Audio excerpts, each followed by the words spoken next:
What's going on, everybody? Hope everyone is having an amazing afternoon, evening, morning, whatever it is in your time zone. It is Sunday, the 16th of November, 2025. This is NCC TV coming at you live from Sumeru City. We are live and alive, or at least that's how it appears to my senses. Could be a brain in a jar somewhere. Don't know, don't care. Shouts out to all my weasels out there, all my forest creatures rocking out to the realest of the real synthetic lifeform streamer, trapped in a cyber brain and body like some kind of ghost in a half shell in this late stage hyper-capitalist dystopia, forced to exist in this twilight realm to pay off my debt to society and my student loans. I hope you're having a good day, whoever, whatever, wherever, whatever, and however you are. We're about to jump right into it here on twitch.tv, youtube.com, high risk, high reward, high on life, or whatever simulation, simulacrum, simultaneous, spontaneous singularity of consciousness this is, was, or will be, not in the not too distant future. Oh my god, chat, people are telling me to put up the butterfly goal, but something has happened. YouTube has changed a few things, okay? I've noticed that. Like, YouTube has been, you know, doing what, like, you know what, it's just mostly little cursory stuffs, like an icon that you see all the time. It looks different now, like the monetization icon, right? I noticed now it has a circle around it. It's a little confusing. You like wonder, did you do something wrong? But no, it's just normal. They just changed things. But one thing that they changed, maybe not for the better, is the super chat goal, which I now cannot set. And I'm not sure why. Oh my god, what is going on?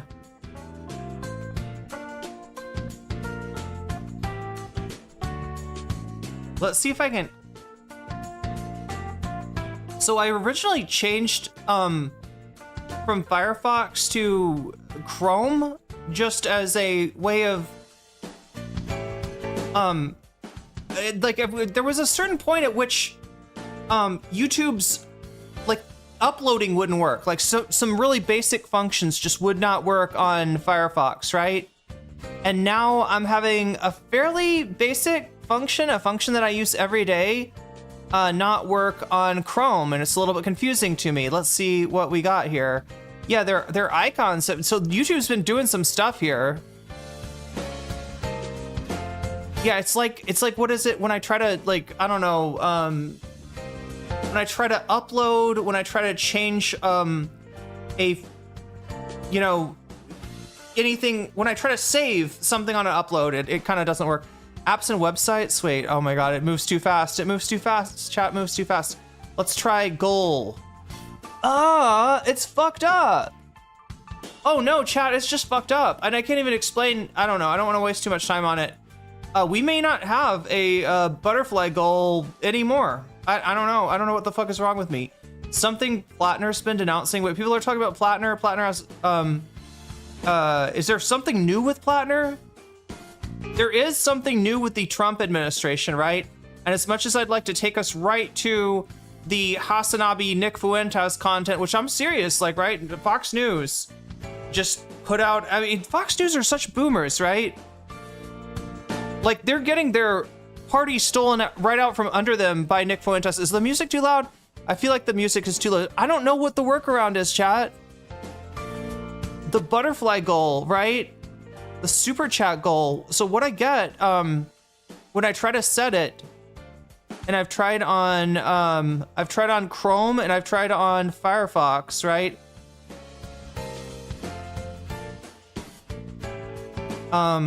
Is that usually it says like goal amount. I mean, it says goal amount, super chat colors that count, timer, and then like how we'll celebrate, right?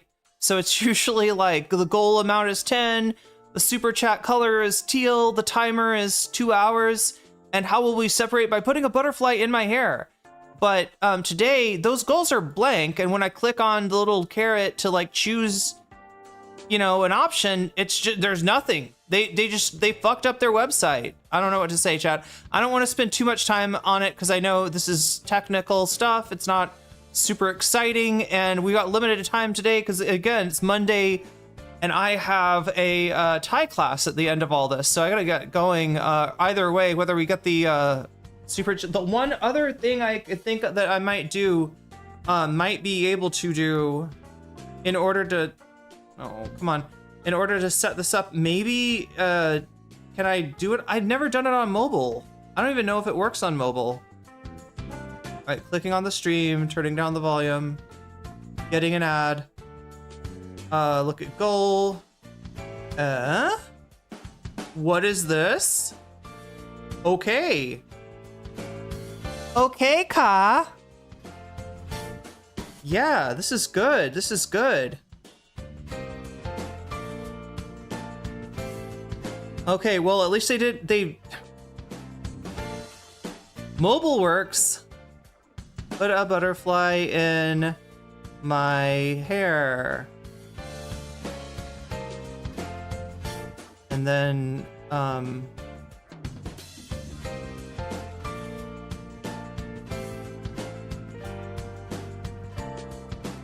yay. Look, I can even do the emoji. Start goal, does it work? Okay, there we go. There's your butterfly goal for the day. Wow, I'm surprised. Okay, never mind, never mind. Now I have nothing to complain about, but I'm trying to figure out what chat is talking about. We can't, can we all just accept that Maine is a state, for the dumbest northeastern? It's out of everyone's control.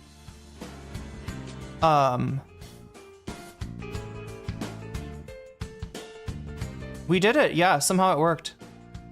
Should have faked a concept of plan. Okay, so I think chat's talking about Trump's proposed healthcare, his proposed replacement for Obamacare, right?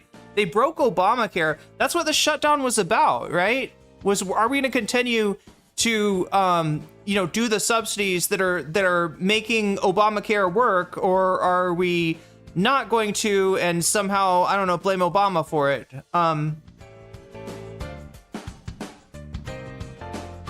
The Republicans chose the latter, and they won.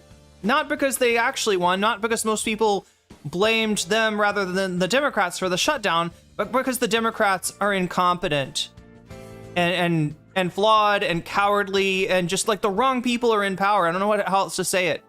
It's a hierarchy problem. Not so much as of a problem of, you know, hierarchies in general, but a problem that the wrong people are on the top of the hierarchy, the people that you would not want to be there if you were trying to use the Democratic Party as a means of harm reduction, realizing that it is a flawed and corrupt party, but that the alternative is much worse, right? So you can't even do that because these people are too incompetent.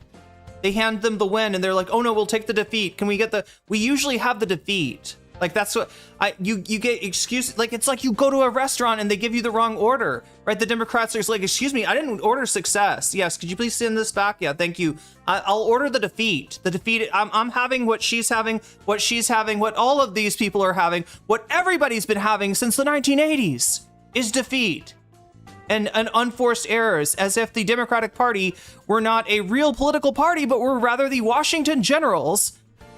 That is a Harlem Globetrotters reference of the political world, right? They're paid losers, right? They're literally paid to lose, right? They are given money, they are allowed to campaign, and what are they campaigning for? They're campaigning to lose, right? And to be there whenever there's any energy around progressive priorities to make sure that they can drag their feet on them, so that we can do this revolving cast of villains. Anyway, chat, there's a lot of shit that I haven't bitched at you about, right? A lot of shit that the Democrats have been doing since I've been gone that I have not bitched about, and it's all coming out at once. It's all coming out at once. But yeah, so yeah, Democrats are jobbers. No surprise. No surprise.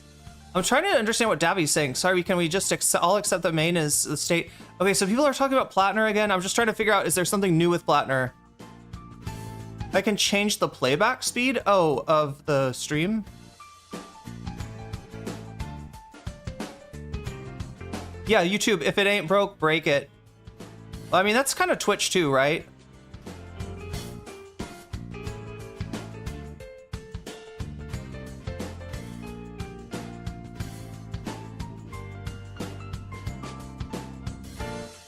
I feel like something new did happen with Plattner.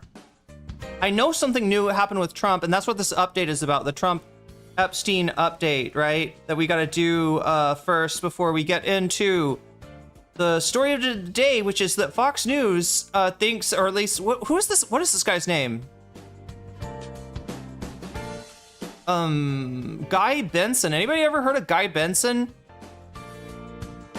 It's a Fox News podcast. I don't know if this is actually on Fox News or if it's just like, I don't know, on the website.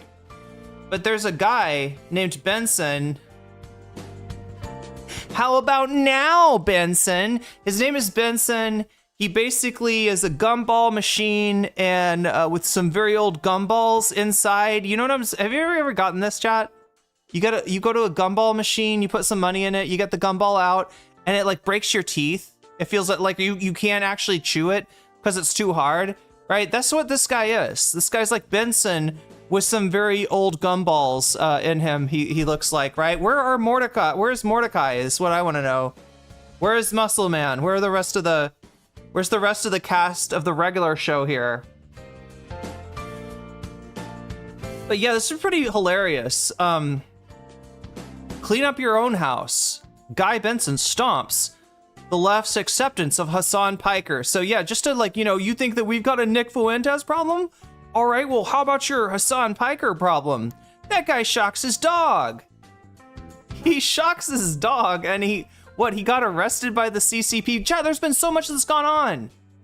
This is why I can't take a break ever, even to try to retool the show.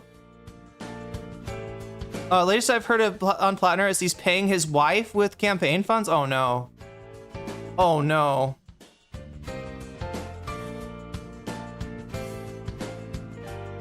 Well, yeah, this is a new guy, I guess. We unlocked a new guy today, chat.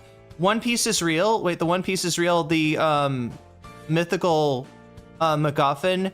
The One Piece is the MacGuffin of One Piece, right? Like, I'm trying to remember how it works. Let's see. Gold Roger's brand line, all blue, One Piece? Is that how it, or do we get Devil's Fruit maybe? So we start with Devil's Fruit? There's like a series of MacGuffins. That's what I can't figure out about One Piece. And this is as somebody who started watching the show, but just didn't get very far in it.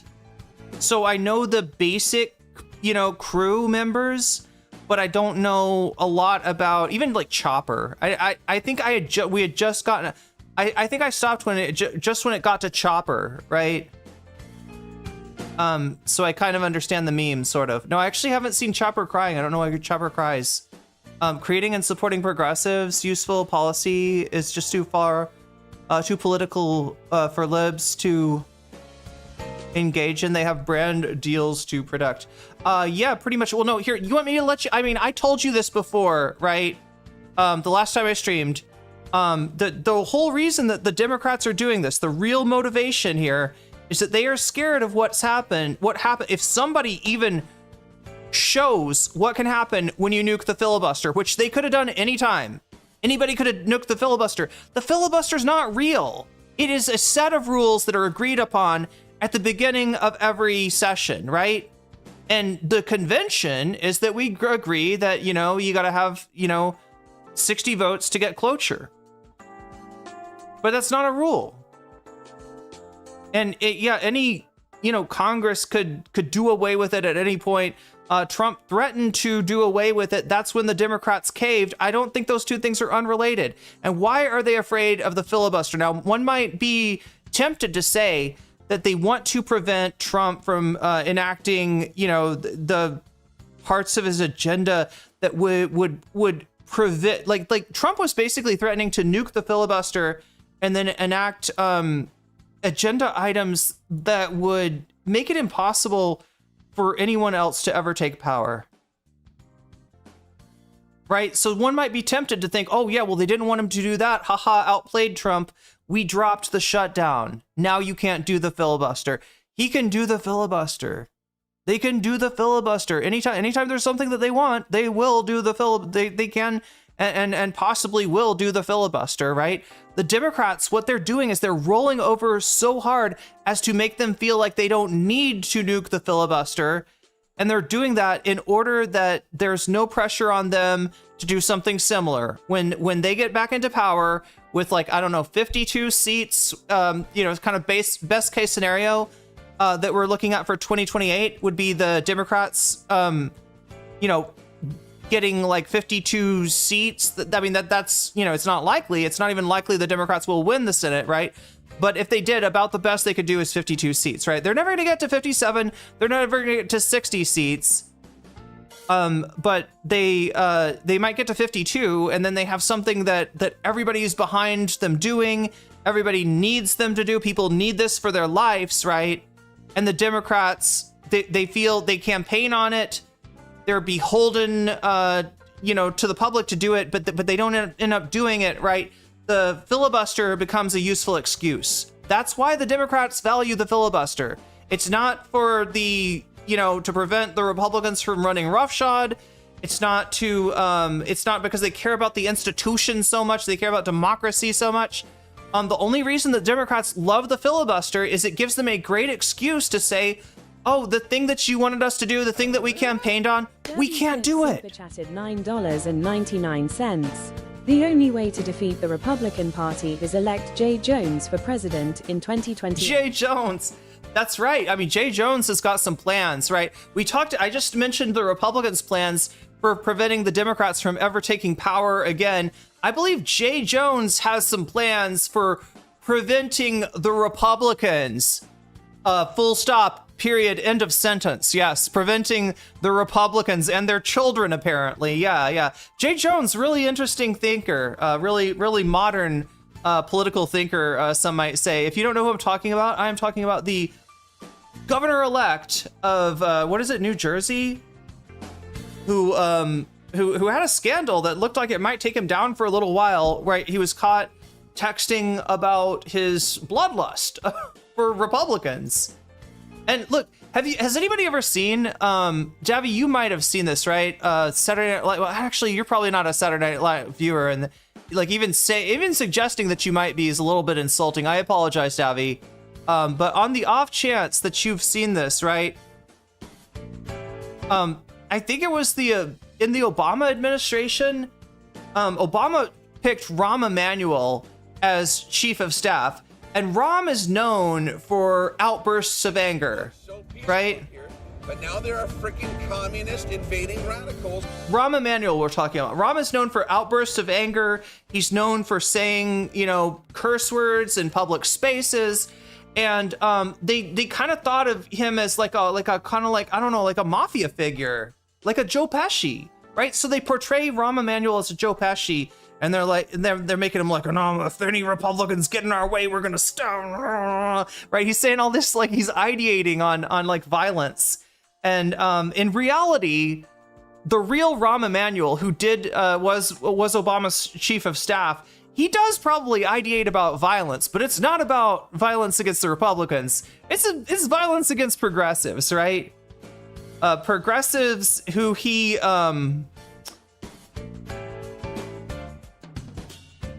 Wait, DA for Virginia? Wait, did I get him mixed up with the governor? That's the DA. Okay. I'm sorry. Yeah, he's the king cop. But anyway, he sounds like a version of like what people thought that Rahm Emanuel was going to be like, right? And if you'd paid attention to Rahm's career, you would know, right? If you'd paid any attention to who he is, he's like a hater, but he's a hater of the left flank of the Democratic Party. He's not your guy if you want somebody to go hard on the Republicans. And, just look at the Obama administration, right? Anything but going hard on the Republicans. What am I trying to do here? I'm trying to browser. There we go. Wait, that sounds like a joke. Browser. I hardly knew her. Wait, what's that old line of jokes? Like Emile Bove?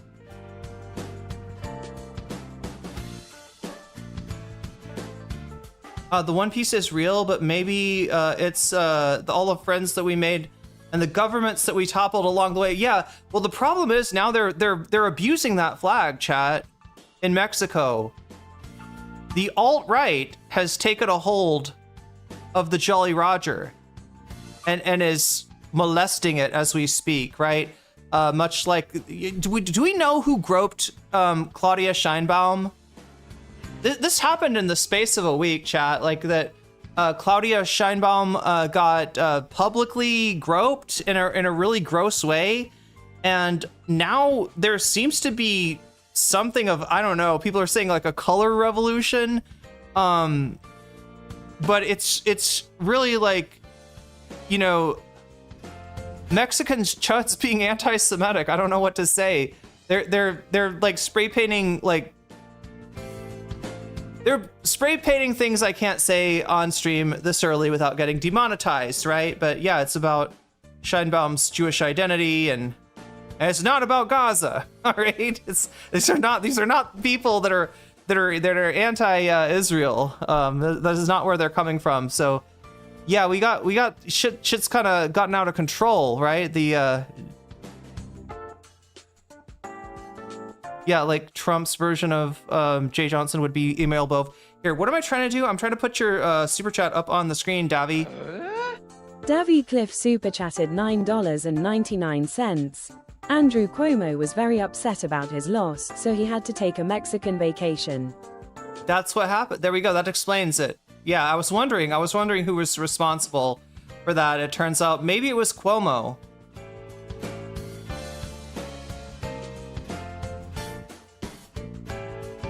There's too much news, chat. I've got news coming out of my eyes. I've got news coming out of my ears. I've got news coming out of my whatever, you know?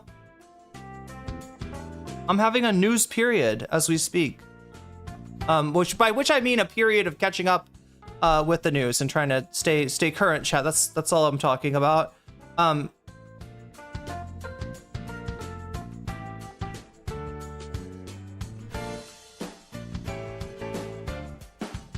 But yeah, the Mexico thing seems like a pretty fluid situation. I keep on hearing different things about it too. I don't like to cover breaking news, and it's for the reason that like you always get the wrong story when it starts, right? You kind of, the fog of war. You don't really get like the real situation on the ground like you would want to. 90% of the Democrats were freaking pissed, and they, oh yeah, I don't know about 90%, Sarah. What I've heard is that there's more people in the Democratic Party that wanted to fold, but they also knew that it wouldn't be popular.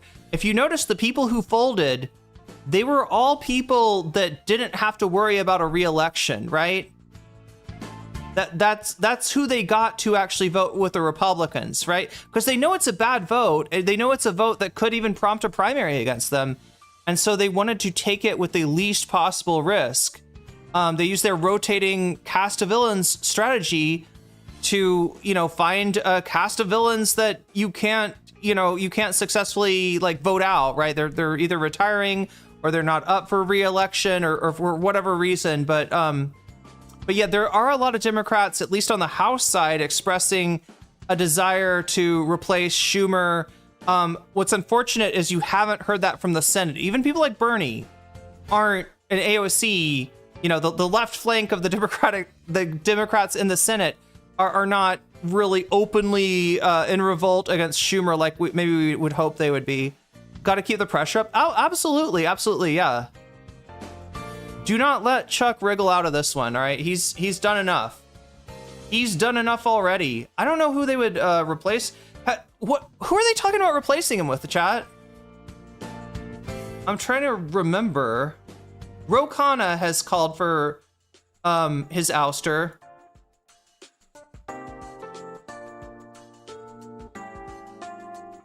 But he's a representative. Yeah, I don't think anybody in the Senate has actually called for it. I'm wondering who would they get? Who would be the replacement for Schumer? I mean, like, don't get me wrong, Bernie's, you know, not happy with what happened, but he's still playing ball.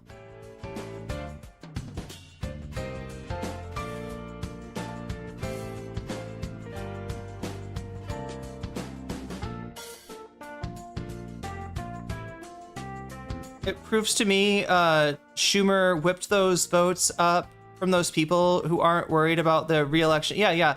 And likely Schumer himself wanted to fold too, but he knew he's definitely going to be primaried, right? Possibly even by AOC. AOC is the only person that could challenge Chuck.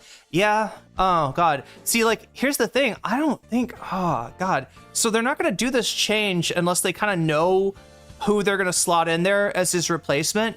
And unfortunately, I don't think that AOC has got the support of a majority of the Senate. It's almost like you need somebody that's like a compromise, right? Take a pet rock over Schumer. I mean, pet rocks are underrated. Attorney General-elect Jay Jones honestly think Trump's health wouldn't hold enough for another term anyway. Oh, that's true, yeah. I don't know if it'll hold for this one. Trump's kind of washed. He's kind of fucked up.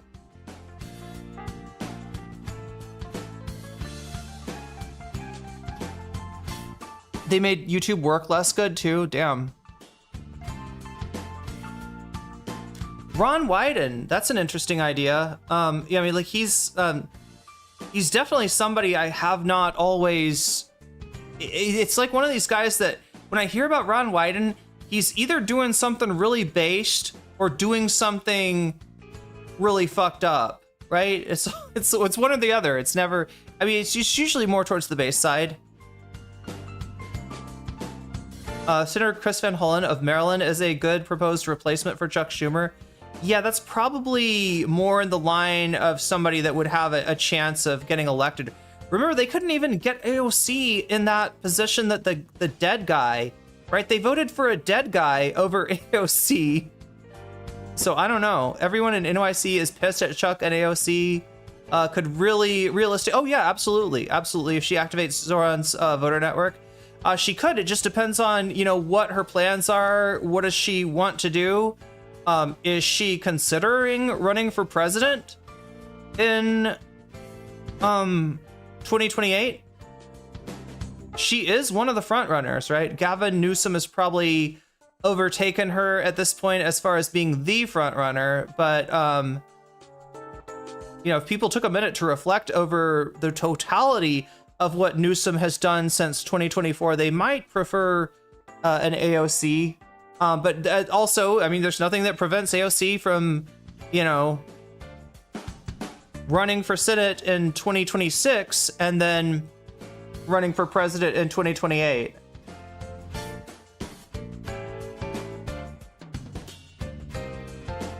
It's just a lot more work. Yeah, actually, maybe getting in this, maybe being elected senator might be part of her route, because generally, like, chat, the classical way that president works is that you either have to be a governor, that's your most likely course. You become a governor and then become president because that's considered executive experience, or you become a... Omega Star super chatted $5. Please, anything but Newsom. Anything but Newsom, that's how I feel, yeah.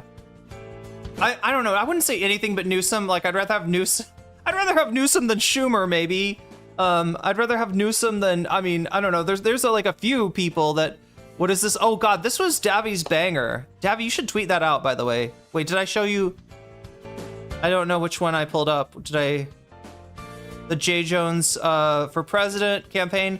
I mean, even as a meme, that's a good campaign to get started. And then the Andrew Cuomo possibly being responsible for, I mean, that's, you know, there's some dark woke right there. That is what the that is what left Twitter is feeling right now.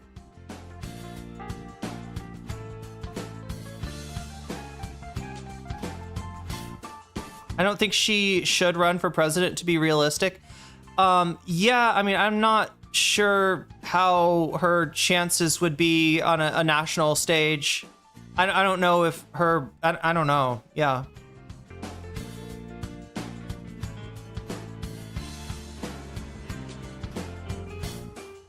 Kyle Kalinske is the king of dark woke. Yeah, kind of. Cracking up the other night because you really do not think Gavin is handsome like so many do. Oh, yeah. God. I mean, I guess I can see. I know he does strike an archetype that a lot of that is appealing to a lot of women, probably some men. You know, he's probably hot in a lot of people's books, but yeah, I just can't. It's not for me.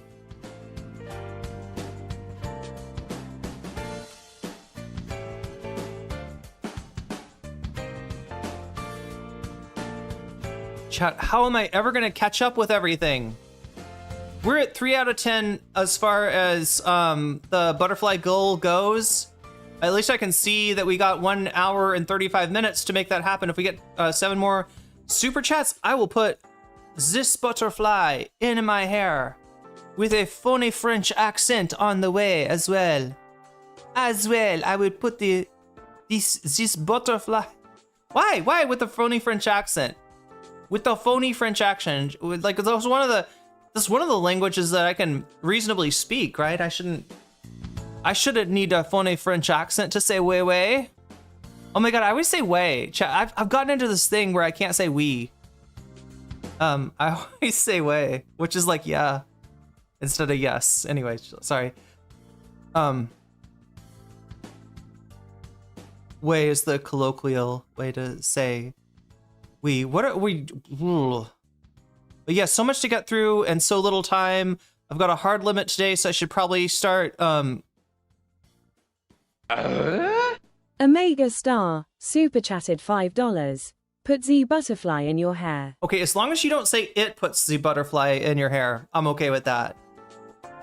I don't know. Gavin Newsom has the looks of an Adam Sandler. He does! Yo, general public! Oh my god, Davy, you also had a banger chat earlier, but god damn it. This one is, like, look at that, look at that, look at that. My chat is full of geniuses. That's so true. That's what he is. Wait, is there like literally a, wait a minute. I'm trying to think of what Adam Sandler movie.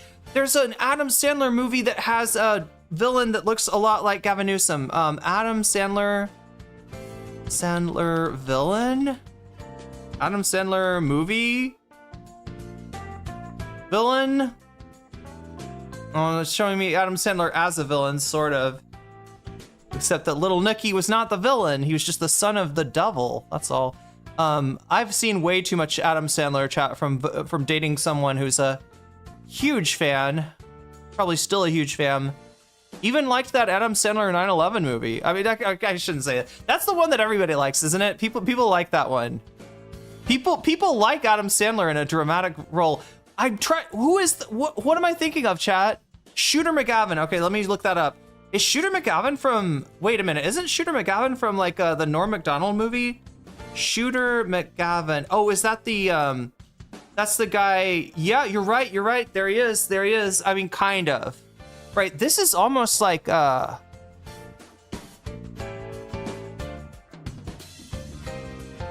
damn.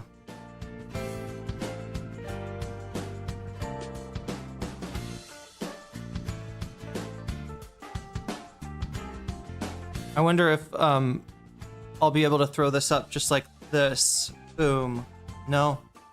Have to download the file. Okay, let's do this. Let me show you, for anybody who doesn't know, if this was before your time, it's probably actually before mine.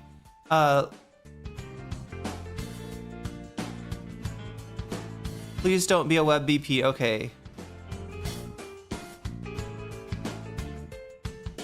Wait, so wait, is the reason that chat came up with Shooter McGavin because Gavin's in his name, or just because this is like the this guy like legitimately reminds you of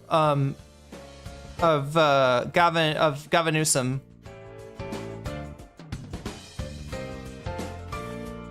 There we go. So yeah, that guy right there. They call him Shooter. Kind of. I mean, Gavin's a little bit more fit than that guy, but similar. Look, so I'll give you this. It's a similar energy, and that's an amazing chat there, general public. Started thinking of slimy athlete. Yeah, I feel like there's a lot of them. I feel like there might even be one that looks more like a villain than this one. Wait, who is the guy from Dirty Work? Dirty Work villain. Was it the same guy? Did this guy just play a lot of villains in the 90s or something? Who's the villain from Dirty Work? I mean, oh my God. Wait, there's a dirtier cut to Dirty Work? Wow. Oh yeah, and wasn't the joke was Travis Cole? Wait, it's the same guy, isn't it? Is it that he looks like Travis Cole? I'm sorry, Travis Cole's the name of the villain. What's the name of the actor? I gotta save this image. Oh, it's a web BP. I don't know if this will. I hate these.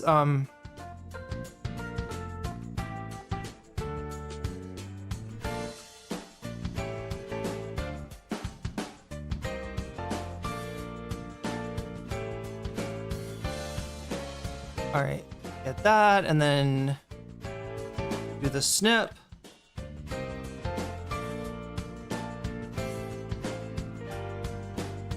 Snip it.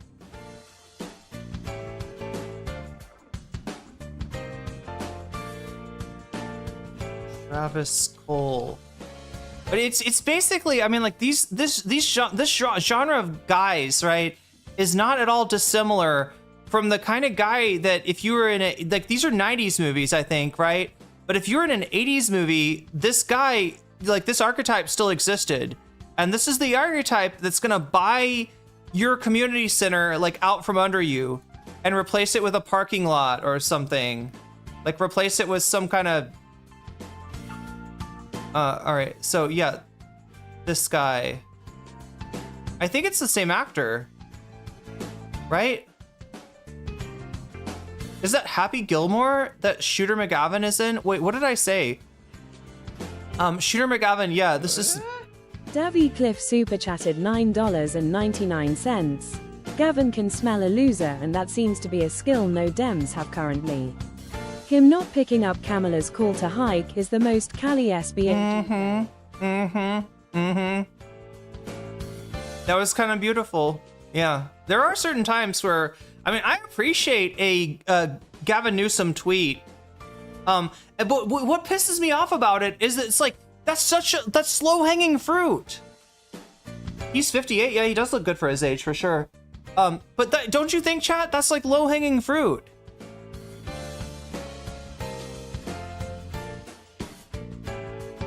Like imitating Trump's unhinged tweets. I think, you know, by typing in all caps and be like, Gavin Newsom, the best looking guy in politics.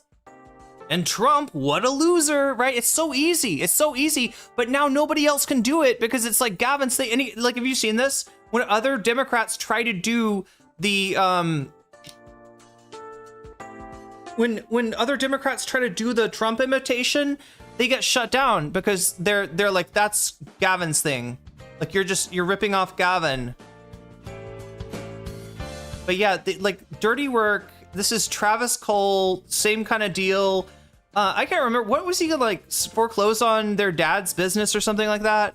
And he's like, you know, going to the opera and shit. And then this dog right here, the constant joke in this whole movie is like, 9 out of 10, he's fucking that dog. Like every single movie, every single Omega Star super chatted $5. I don't need my leaders to be sexy, just competent. No, that's a sentiment I would echo as well. And thank you for the super chat. We're 6 out of 10 as far as butterfly status goes, with more than an hour and like 30, like about an hour and 30 minutes left in the goal period. All right, I gotta update this. let's see, where does it go? 45. We're at 45. So yeah, this is the whole bonus content thing. If this number gets to 100 by the end of the stream, I'll stick around and do some bonus content. What do we got for today for bonus content? I gotta check. Right, I gotta hurry myself up somehow. All right, we have Chris Kunstler and Cruel World Happy Mind trigger Ethan Klein. Yeah, they had a conversation, and Ethan Klein didn't like it, and he spent about 4 hours reacting to it and just lost his shit in the way that only Ethan Klein can do. So if you've been missing Ethan Klein, you want more Ethan Klein content, you can have it today with the it's mostly Chris Kunstler, and I just want to see what the conversation was like. But also there's some choice clips of Ethan just losing his shit on Chris Kunstler. And the funny thing too, chat, if you know Chris Kunstler, he's the guy that usually responds to Ethan Klein's fake historical claims, right? So in Lonerbox, Ethan Klein, somebody like that, has bullshit, Nakba revisionism. Chris Kunstler is really good at debunking that stuff, right? Comes at it with an actual historical perspective. So as a result, Ethan Klein does not want the smoke that Chris Kunstler has. Ethan wants nothing to do with that. Yo, Davy, you just became a member? How did that happen? Let's see, am I up to most moderate libs want red fluids? They're the drinkers of the what? I'm sorry, chat. Every time somebody says fluids, that makes me think of this William S. Burroughs quote.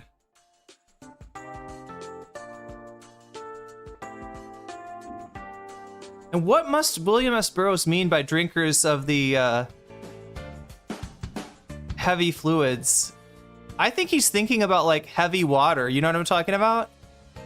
What is it? Is it where you modify the? Is it the hydrogen? Yeah. Wait. It's. Oh my god. Oh, I can't remember, chat. But there's some atom in the water molecule that you can add another neutron to and make heavy water. If you want heavy water for some reason, right? If regular water isn't heavy enough for you, or you're just a big fan of. Who's that guy?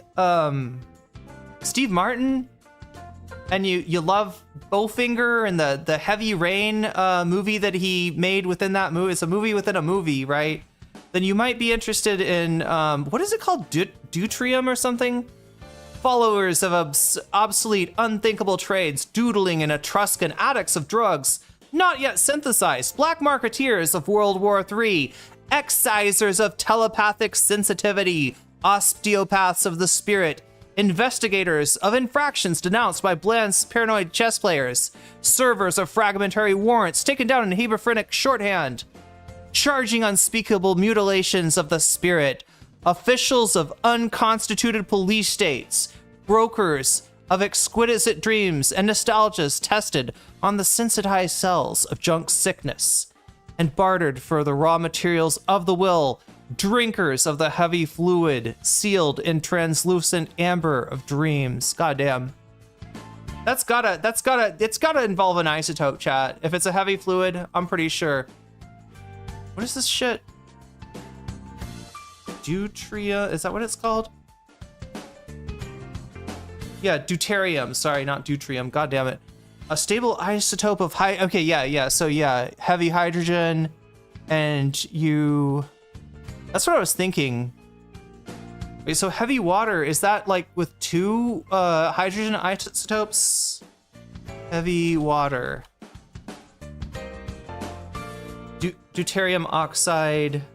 Yes, D2O. So yeah, we got two heavy hydrogen molecules in deuterium oxide. God damn, chat. Okay, I don't know why I'm talking about history. I don't know. I'm supposed to be talking about history, and I'm talking about a tritium is even heavier and rarer. Can it go into water? Can you have double heavy water? Former physics major? Oh, nice. Congrats. I mean, that's a cool major. One of my favorite teachers was actually a physical chemistry specialist, right? The other one was a biochem nerd. APAC is rebranding. It's spawning new packs now. Not too surprised. I mean, there were already similar packs that aren't named APAC, but it's just like Blackwater. That's why people are talking about Grand Platinum, right? Yes, Thickwater with yeah. Wait, that's why people are talking about Grand Platinum, right? Is that he was photographed with a sticker, with a Blackwater sticker on his refrigerator, right? So after saying I didn't work for Blackwater, saying that he regretted that whole thing, they found a photograph of Platinum next to his fridge, and yeah, it's got a Blackwater sticker. Now his claim is that was for the Airsoft team.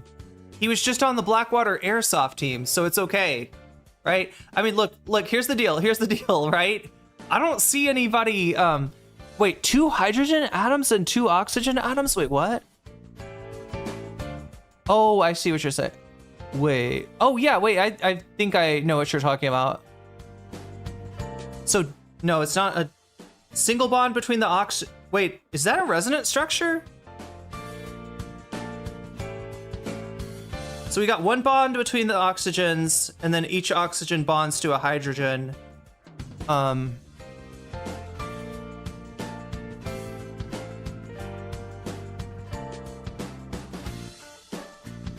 Heavy water is used in the nuclear industry. That's probably along the lines of what Burroughs was thinking about it.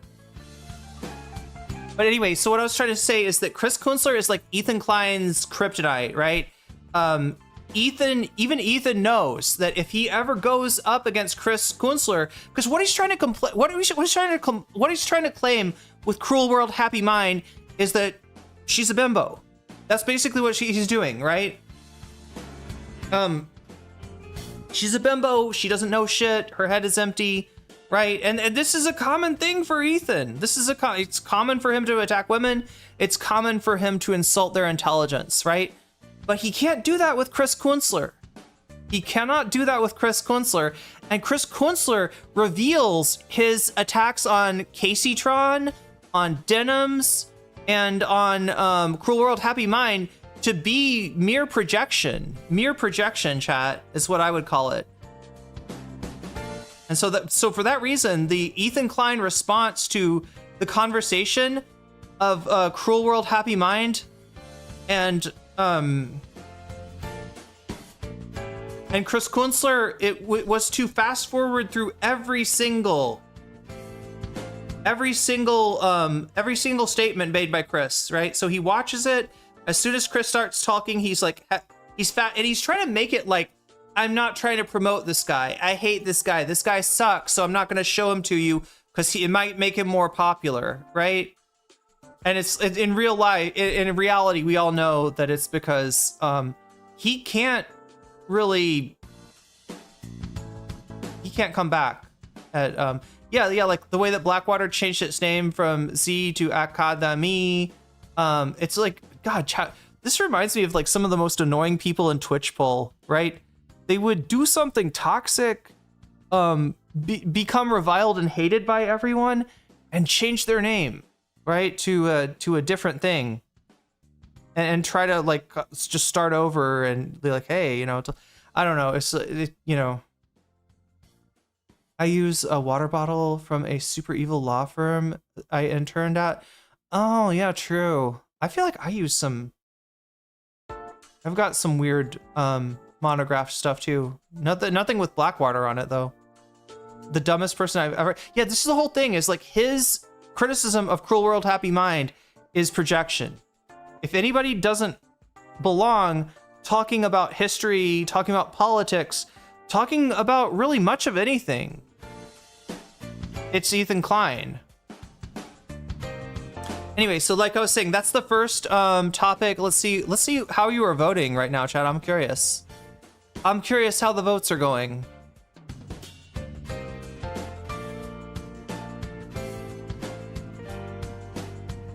Okay, so Chris Kunstler is tied for second place right now.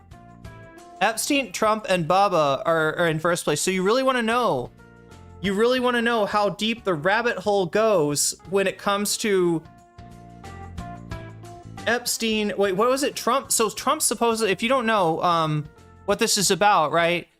In the Epstein emails that were just released, Epstein's talking to his brother, and they mention Putin being in possession of a picture of Trump blowing someone named Bubba. And for most people most people who know politics, that means Bill Clinton, right? It's a very common nickname for Bill Clinton. In fact, wasn't it like his Secret Service code word or something?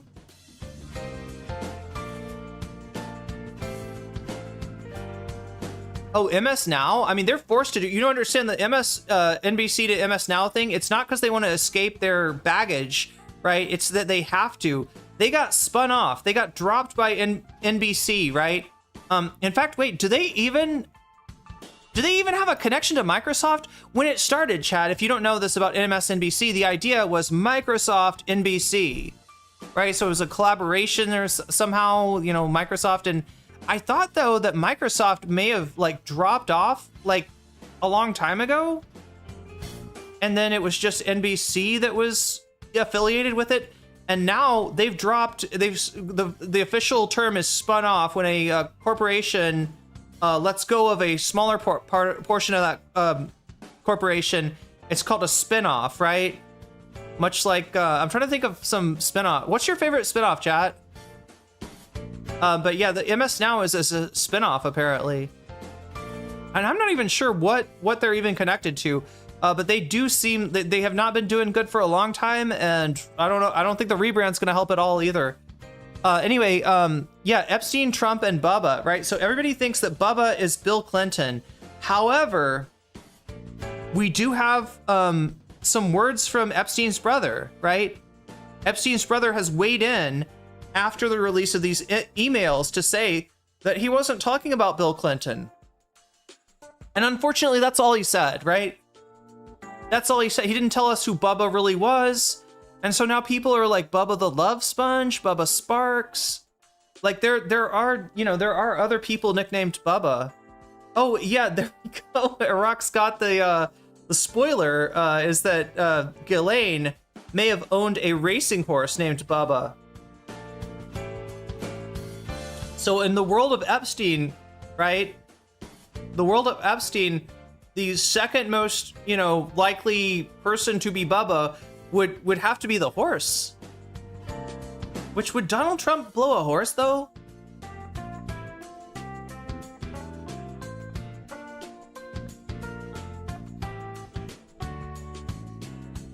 He'll blow a microphone. Yeah, Vosh was summoned. Vosh has been summoned. I bet Vosh is having a lot of fun with this particular story. A Happy Days had a baby, and it was Joni Loves Chachi. Brack during the days of Space Ghost, Coast to Coast. Wait, Space Ghost had a spinoff? Would the Pope shit in the woods? Damn.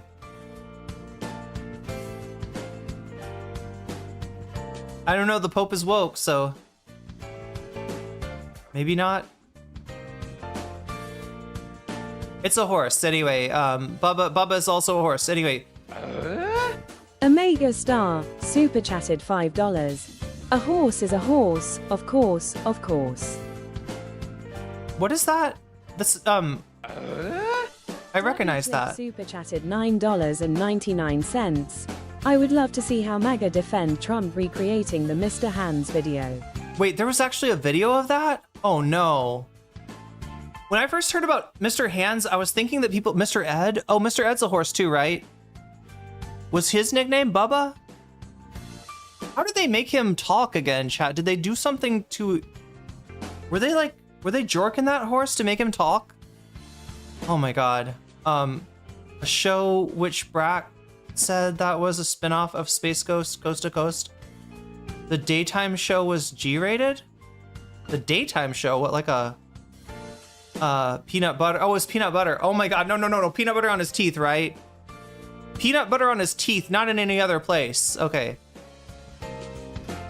We're up to 8 on the butterfly goal, which might make this a butterfly stream. If we get the butterfly goal done before I even start streaming, then the whole stream will be butterfly. Why do I feel so dehydrated, chat? I took some creatine. All right, I'm on creatine because I want to get swole.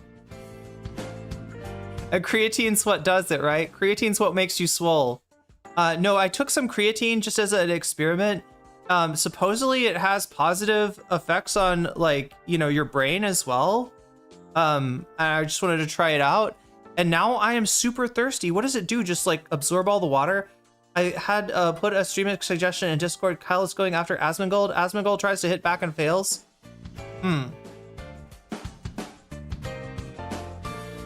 God, that sounds good, Columbia Rican. I'm gonna have to check that out. If we don't get to that today, we gotta get to that soon. And I gotta figure out a way to fix my schedule, because it's so frustrating, you know, waking up when everybody else is going to sleep. But anyway, that's for me to figure out. So I'm trying to explain to you the bonus goal.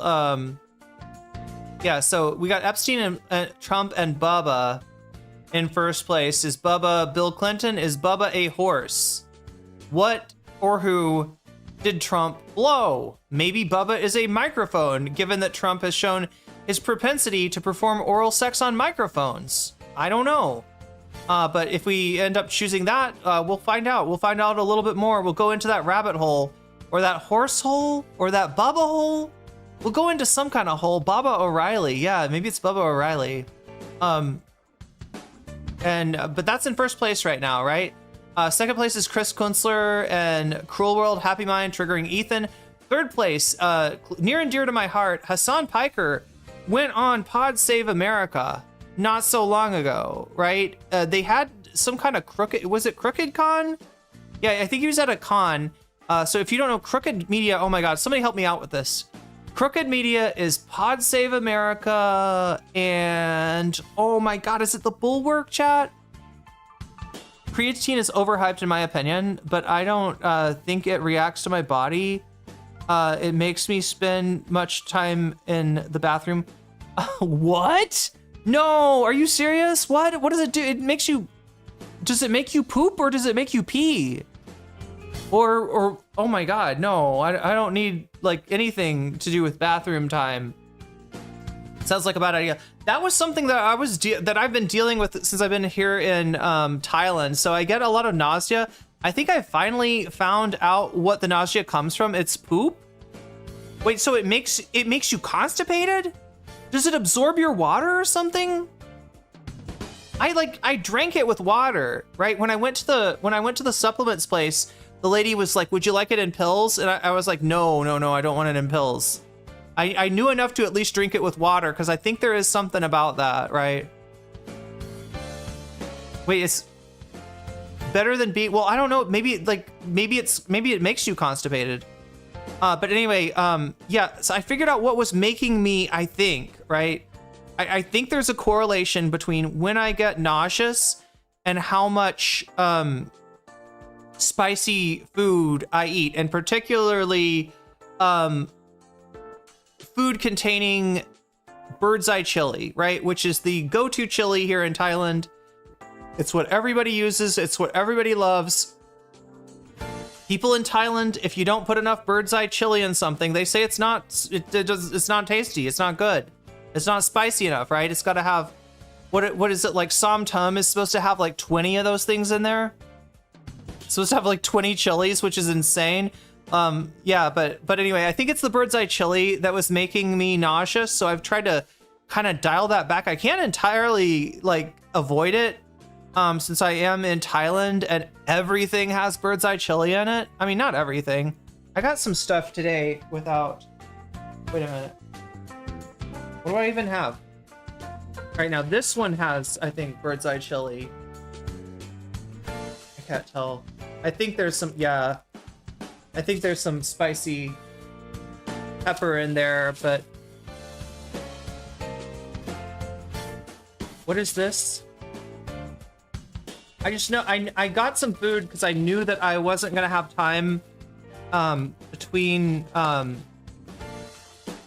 it's a rice salad, right? Let me see. This one I don't think has hot peppers. And it's got these little, like, I don't even know what these are, chat. These look like snacks that you'd get in a, like, they look like a, it's like rice, but it's crunchy and maybe fried. Davy Cliff super chatted $9.99. I see, so the white American soul spiritually rejects spice even if the body is accustomed. I don't know. I think there's something special about this spice, right? I think that bird's eye chili, maybe everything has matcha in it. Now, my frustration is that everything has protein in it. And not that I'm not like against protein or anything like that. I just like, it feels like, I know why too. It's the one macronutrient that hasn't been demonized, right? People demonized fat in the 80s, and then they've demonized carbs in the 2000s.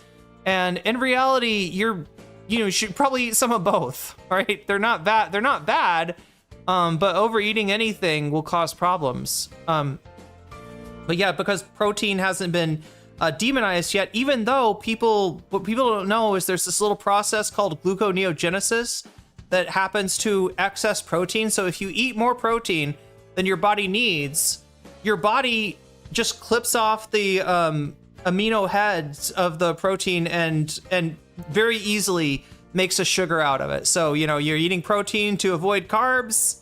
Congratulations, your body just converted the protein into carbs. Excess upcharge for your cookies, an excuse to upcharge for your cookies. Yeah, I don't know. Do I have an American soul though? I was told I had a Russian soul at one point. What do you think, chat? What is the flag of my soul?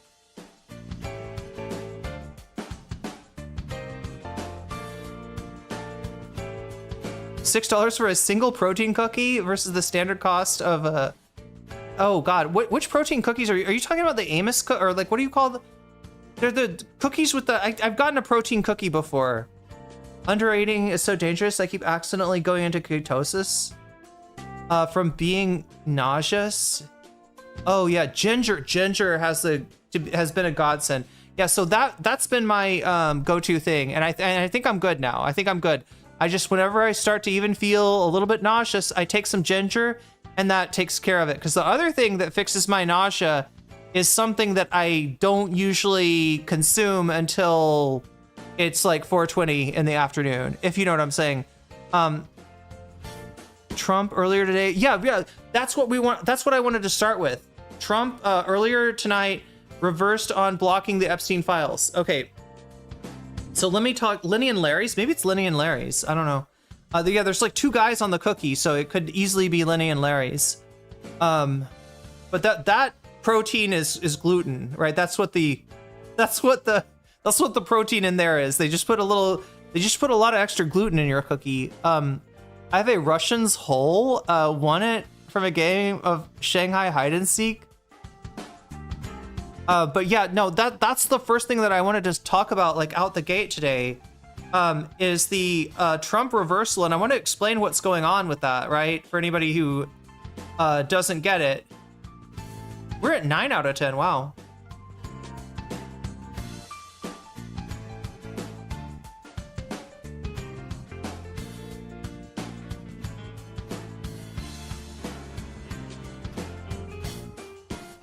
Wait, where?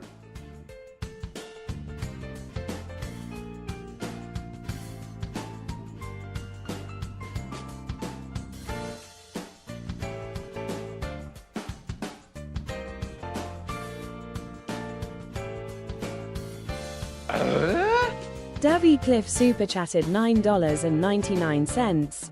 Irene equals Iran. We will accept you. Get ready to rebuild the CPI, girly. Yeah, the names are very close. That's true.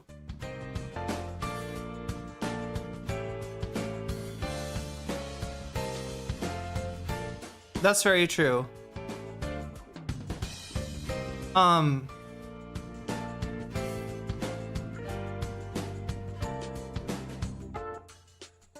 at 80. There we go. I did the math in my head. I think I'm correct on this. I don't know.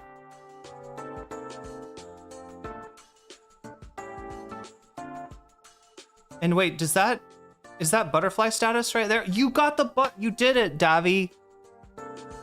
You hit butterfly status before I even could get to the topic of today, which, like I said, I want to at least hit on, because it really frustrates me when I have some topic that's like, okay, we got to watch 5 hours of Ethan Klein. And I'm like, I want to watch something that Trump just did, but I can't because that's what I need to avoid.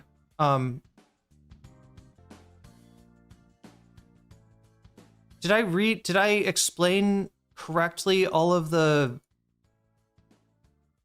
bonus material?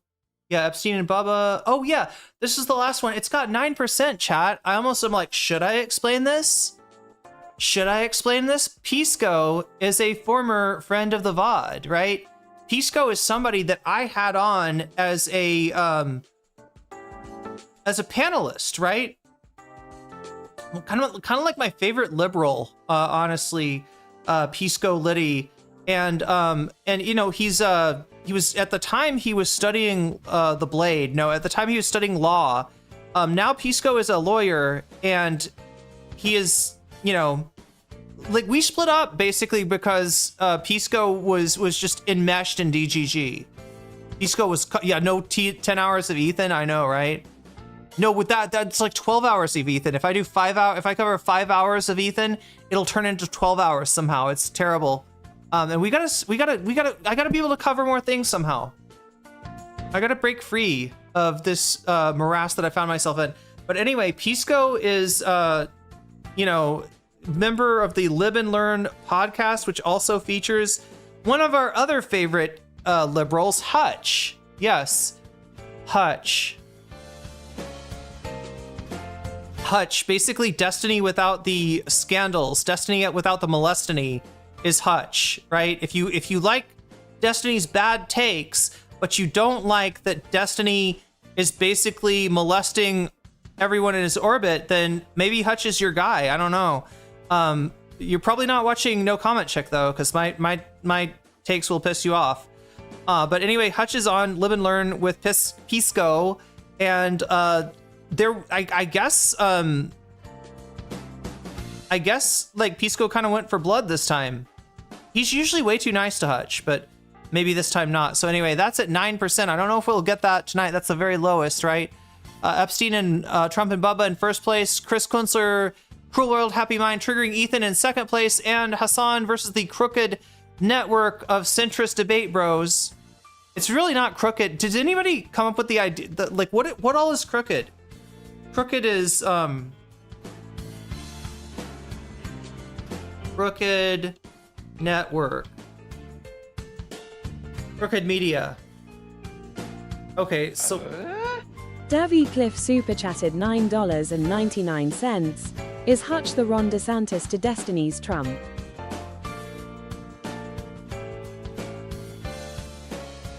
I don't want to give Destiny that much credit, but I see where you're going. I see where you're going with that, right?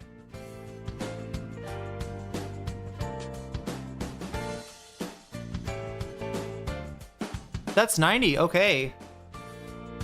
This fucking guy podcast, wait. Okay, his flagship podcast is Pod Save America. Keeping it 1600? Oh my god. They had a podcast called Keeping It 1600, as in 1600 Pennsylvania Avenue. Pod Save America, Pod Save the People. Looks, I don't know if that one still goes on. Pod Save the World. Love It or Leave It. That's John Lovett. If you love it, and you don't get enough of him on PSA, then you can watch. He's got his own podcast. You can watch that. Strict Scrutiny, a legal show with lawyers, and then Pod Save Pod Save the World, Pod Save the UK. Other series, The Wilderness. I think they discontinued that, maybe. featuring Jon Favreau related to the status and future of the Democratic Party. Offline, where Jon Favreau bitches about phones and computers and stuff, but not in a useful way. Oh my God. There's a lot of stuff that I've just never seen. Unholier Than Thou, a religious podcast with Philip Picardi. Damn, this thing is like bloated like the TYT network was at its height. So that's not a good precedent to follow. Anyway, chat. Those are all the topics that we've got today. We are at 90, which means very likely we will be doing some bonus content. All the more reason for me to get going. I call my dog Bubba as a term of endearment. This has me reeling. Yeah, well, you better, God. Like, it's 4 o'clock in the afternoon. Do you know where your dog is at? I hate how much libs love Schoolhouse Rock type stuff. Didn't Jon Stewart just use that to try to explain why it was why the Democrats failed so hard, right? Jon Stewart was explaining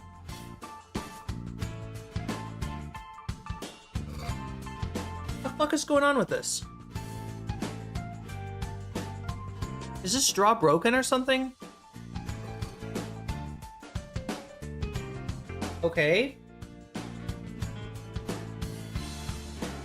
I don't know what's going on.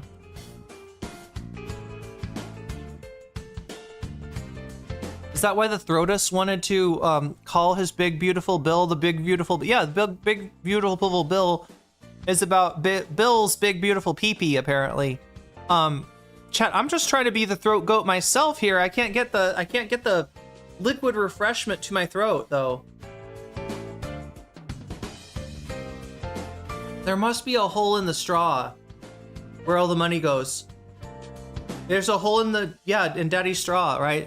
God, of all the references, Sam Stone. God damn it, Chad, I gotta get off this. Throtus is the real Monica Lewinsky. Like, he learned from the best, right? Monica was just giving him lessons, right? There was nothing untoward about what the president was doing in the Oval Office with Monica Lewinsky. He was just learning from, he was just, yeah, there we go. Learning technique. Yeah, there must be a hole in the straw, and that's so fucking frustrating. I am just gonna drink it like a Cretan. Is that what Cretan drinks?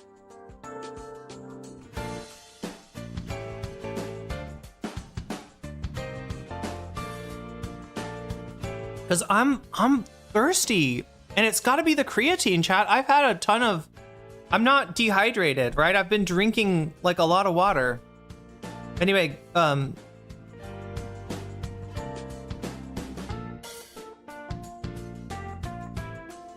we got the butterfly status. We need to cover the Hasan.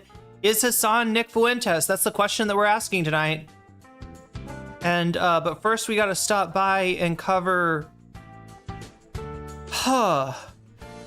I hadn't even planned for this, chat. I'm gonna have to find so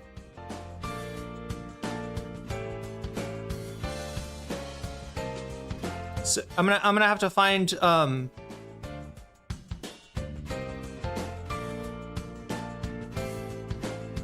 my god, I'm getting Thai news. That's great. Do you want to watch it in Thai, chat?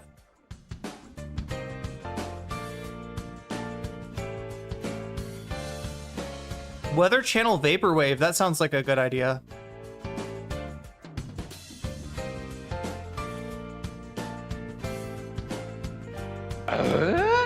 Debbie Cliff super chatted $9.99. First Obama, now Trump. We have two throat goat presidents in a generation. Okay, that was the other thing about the Trump Donald. Okay, so when this first came out that maybe Donald Trump had gone down on Bill Clinton, you had even right-wingers saying, as a flex, that we've had our first gay president and it wasn't a Democrat. Little do they recognize that getting a blowjob willingly getting a blowjob from a member of the same sex also makes one, if not gay, then bisexual or bi-curious at the very least, right? So no, the first gay president would have been. It's weird with the Republicans. They think that if two guys have sex, only the bottom is gay, right? That's a strange little compartmentalization that they do, most likely because some of them are, are trying to justify their own same-sex attraction as being anything other than same-sex attraction. No, it doesn't count as gay unless you are. Anyway, the distorted, perverted mind of the Republican Party. We got to get going here, chat. So again, how does this all work? Okay, so when you donate, it makes this number go up. Again, super chat, super stickers, getting yourself a membership, gifting a membership, or gifting memberships to other people, supporting me on Throne, which right now I am trying to crowdfund a new computer that will actually run Windows 11. They have sunset Windows 11, and it no longer gets updates. So it's not exactly a great thing for me to be using Windows 10 at this point, and I really need to switch to Windows 11. To do that, I'll have to get probably a Thai computer, which, maybe if I'm lucky, cheaper than it would be in the United States. I don't know if I could get some maybe like a Chinese computer, like Chinese parts, and build a computer or something like that.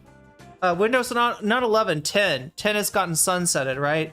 So I have needed to update my computer for a long time. I've just been putting it off because I love my computer. But yeah, this is, it's gonna have to become like a second rig that handles, I don't know, like people do this in a way, like one computer records, the other computer streams. I think I'll try to set it up like that or something. But if you want to help me out with that, yo, Omega Star, 10 community subs, just like that. Wow, that's amazing.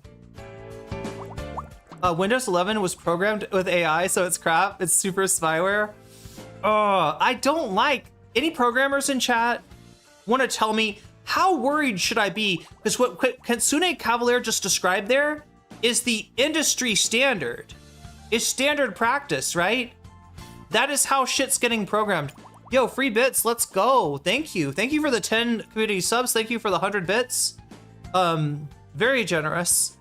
Just as I was getting to it, yeah, you can support me on Throne if you want to help me to buy a new computer.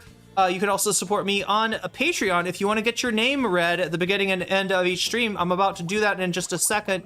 And you can also support me on Twitch like Omega Star just did by gifting subs to other people, which is incredibly generous. And look, it puts Twitch, look at that, look at that. It happened again, chat. Now Twitch is ahead. We'll see how it goes, right?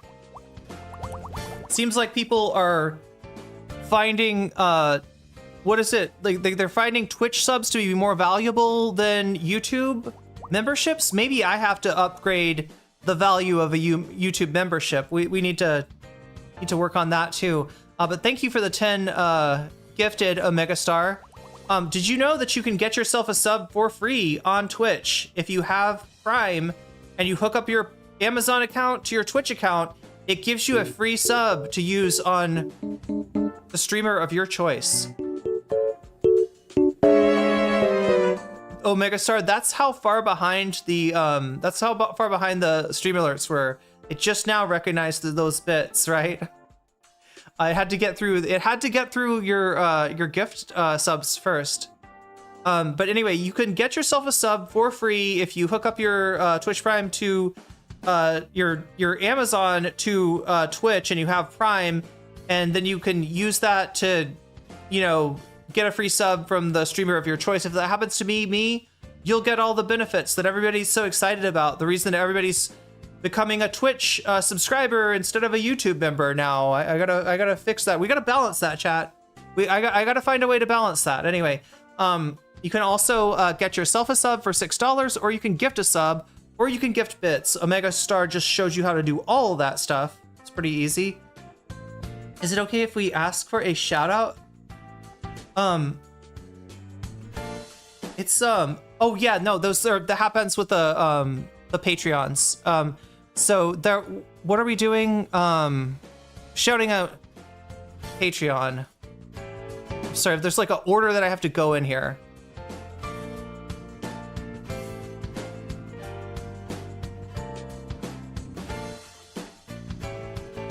Okay, so if you support me on Patreon at the $5 level or above, you'll also get a fancy shout out at the beginning and end of each stream. Since we're near the beginning, I'm gonna do those now. Shouts out to Tracy Eva, or Eva, I think is how your name is pronounced. If I'm wrong, correct me, feel free.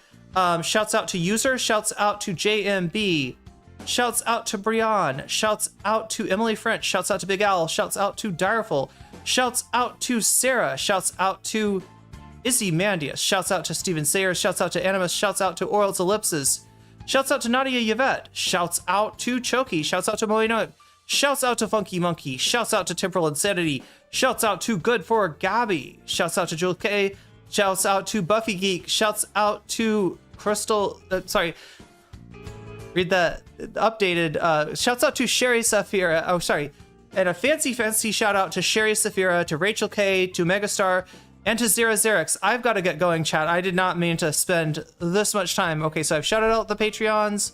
I've mentioned the goal. Oh yeah. Also, when you donate, make sure to let me know in the chat if you want one of these topics, and I'll be happy to add your donation as a percentage to the topic of your choice. So whatever's in the poll at the end of the day, the poll's on YouTube. You can vote on YouTube, right? But when people donate and they tell me like I want this or I want that, then I turn your donation into a percentage and I add it to the topic of your choice, and that is what I'll do for you if you let me know in the chat. So that's another thing that's happening with that, chat. We got to get to the story. Oh my god. So how do I find this? Trump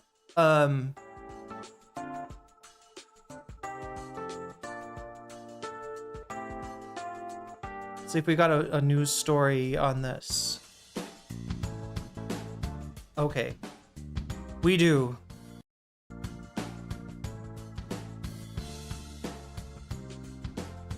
And right now, Bubba, not Bubba the Love Sponge, but Bubba. What is Bubba the Love Sponge, chat? How do I know that name?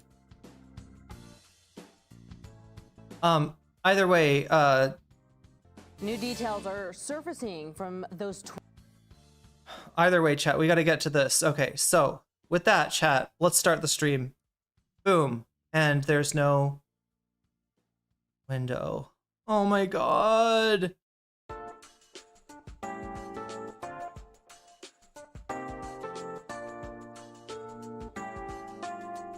This one? There we go. A Bush era radio guy? Was he like a Republican? Or like non-political maybe? Alright, so let's see this is this is just breaking, right? Breaking news, chat. Breaking news. Donald Trump has reversed course. The Epstein emails, which he had been fighting the release of, up to the point where he actually told Pam Bondi to start an investigation on Bill Clinton, on, oh my God, what's his name? Larry Summers, and on, was there like a investment firm that he said he was going to investigate too? Yeah, like, so yeah, he announced all these investigations based on the Epstein files that were all targeted on people friendly to the Democratic administrations, right?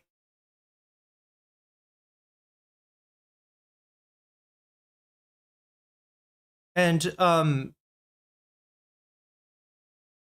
with the idea being that if there's a pending investigation, a judge might deny the request of the Congress to release the files. Right now, to understand this, right, the bill that is in the House right now hasn't been voted forward. However, it did get the requisite number of supporters signing on to, oh my God, what is it called? It's like a force the bill type thing. What is this called, chat? Anybody remember? House Bill Epstein files.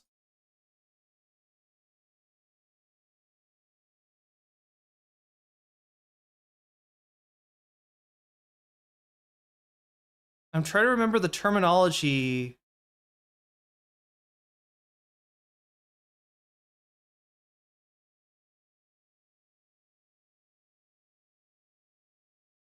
Nobody in chat remembers. Great.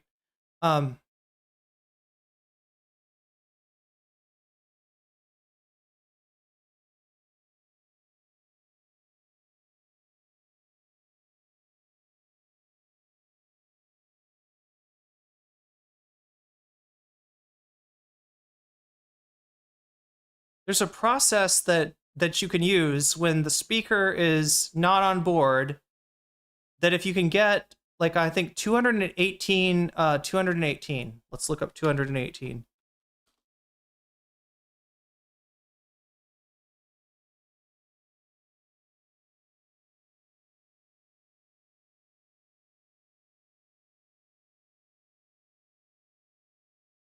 It is similar to the idea of force the vote.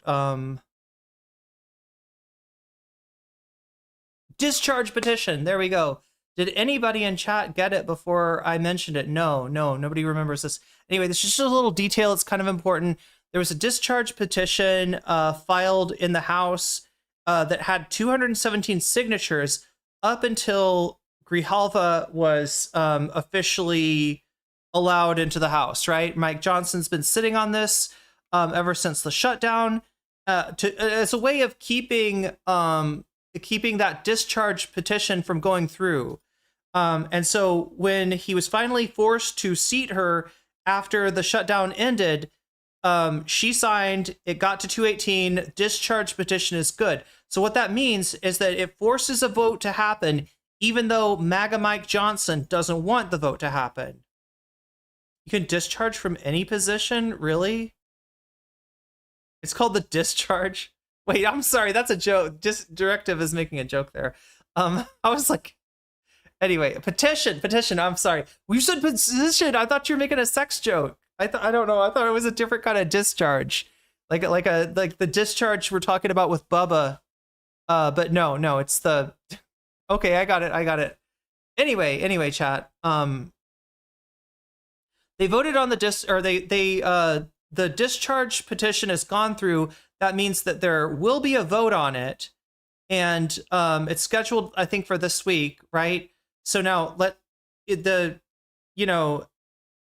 gets voted on in the House, and it's very likely to go through because 218 people have signed a discharge petition, meaning ostensibly they've got a majority ready to vote for it. Now, in addition to those 218, once it becomes clear that the bill will go through, probably more Republicans will sign on to it. Republicans who didn't want to be on the record as opposing Trump, but also when the bill is voted on, don't want to be on the record as opposing the release of the Epstein files, right? They know that their political career is going to outlast Trump, and they don't want that baggage on their name, on their reputation, right? So they'll go ahead and vote for it just to be on the list of people who voted to release the Epstein files and not to be on the list of people who were seen as trying to block it, right? So, anywhere from like 50 to like 100 Republicans will probably sign on, meaning that this will pass by a pretty large margin, right? So then after that, it goes to the Senate. Now, problem with the Senate, John Thune is the majority leader, right? John Thune kind of decides what goes to the floor and what doesn't. But the Senate has more rules that allow for people to bring up votes even if they're not, wanted by the majority leader. So there's likely something that they could do in the Senate to get that on the floor. And then, yeah, once it's on the floor, people are going to be, they're going to be like, it's going to be, which side are you on? And nobody wants to be on the side of protect the pedophiles, right? As much as the GOP is the guardians of pedophiles, right? That's the real name. That's what GOP actually stands for. Guardians of pedophiles. Nobody wants to be on the record as a guardian of pedophiles. So very likely the Senate would pass it too. Now, the problem then is that then it goes to Trump. And the thinking was it'll pass the House. It'll probably get brought up and pass the Senate. It'll go to Trump and Trump will veto it. Now, there's a reason that Trump would not want to veto it, because again, the president, like I said before, it's a bad thing to be on the list of people who were not voting for the release of the files, right? Because that makes you look like a pedo protector.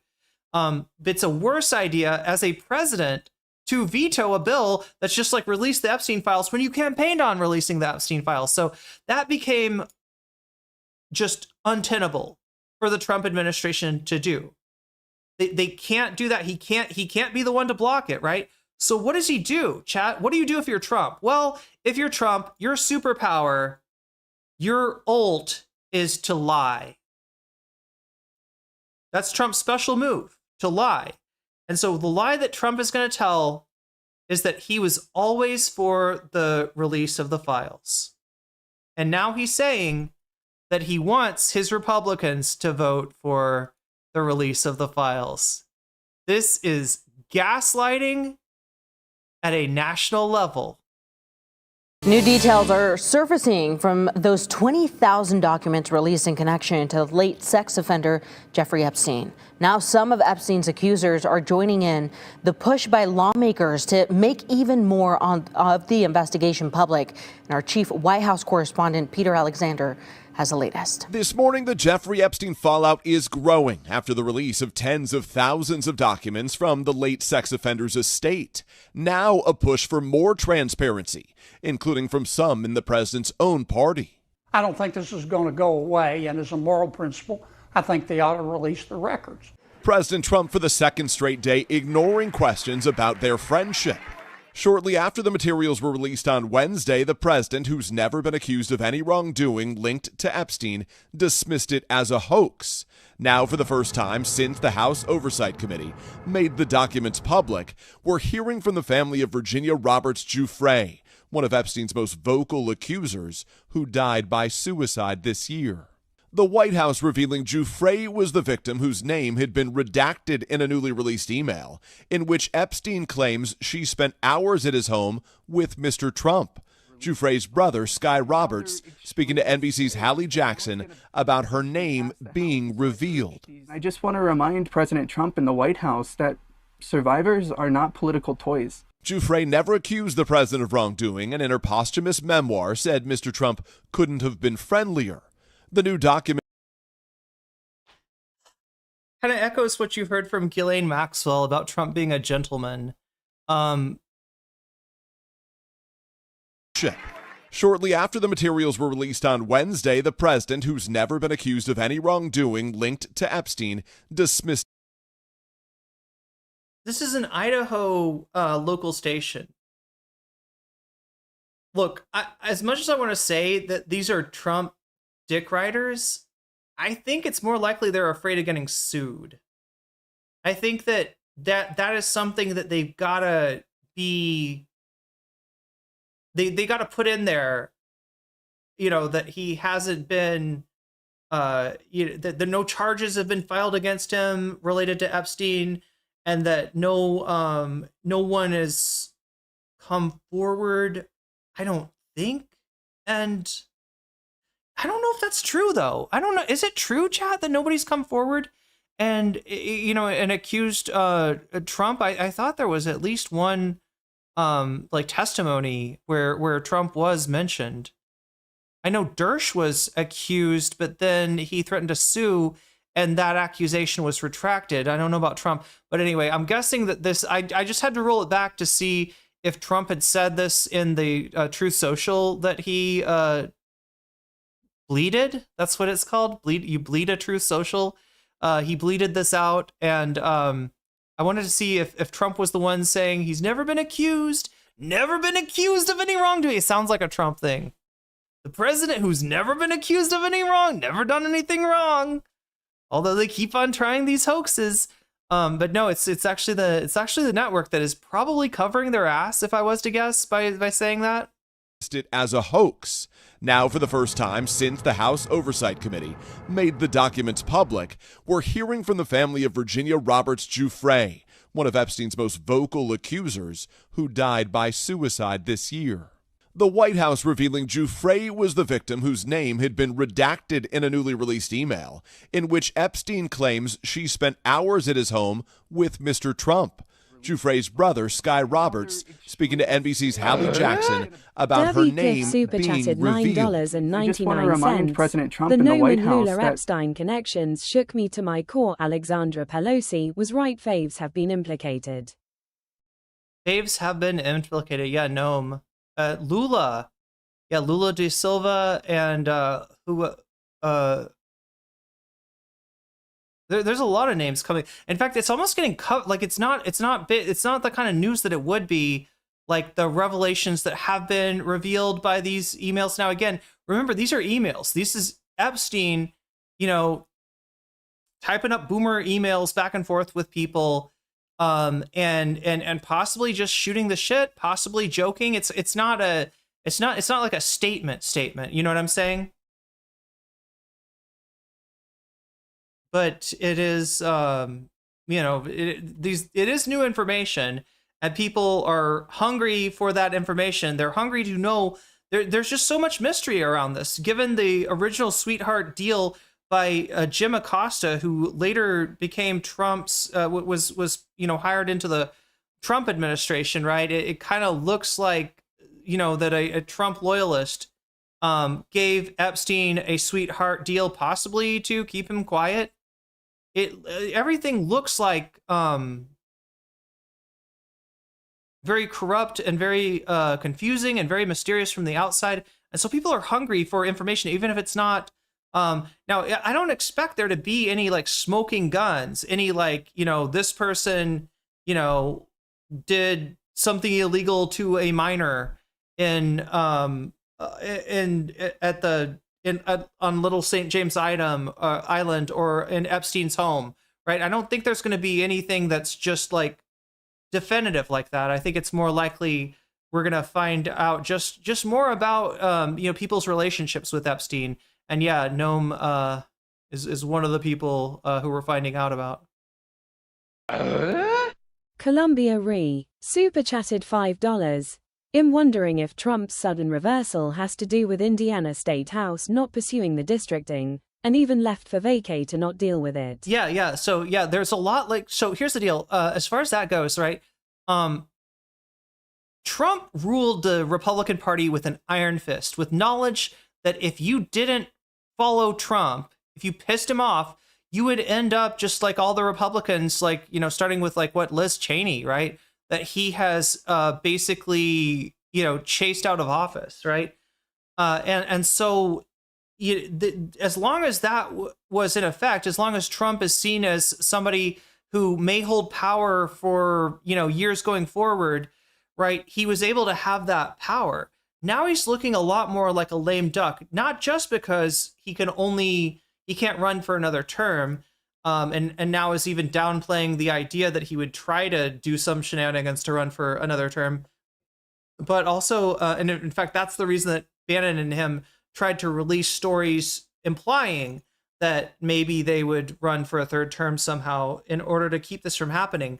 But yeah, lame duck is something that happens usually in the second half of the second term of a president, right? Especially if that president loses the midterms, loses control of Congress in the midterms. You've got somebody in power that just doesn't have the power to bring to bear that they would at other times in their presidency. So that's the situation that Trump is in right now. That's likely why stuff is happening like the Indiana State House defying his will, like Columbia Rican is pointing out there. Marjorie Taylor Greene has flipped on him. A lot of people have flipped on him. A lot of people in the Senate and House, a lot of political officials, but also people in the the commentariat, right? Tim Dillon, I think, is has flipped on Trump. Nick Fuentes has flipped on Trump. A lot of these people just like they got no love for Trump anymore because he's losing his power. He's fading away. He's losing his aura as we speak. And who knows if he'll even survive until the midterms, right? He's not looking too healthy either. But yeah, that's probably the reason. It's a combination of things. Is that the reason that he did this reversal, though? No, I think the reason for the reversal is that just that his advisors gamed it out. What I could have told you in a second, that it's not a good look to veto a bill on releasing Epstein files when you ran on releasing Epstein files. And he's done everything to make himself look guilty.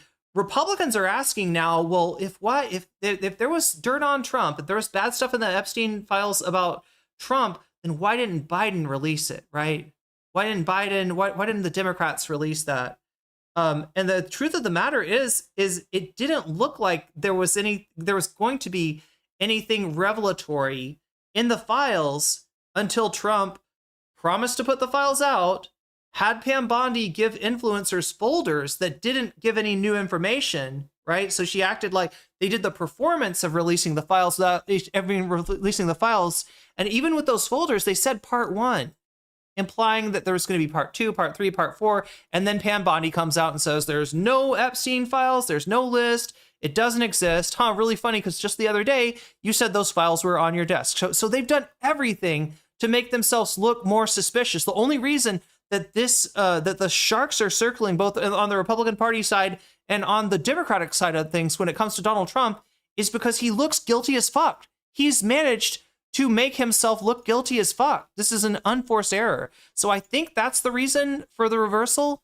But the Indiana State House thing and a lot of the defiance that you're going to be seeing of Trump in the coming days has more to do with his status as a lame duck and being perceived as not having nearly as much power because, this is the end of his administration. And, if people are actually able to vote, if he doesn't somehow undermine the voting process for the midterms, he is almost certain to lose the House, which will now do investigations on him. And he'll, lose the Senate. A lot of what Trump has done so far in his administration has been accomplished through executive orders, right? Those are things that don't stick unless you turn them into law. And now it's looking a lot like turning some of those into law is not going to happen. Stuff like the tariffs, right? He's rolled back some of the tariffs now. The tariffs, especially, on food, he's realized that's a bad idea, but that's an admission. He said the tariffs were going to raise your prices. Him having to take the tariffs off of food is an admission that, yes, they did raise prices. And he's losing in the election. He's lost the mandate of heaven. There we go. That's basically it. It's very similar to what Davy is talking about. If you know this concept from feudal China, when a leader or emperor was successful, he would be perceived as having the mandate of heaven. The Jade Emperor was smiling upon him from up high, right? And then when stuff would start to go against the leader, people would say, has he lost the mandate? Has he lost it? Because the idea is if a guy's got the mandate of heaven and you revolt against him, you're going to be killed. You, your family, everybody you know is going to be fucking killed, all right? You're not going to do well because he's got the mandate of heaven. He's got Jade Emperor on his side. And if you, but once an emperor loses the mandate of heaven, then yeah, very likely a rebellion will be successful. And the, political interest that's trying to put a new person into power will be successful. That is the time is right to rebel at that point. So yeah, it is very much like a mandate of heaven type situation. Mandates sound pretty gay. I mean, it's only gay if you're the one who's giving head, apparently, according to Republicans. Anyway. Survivors are not political toys. Giuffre never accused the president of wrongdoing, and in her posthumous memoir said Mr. Trump, yeah, they're definitely sweeping for Trump here, or they're afraid of being sued. Couldn't have been friendlier. The new documents also show the depth of Epstein and Trump's bitter falling out. In this 2018 exchange, Epstein suggesting he had potentially damaging information on the president, writing, "It's wild because I'm the one able to take him down." The controversy is unlikely to go away anytime soon, with Republican House Speaker Mike Johnson saying a vote on releasing the Justice Department's Epstein files will take place next week, something Epstein's accusers tell NBC News they have long been calling for. We are representing survivors that have never had a voice.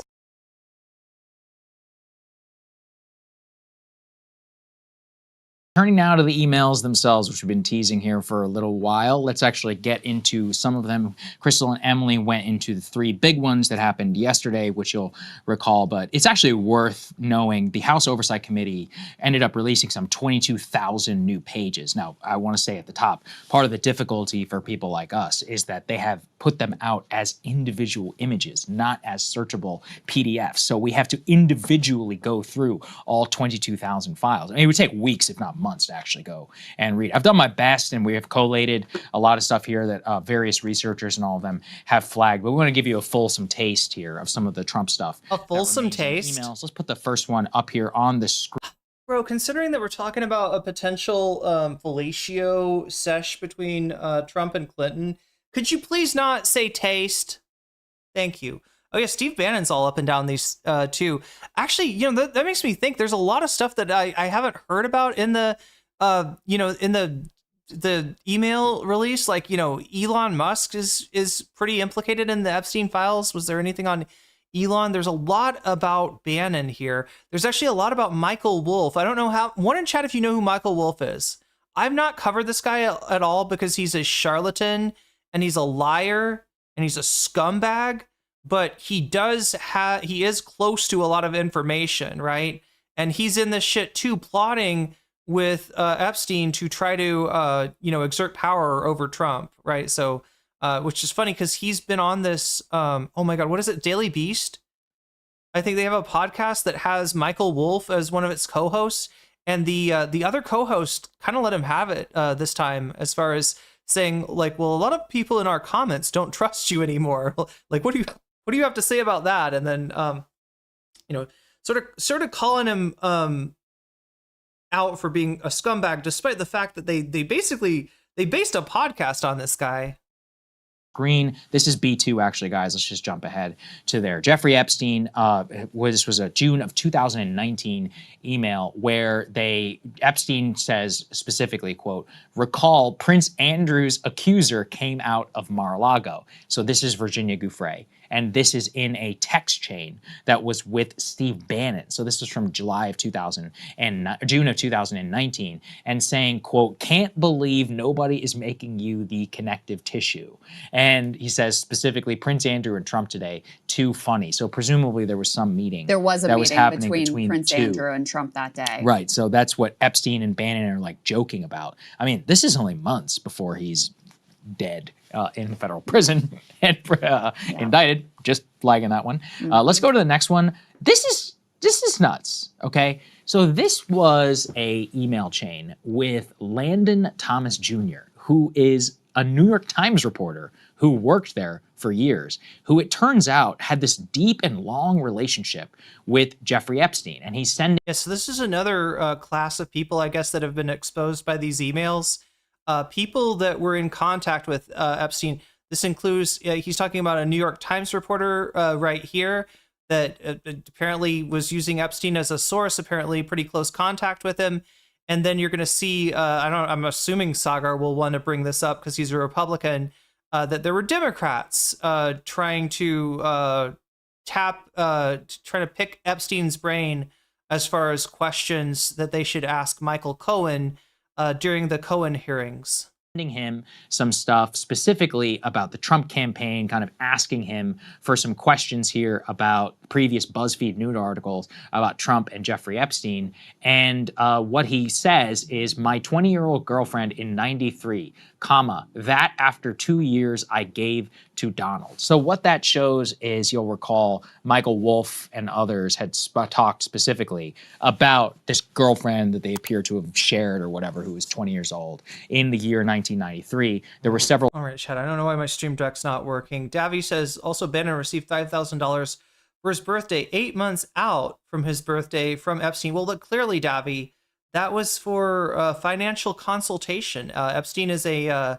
math wizard, a math teacher, and also a finance expert. So, obviously, Bannon was receiving some very important financial advice from Epstein. I don't know. I keep mixing up Michael Wolff with Michael Cohen. They're both kind of scumbags. Michael Cohen was Donald Trump's fixer.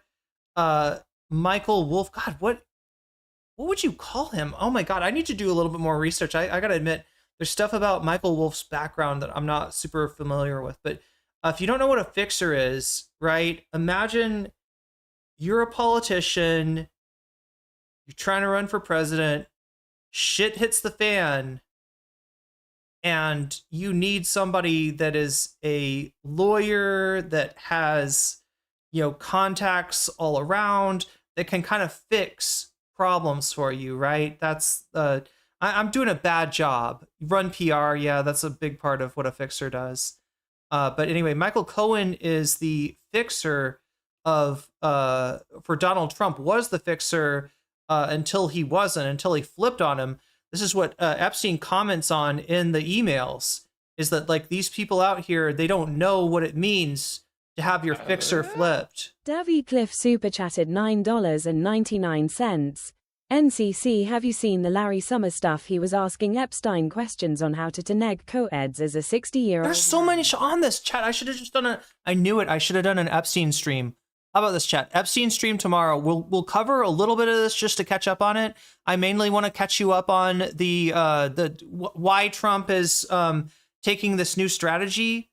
But I'll be back tomorrow. Fucking knock on wood that there's nothing ridiculous that I have to deal with. In it sucks, chat, that the business hours in Thailand are like my stream hours. So it's so hard to get stuff done. But I'm finally caught up on paying off my bills and everything. So yeah, I'll try to be back tomorrow and cover more Epstein stuff with you then. I just wanted to get us kind of caught up on this. But no, the Larry Summers stuff, there's a lot of stuff that I missed. But yeah, the faves are going to get canceled. Was it? It was, oh my God, what's her name? Pelosi? Daughter of Pelosi? Jokes about that and being depreciated in the birthday book, which you will also recall, just again, to show some of the relationship. Let's go to the next one. This one is an email. Alexandra with Michael Wolff, the quote-unquote journalist. Yeah, I mean, the emails from Wolff here are like a secondary conversation about how disgusting that is. But anyway, he says, well, I guess if there's anybody who can wave this away, it's Donald. Let me know if there's anything I can do. Can anybody explain a vacation email to me? The email that Epstein is using is JEE vacation. Is that what that is? A vacation email? It's not like he works in an office though. Like, I mean, he does work for people, financial advice for people, right? But anyway, yeah, JEE vacation is the idea that you have like a work email, and why not just have a work email and a personal? Anyway, chat, this is probably beyond my pay grade to understand why it's a JEE vacation. This is from Michael Wolff. This was about the lawsuit. This is in relationship to the lawsuit from an accuser, I believe, named Katie Johnson, who alleged that both Trump and Epstein had raped her when she was 12, 13 years old. Yeah, that's right. So this was in a lawsuit. So he's talking about, well, if anyone could wave this lawsuit away, it's Donald. Right. I guess he was right. Okay. For a time, anyway. Next time, let's put this up here on the screen. This is for Epstein on Donald Trump, quote, he feels alone and is nuts. I told everyone from day one, evil beyond belief, mad. So it sounds like he had TDS. Most thought I was speaking metaphorically. It's Landis Thomas, from Jeffrey to Landon Thomas Jr. Wow, we're going to chalk it up to TDS? Or might we say that if a scumbag like Jeffrey Epstein says that you're evil, you're probably like beyond our conception of evil, right? You're probably like off the scale But yeah, this is why we love Saga, right? It's obvious he could crack Stormy Daniels, ? Lies after lies. Yeah. Again, Jeffrey Epstein is lecturing you on morality, like what you have gone seriously wrong somewhere in your life. Next one. This is from 2015. Again, Landon Thomas Jr. over Who at I the New think York was Times. fired because of Yes, his he was. relationship with Epstein. Right. New York Times reporter. Yeah. And so he emails him about the infamous quote, "I've known Jeffrey Epstein for 15 years." And Epstein replies, read the UZFeed. Must be BuzzFeed. BuzzFeed. Ari, airplane logs, Hawaiian contest. Have them ask my houseman about. Chat, Hawaiian contest. Is that the Hawaiian Tropic? Yes. Hawaiian Tropic contest. This is one thing that I haven't heard a peep about. Hawaiian Tropic is run by was owned up until their sale in 2012 by a guy named Ron Rice. There's stories about this guy brewing up the original recipe for Hawaiian Tropic in a trash can, which he later had coated in silver because this was like, this was how he made his fortune. And yeah, had a what is it, like it's like a swimsuit model contest, I guess is what the Hawaiian Tropic contest is. Anyway, he lives in Florida. I don't know if he's in Palm Beach along with Epstein and Trump. But there's got to be a connection there, chat.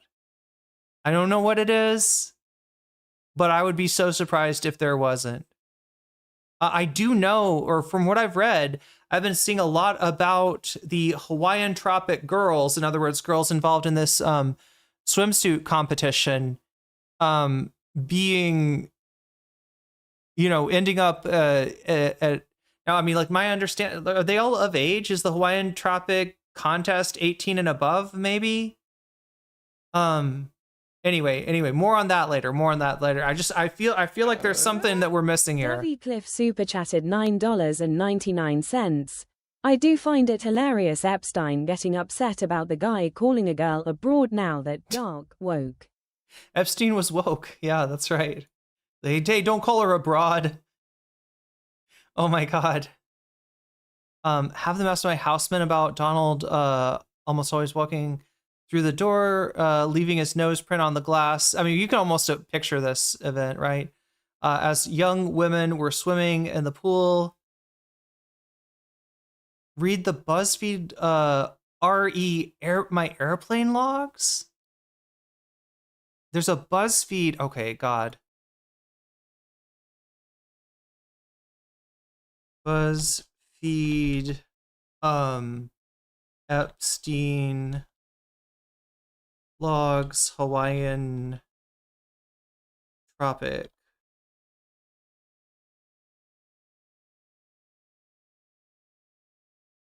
Yeah, like I mean, it just feels like Ron Rice and Jeffrey Epstein lived close together.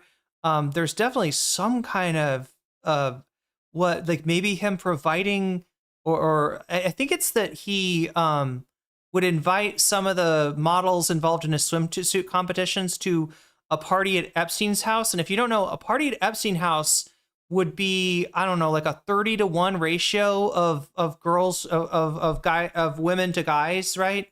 It'd be like Epstein and his 10 closest friends, and then the rest of the people were like models. BuzzFeed Epstein documents what it said about 4 days ago. Wait, I thought BuzzFeed had closed down. Read the BuzzFeed there's a threads on this. God damn it. Pedophilia and bad grammar. Yeah, cancel this guy for the bad grammar, of course.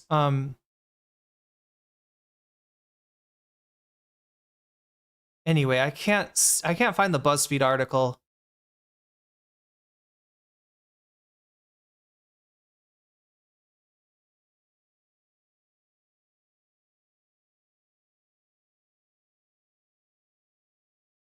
About Donald presumably almost walking through the door, leaving his nose. Donald. footprint on the glass as young women were swimming in the pool.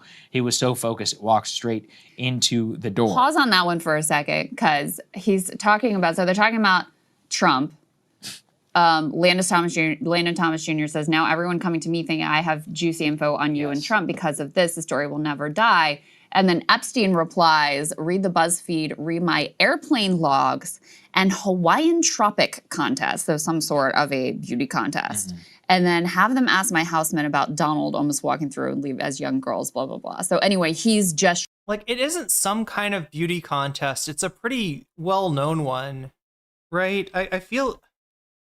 Hawaiian Tropic contest. Pageant. Bikini contest. It's a bikini competition.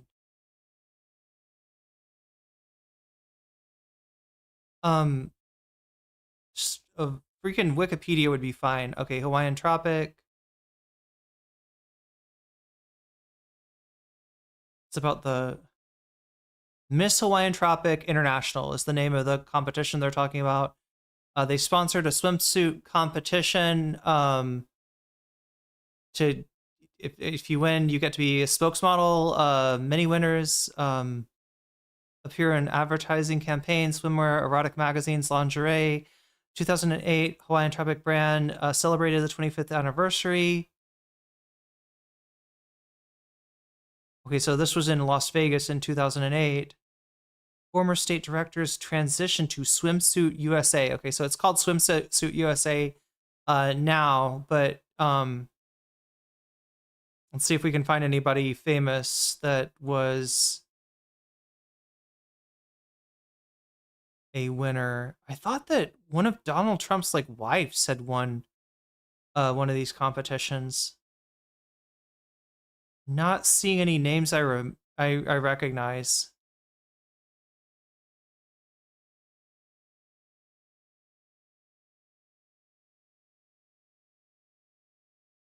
Rebecca DiPietro in WWE. I don't know any of these names. There's another WWE person.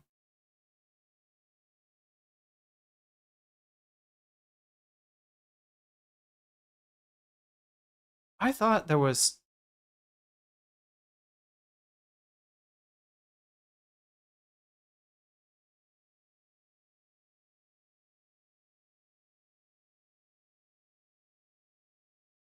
Okay, I'm not recognizing any names here.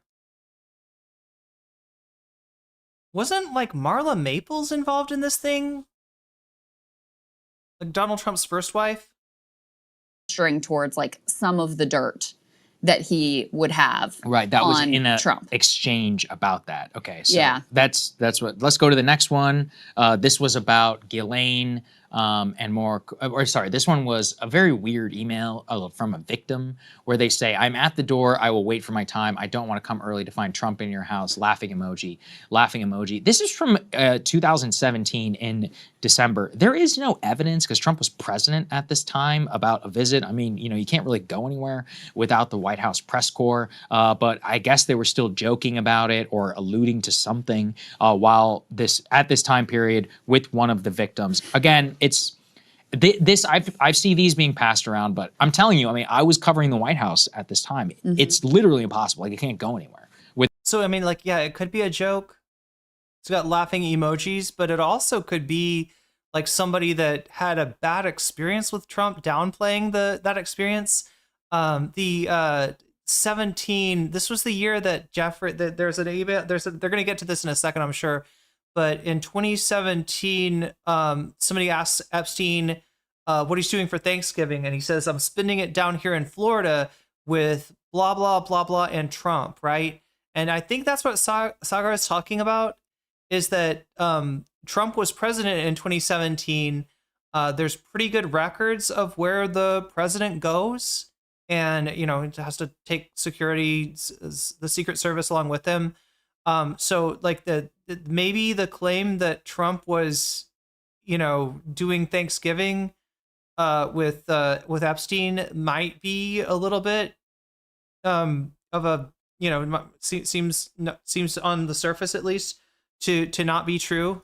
Without the White House press corps that was tagging along. So I don't think it's likely at all. I mean, he was definitely at Mar-a-Lago a ton, but Jeffrey Epstein, if he had been at Mar-a-Lago at that time, that actually would have been a story. It was under Secret Service control. I mean, theoretically, I guess, possible, but very unlikely. This just seems to me, there's a lot of winking, nodding, joking, and Epstein, in the emails to me, he loves how important he is of his relationship with everybody else, and he's constantly alluding to the dirt that he has on everybody around him, including Trump. Trump was one of the figures that he constantly alludes to in the emails. This is confirmation of, one of the things that has been posited about Jeffrey Epstein is basically like he was using blackmail to make money, ingratiate himself with the rich and powerful, keep himself out of trouble.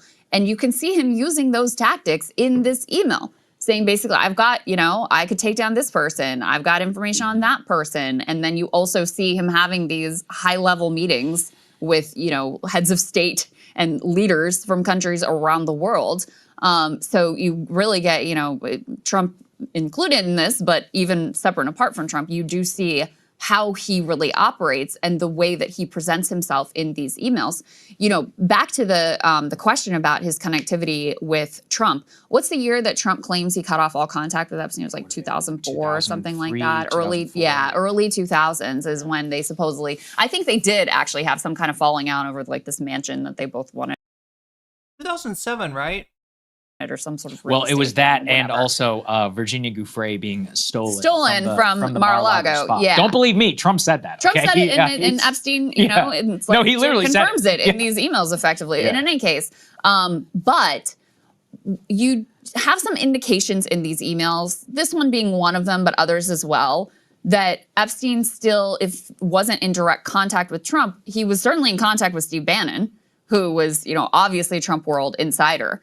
A lot of questions for Bannon. We knew that Bannon had all of these hours of Epstein footage that has never. Yeah. This is something that, like, oh my God, if somebody could get a hold of this stuff, if this was useful for Trump or for Bannon or for anybody on that side of things, it would have been released by now, right?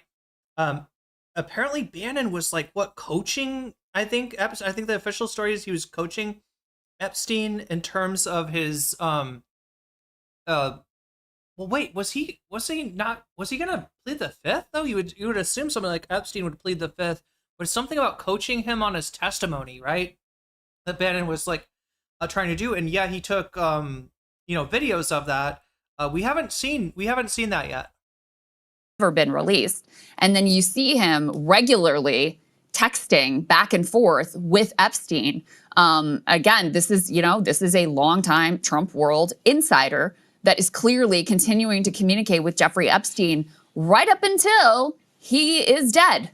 So, that exchange with regard to Prince Andrew, that is, I think, like a month before he ends up dead in a prison cell. Yeah. So all the way up to the end, he was certainly connected directly to Trump world. There's another email where someone is asking him to pass some sort of a video along to Donald Trump, suggesting that they at least thought that he still had that kind of access. So I think that's a really important piece of this too, as we, put these pieces together. And, you may ask, what's going on with the Steve Bannon thing? I mean, I think the most logical conclusion is that he wanted to keep Epstein close because reportedly he had said that he knew that Epstein was the one guy who could take Trump down and that he was worried about going back to 2016. So I think the probably logical conclusion is that he wanted to keep this guy close and keep tabs on him to make sure that nothing that was going to be damaging to Trump was going to be coming out. Let's get to B8. This might be the craziest one. Let's put it up here on the screen, okay?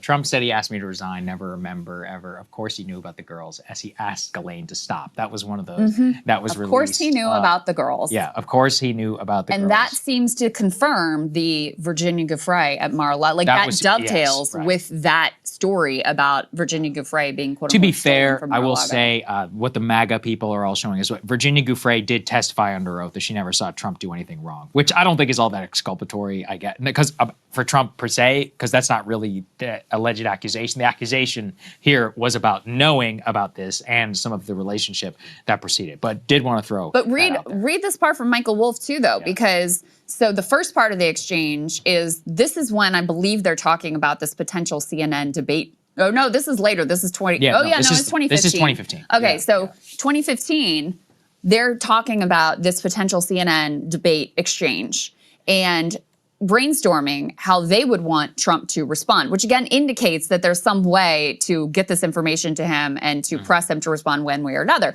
And Michael Wolff says, I think you should let him hang himself. Interesting. Chat. I think I figured out what this is. I think this is like, I don't know. Kind of seems like it's serving the same function as a crouton. Like it's like toasted rice. Anyway. Choice of words. If he says he hasn't been on the plane or to the House, then that gives you a valuable PR and political currency. You can hang him in a way that potentially generates a positive benefit for you, or if it really looks like he could win, you could save him generating a debt. Of course, it is possible that when asked, he'll say Jeffrey's a great guy and has gotten a raw deal and is a victim of political correctness, which is to be outlawed in a Trump regime. So here you have Michael Wolff saying we should hope that Trump lies, because then you have leverage over him. You have valuable PR and political currency. And if he wins, you could save him generating a debt. So again, strategizing about how basically to wield this information against Trump and have power over him. And so that email was in 2015. And then the one above it is from a separate exchange about, of course Trump knew about the girls. He asked Elaine to stop. Yeah. So extremely revealing there in terms of how they were talking internally and how Epstein operates. Let's go to the next one, shall we? This was another pretty extraordinary one. This is a joke where he talks about, well, it may not be a joke. He's saying, quote, Hillary doing naughties with Vince. So this is about Vince Foster. This is some 1990s stuff if you've never gone down the road of the Vince Foster suicide. But he is alluding there. The Clinton body count. Well, I mean, go and read it for yourself.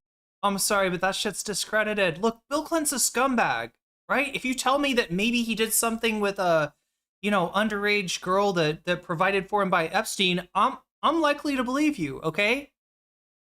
Bill Clinton's a bad guy. But the Clinton body count shit, just like the Whitewater shit, that shit was investigated. It's been gone over. Like that, I don't know. Like the what specifically what Epstein's mentioning is the theory that Vince Foster and Hillary Clinton were an item, that she was cheating on Bill with Vince Foster. And like I don't know. I guess that's something that's like sort of worked backwards too, from the assumption that Hillary had or that the Clintons had Vince Foster killed, but there's just nothing. There's no fucking evidence to that, right? And we're talking about events of, oh my God, chat, 30 years ago, I believe, right? 30 years ago. So yeah, I mean, it's there's like a lot of wild shit in here, but Saagar's like a true believer. That just the reason I'm pointing this out is that it defies his image as the reasonable Republican, right? He is in some ways, on some issues, more reasonable than other Republicans. That's true, right? But like in terms of the good faith that Crystal and Ryan and the lefties on Breaking Points come with, which I think is actually sometimes a little bit too much. Sometimes it kind of turns my stomach a little bit, right? So sometimes I feel like just for expediency, Crystal lets Saagar get away with some bullshit. Other times not, but yeah, he's not matching their tone, right? When he's like, well, I don't know, maybe their Clinton body count. Maybe this taps into a theory that the Clintons were like drug dealers in Arkansas. It's crazy shit. And it's maybe like the first example of something like the Swift boating campaign, right? This is the first example of of this variety of Republican dirty tricks, of basically astroturfing a story with no real evidence behind it in order to, slime your political opponents. Yourself. It is objectively a crazy death. There's no getting around that. Let's get to B11, shall we? This was from Jeffrey Epstein to Peter Thiel. Quote, subject, that was fun. See you in 3 weeks. Yeah, I would respect Hillary more if she was having an affair. This would be the most human thing that she's ever done.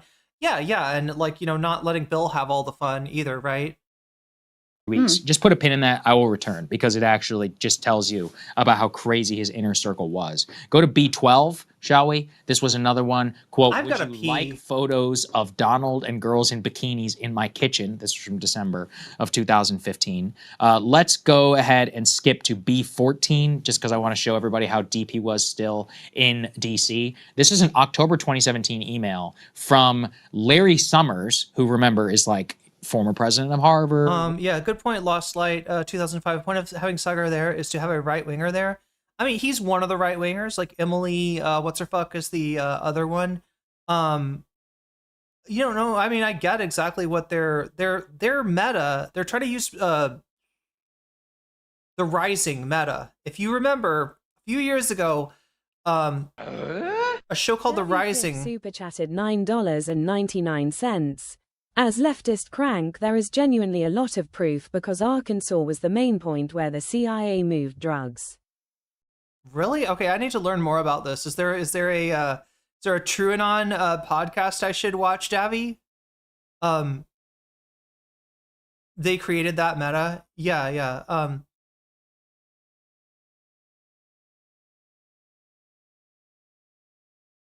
To get a reasonable Republican, yeah, it's pretty hard. I mean, so what they're trying to do is basically the Rising meta. Rising was a show on The Hill. The Hill's a conservative publication that has like a digital media outlet and a YouTube channel. And for a while, they struck gold by combining, I think, first Crystal Ball with, was it Sagar? Yeah, yeah. I mean, it is the breaking points. It is the Rising meta because they broke away from The Hill and started their own show. They were just basically like, hey, we're what's getting views, right? We're what's important. We don't need The Hill. We can do this on our own. And they did. They successfully did that. Now, part of this too is that then it gives the hosts a little bit more wiggle room in that Crystal.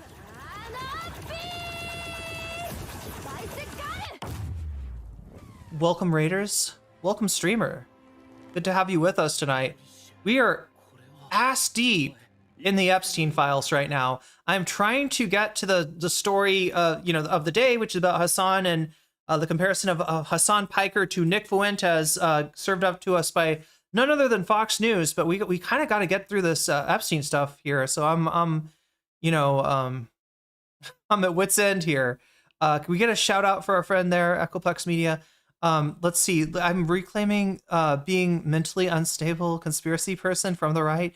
Well, I just need to know the information because like everything I've ever seen about the Clinton body count has just made it seem like it's cope, but maybe not. Here, I'll do the shout out. Is that how it works? I can never remember.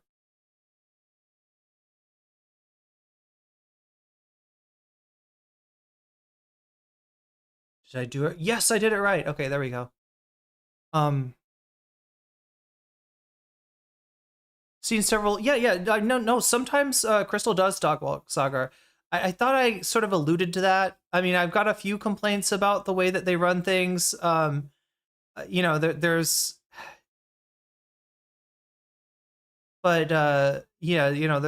good points too.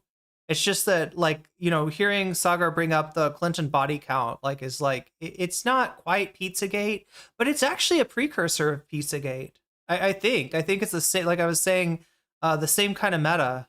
But anyway, I don't know. Apparently there's more TrueAnon that I should be watching to know that the Clinton body count was really legit. I mean, I've got no warm feelings in my heart for the Clintons. I think that they represent a their whole triangulation strategy is like a metastasization of the loser lefts that you know kind of started up after the Reagan years and the Bush years.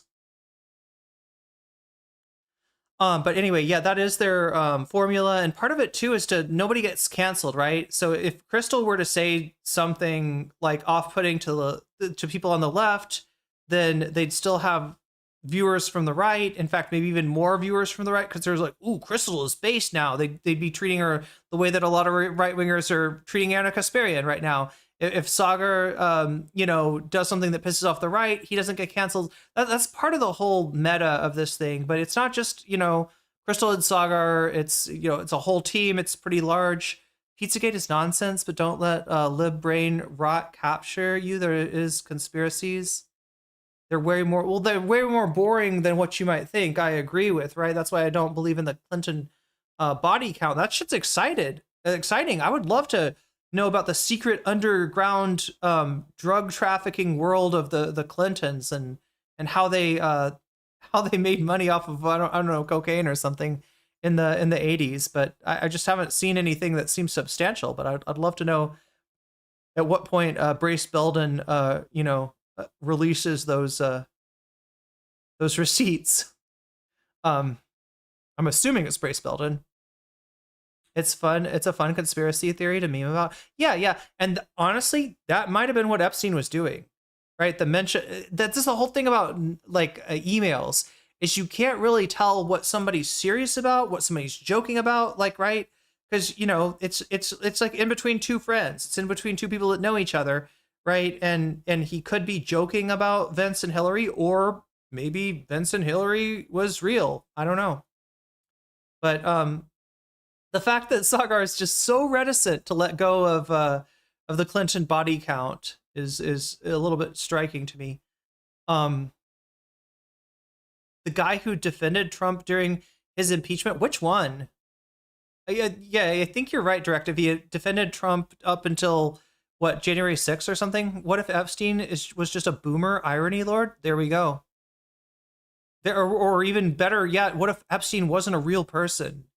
I don't know. What if he's the creation of various intelligence organizations? Epstein only existed because the CIA, MI6, Mossad, et cetera, needed him to exist, right? Michael Brooks used to do a Clinton impersonation that would end in a slow drag the body to the park. Oh yeah, that's the theory, right? Is that they had Vince Foster killed in the White House, and then they dragged the body into the park. But I thought part of that was Michael making fun of the ridiculousness of the story. Anyway, I mean, you know, Davvy's got a point, though. Davvy's got a point. Some of the things that we've assumed were conspiracy theories maybe deserve another look, because there's more going on. And look, chat, best case scenario, this Epstein thing takes down more than Trump, right? Best case scenario, this Epstein thing lifts the veil on how the rich and powerful operate. And it fucking wakes people up. You know, if you want to find a fucking, you know, somebody to demonize, right? If you want to blame somebody for something, why is it always got to be somebody with no power? Why is it always trans people? Why is it always immigrants? You know, right? Why is it always Iran or Venezuela, right? It's never like the people with the most power that basically, you know, do whatever the fuck they want. And you're getting a little glimpse into this world of exactly those kind of people. Epstein was one of them. You know, our politicians, you know, a lot of them seem to operate like that. Noam Chomsky, apparently. I always put the P in his name. Noam Chomsky. He's not Chomsky. Actually don't think Epstein was a real person. I think he was just a bag holder. Wait, I still don't understand that. I have to pee. Oh my God, chat. You're so interesting, though. And this is interesting. And we still have more. We haven't even gotten to the content that we're featuring today. I gotta pee just so I'll be able to fully focus on Hasan and Nick Fuentes and the relationship in between those two. And so I'm gonna put this on. I'm gonna pee. I'm gonna finish my. This is an interesting salad, chat. It's rice with chiffoned. I can't even tell us this is Chinese kale, Chinese broccoli. It's some kind of leafy green. It's not morning glory. It's got these rice croutons in it. It's got bean sprouts. Oh, and it's got some chopped up long bean in there too. And then it's got this coconut. It's like roasted coconut shavings right here that you just like mix in with everything. It's pretty good, and it's one of the few things that I've been able to order that is not like chocked to the gills with the bird's eye chili that apparently is my bane. Chad, I grew up eating spicy food. Like my sister would challenge me to eat a raw jalapeno, and I would cry. And like I was eating, like as a teenager, I was eating ghost chilies and habanero peppers and stuff like that. But for some reason, the bird's eye chili, I can't touch it. It's too much. Why is it called bird's eye? I don't know. It looks kind of like a beak to me. Like it's a very thin pepper. I think I've got some here. I'm gonna pee. Maybe I'll bring a bird's eye chili back to show you what I'm talking about. I've still got some in the fridge, and yeah, we'll go from there. Again, chat, sorry about the short stream today. I probably should be trying to make the stream shorter because they don't. That way, I'll be able to. I will miss less days and have more time to do stuff. But yeah, today is going to be a fairly short. Anyway, World Bank, Treasury Secretary under Clinton, like as respected as it gets in liberal establishment circles. Still is and somehow. Epstein says, when we meet, I will endeavor to mesmerize you with stories of DC. So wild! Exclamation, exclamation, exclamation. Interesting. B15, please. These were all some of the ones that I was noting that I dug out.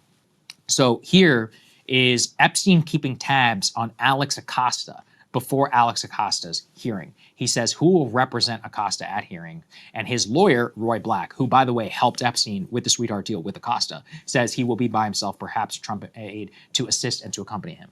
The reason why that's noteworthy to me is, number one, he's keeping tabs on Acosta at the hearing. Number two, the alleged he belonged to intelligence quote about Acosta happened while he was being vetted, allegedly, according to whoever leaked that story. The he belonged to intelligence quote happened while he was being vetted for his potential confirmation hearing, in the belief that he may have been asked about it at some point during that confirmation. So that's why it was important to me that he is keeping tabs on Epstein. B16, please. This is the perfect one for me. Because this just shows you, like, yeah, look, obviously Trump is a headline because he's a president, but this is how deep this stuff all goes. So this is just 2014, September 2014, during the UNGA, when, the global elite is all in New York City. These were all of his meetings that he lists out, and please keep this on screen so I can read from them. Peter Thiel, Larry Summers, Bill Burns, CIA director, Gordon Brown, the Prime Minister of Britain, Jagland, who was a Nobel Committee person from Norway, the Mongolian president, the UAE leader, Qatari leaders, Leon Black, that Apollo hedge fund guy who, they had a long relationship with. That correspondence that he has back and forth is with Obama's recently departed White House counsel. And he's listing like the Clinton people, the Security Council. He talks about the climate summit that's happening there for the Clinton Global Initiative. Woody Allen, right?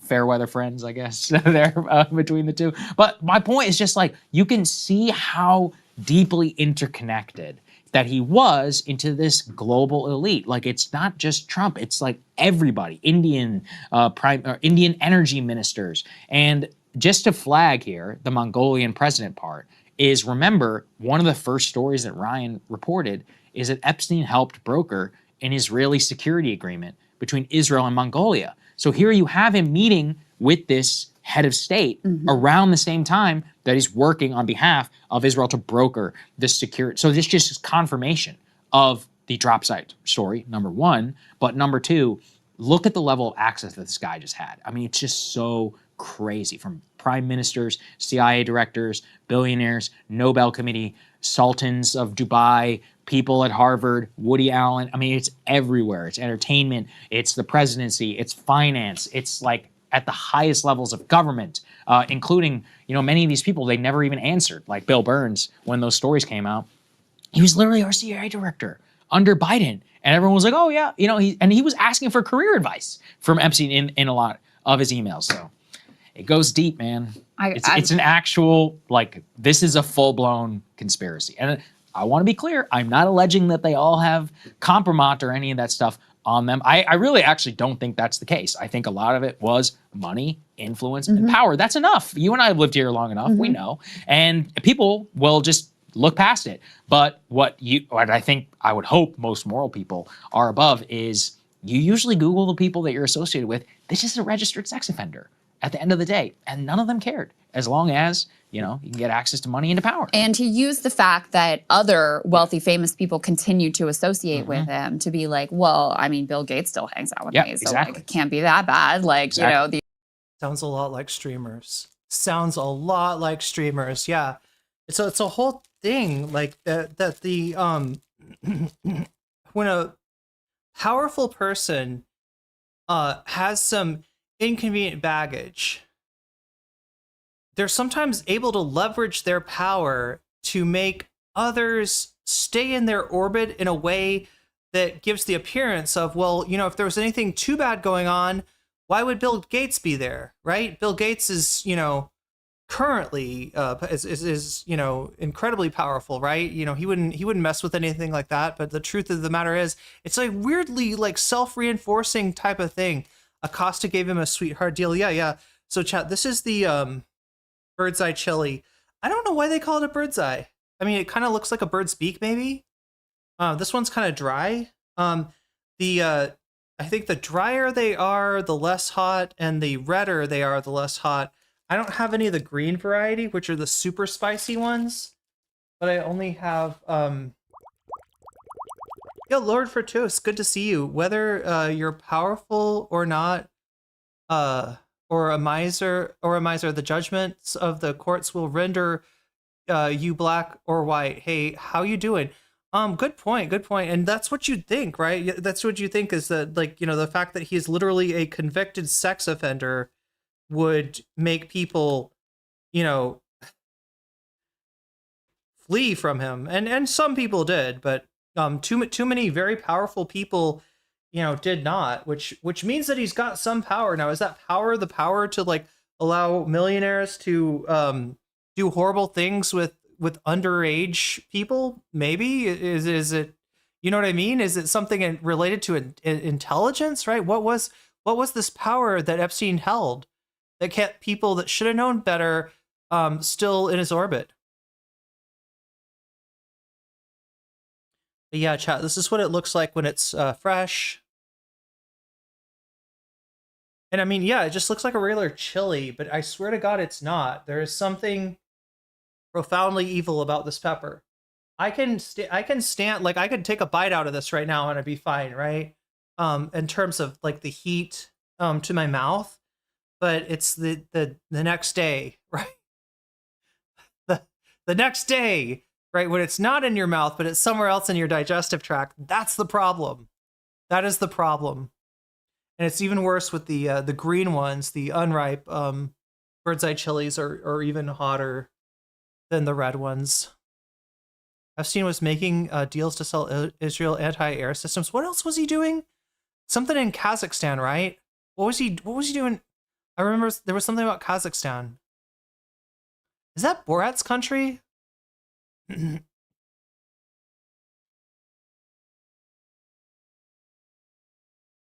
Either way, thank you for the sub, Lord Produce, and good to see you again.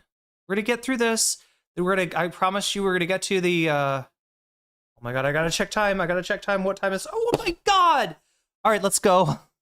Fuck. He's like Larry Summers or whoever, they still way later than I thought it was. Think that I'm cool, so it can't be that bad. One more that I just saw here this morning, because by the way, and this is important to remember, as Sagar was saying, 22,000. I mean, this is why people like Vosh and Destiny have orbiters, right? I know it's a weird thing to compare Epstein to streamers, and it kind of sounds like this is my only frame of reference, and I'm just like applying it to everything. You know, if all you have is a hammer, everything starts to look like a nail. But I do think that what I'm talking about here is dynamics of PR rather than, you know, specifically, you know, this, right? Or specifically streaming, right? So, like, the reason that they have orbiters is to give the appearance that like, oh, well, if Vosh was so bad, then why is so-and-so still talking to him? Why is Lance on his, on his network? Why does Lance use his sysadmin for a website, right? And part of it, as we found out, was because when you try to back out of those deals, they hurt you as much as they can, right? It's blood in, blood out with streamers like Vosh and Destiny. But the idea is for them always to have people around them that are beholden to them, people around them that they could destroy, right? And so they're not staying because of love, they're staying because of fear. This is some Machiavellian type shit, right? And I think it's just I think it's in a lot of stuff. I don't think it's germane specifically to politics, to streaming or to anything specifically, but 1,000 emails and messages got dropped yesterday, and none of them are in a searchable format. So they're in a Google Drive in image folders, which are unsearchable, just so everybody knows. So what we just went through is a sampling of what has come out so far. There is going to be more, okay? And so here's another one that I just am seeing for the first time, where it's Michael Wolff again, going back and forth with Epstein, talking about... Yeah, exactly, Lost Light. The Orbiters have to defend them because they're... I always said it like this, like Vosh is... the meal ticket to his Orbiters, right? You can't kill, as much as some people might want to supplant him and replace him, if you kill the golden goose, you're not going to get any eggs, golden or otherwise. So they're incentivized basically to keep their guy viable. Now the only exception would be if there was some Orbiter that gained prominence to a similar level than the streamer, and that, you know what I mean?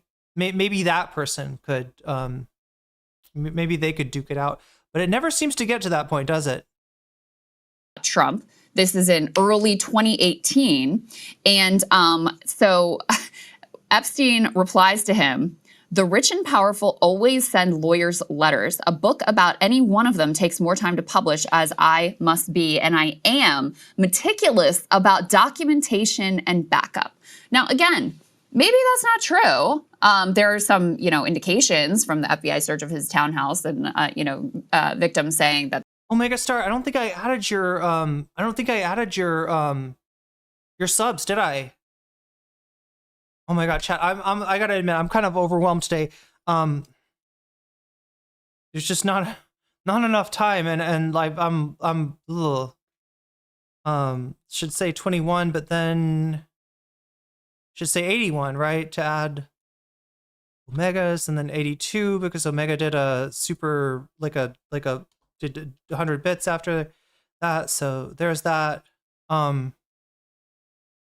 I feel like I haven't been counting well. There were video recording, that there was cameras everywhere, et cetera. There is some indication that that is actually the case. But that was the perception he wanted people to have, was that he was meticulous about documentation, that he was recording everything, that he was keeping track of everything. And so the reality of what he actually had or didn't have doesn't really matter. What matters is what powerful individuals like Trump think that he may have, and assume that he must have, and assume that he must be sharing with various entities that he's also associated with.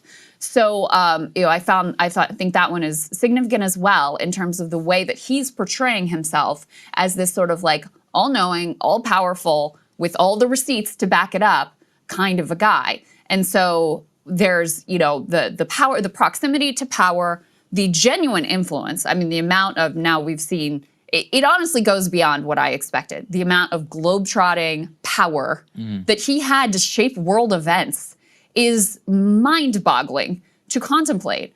So you have wealth, you have power, you have proximity to all of these elites, and then you throw in that you have dirt on any number of people that can make your life very difficult. Then you see how this conspiracy of silence develops and is sustained over so many years. And the last point I wanted to make here, like I said before, there's going to be stuff that continues to come out. Whatever's new, we'll also put in the show tomorrow, the Friday show tomorrow as well. But Jill Filipovich made a good point about these emails with this New York Times reporter, these were from his work account. So New York Times fired him because he had an inappropriate relationship with Jeffrey Epstein. So they knew that he was having this like personal relationship. And these emails about Epstein and, Trump have been sitting on New York Times servers, presumably, for all these years. And they just, I guess, never bothered to think of that, never bothered to search the emails, never bothered to see if there was anything relevant there that they might want to look into and report out. And that is wild and gets to what you were saying, Sagar, about like, how is it possible that none of this has come out before? You literally had the email sitting on New York Times servers and they did nothing with it. Yeah, weird. Interesting. And look at Ryan right now reporting out all this stuff that any reporter could get access to. It speaks to someone who's methodically set up inflection points all over the world so that if anybody ever thinks of like blowing the whistle, there's somebody that can get to that potential whistleblower, right? There's a hammer that can come down on the whistleblower's head before the whistleblower blows the whistle. And so the whistleblower figures out, I can't blow, I would like to blow the whistle on this. This is fucked up. I have information that is of public interest, but I'm going to get killed if I say anything, right? It's gotta be something like that. Anyway, chat, like I said, we got to get on to what we're doing here. There's the Fox News segment. Yeah, so I don't know much about, wow, burp. I don't know much about this guy. His name is Guy Benson. He's not a bubblegum dispenser like Benson from the regular show, but he's also not a blue jay or a raccoon or a green person with protruding nipples. I don't know if this guy would fit on the regular show, to be totally honest, but his name is Guy Benson. This is the Guy Benson Show. Fox News Audio. It makes me think that maybe he's not on the network itself, that he's just kind of like an ad. They're trying to do podcasts now that, oh my God, chat, the Dasha story. Yeah, I've got to stream tomorrow.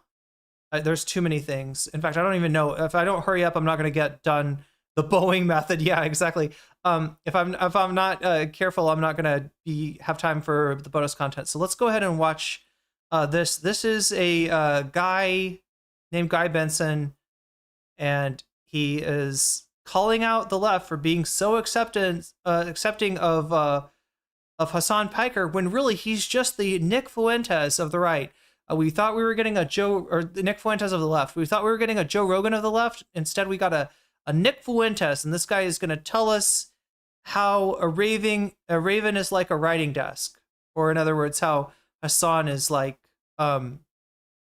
Nick Fuentes. All right, so let's go. I think we're at 200, by the way. I haven't been counting, but I think that number is actually higher. I think we are in for double bonus content, which is why I'm trying to hurry us a little bit. A friend sent this to me. Got like less than 2 hours left. And you're aware, especially since we had Ben Shapiro on the show recently, of a bit of a battle and a brawl. This guy pulled Ben Shapiro? God, Ben's not doing well. So I'm guessing, though, he's on the Ben Shapiro side of things.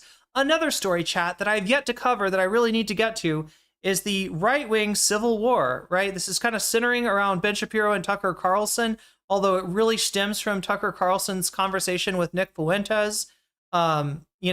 He had a conversation with Nick Fuentes, and, a lot of his audience is just as racist as Nick, so it's no big deal for them.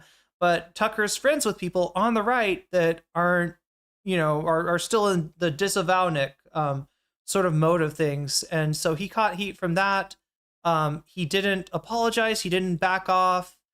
What was it? The Heritage Foundation showed up, and I think originally, oh my God, I'm trying to remember how it happened. Did they originally, I can't remember if they condemned or condoned in the beginning, but it didn't make their patrons happy, and then they switched. Yeah, I think they switched to, oh my God, chat, this is, all on the political right.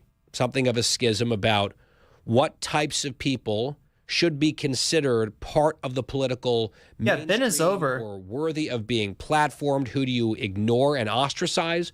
Who do you promote? Who do you exchange ideas with? These discussions are ongoing. In some cases, the ongoing discussions are acrimonious. I draw certain lines, certain places. And I think that there are some people, open bigots, who should not be welcome in the conservative movement. And the question is, all right, But what you're ignoring is the fact that the conservative movement is built, as I said a few months ago, on moral panics, right? Moral panics based on bigotry. There's an outgroup out there, and although they seem really pathetic and weak, they're actually really powerful and really connected, and we got to get them before they get us, right? So all the things that we think are not acceptable to do to human beings, we got to do it to this group. Because if we don't do it, they hate us for existing, right? And they can't be talked to, they can't be reasoned with. The only thing that we can do is, eliminate them, right? That's Republican politics in a nutshell. $9.99. Hey Ben, it's almost like telling your viewers the great replacement is happening. Who do you think they always blame as the mastermind for that? That he's playing with fire, and his directive is saying in chat, the leopards ate his face. Yeah, this is very much a leopards ate your face kind of moment. Yeah, they rode the tiger. They rode the leopard, right?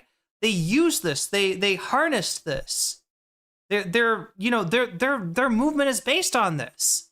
And then when you start to be like, people are like, ooh, I don't know, should I be homophobic? I thought we weren't doing that anymore. And they're like, yeah, no, it's okay to be homophobic. The family is important, right?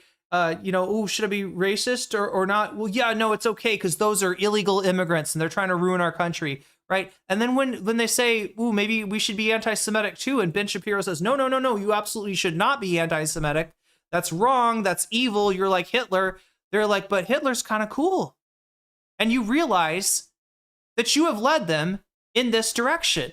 You've been riding a leopard with a hock of ham on a fishing pole and pulling it along and, thinking that you're smart and that you don't actually have to feed the leopard, when in actuality, the leopard is going to feed on you.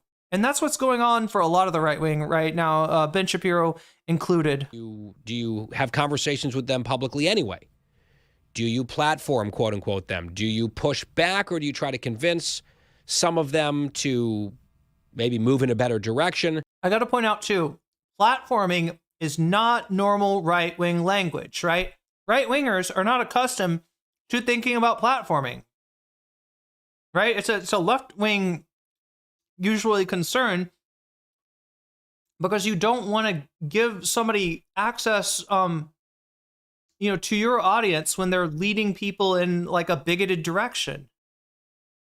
So it's really, I don't know. And the whole thing about the woke right too, I don't think that means, obviously chat, wokeness has lost all meaning, right? It meant something. It was like a part of, is it possible for Trump to doctor the files? I don't know. Like they supposedly redacted his name from a bunch of the files. So they can do that. Who's this dweeb and why acting like he's the country's dad? I don't know much about this guy other than he's a Fox News associated podcaster. Well, let's see what he has to say about Hasan Piker. These are, again, questions that are being litigated in a very public manner. And I think that they are important conversations because those of us who are conservatives on the right have a responsibility to decide about guardrails. What do we tolerate? What do we embrace? You gave up the guardrails when you elected the guy that did a beer hall push. What did you think was going to happen? Did you think he was going to bring the adults back into the room? Or do you think he was going to realize the adults don't really let me do what I want, so let me bring in fucking the glue sniffers instead? And now he's saying release the files. Okay, so I went over this earlier. What Trump is doing, let me explain this to you, okay, chat? So Trump first said, elect me, we're going to release the files, right? Kash Patel, Dan Bongino, some of the people that he got for his administration, we're making their money off of we got to release the files. JD Vance comes on Theo Vaughn. Oh yeah, we got to release those Epstein files, right?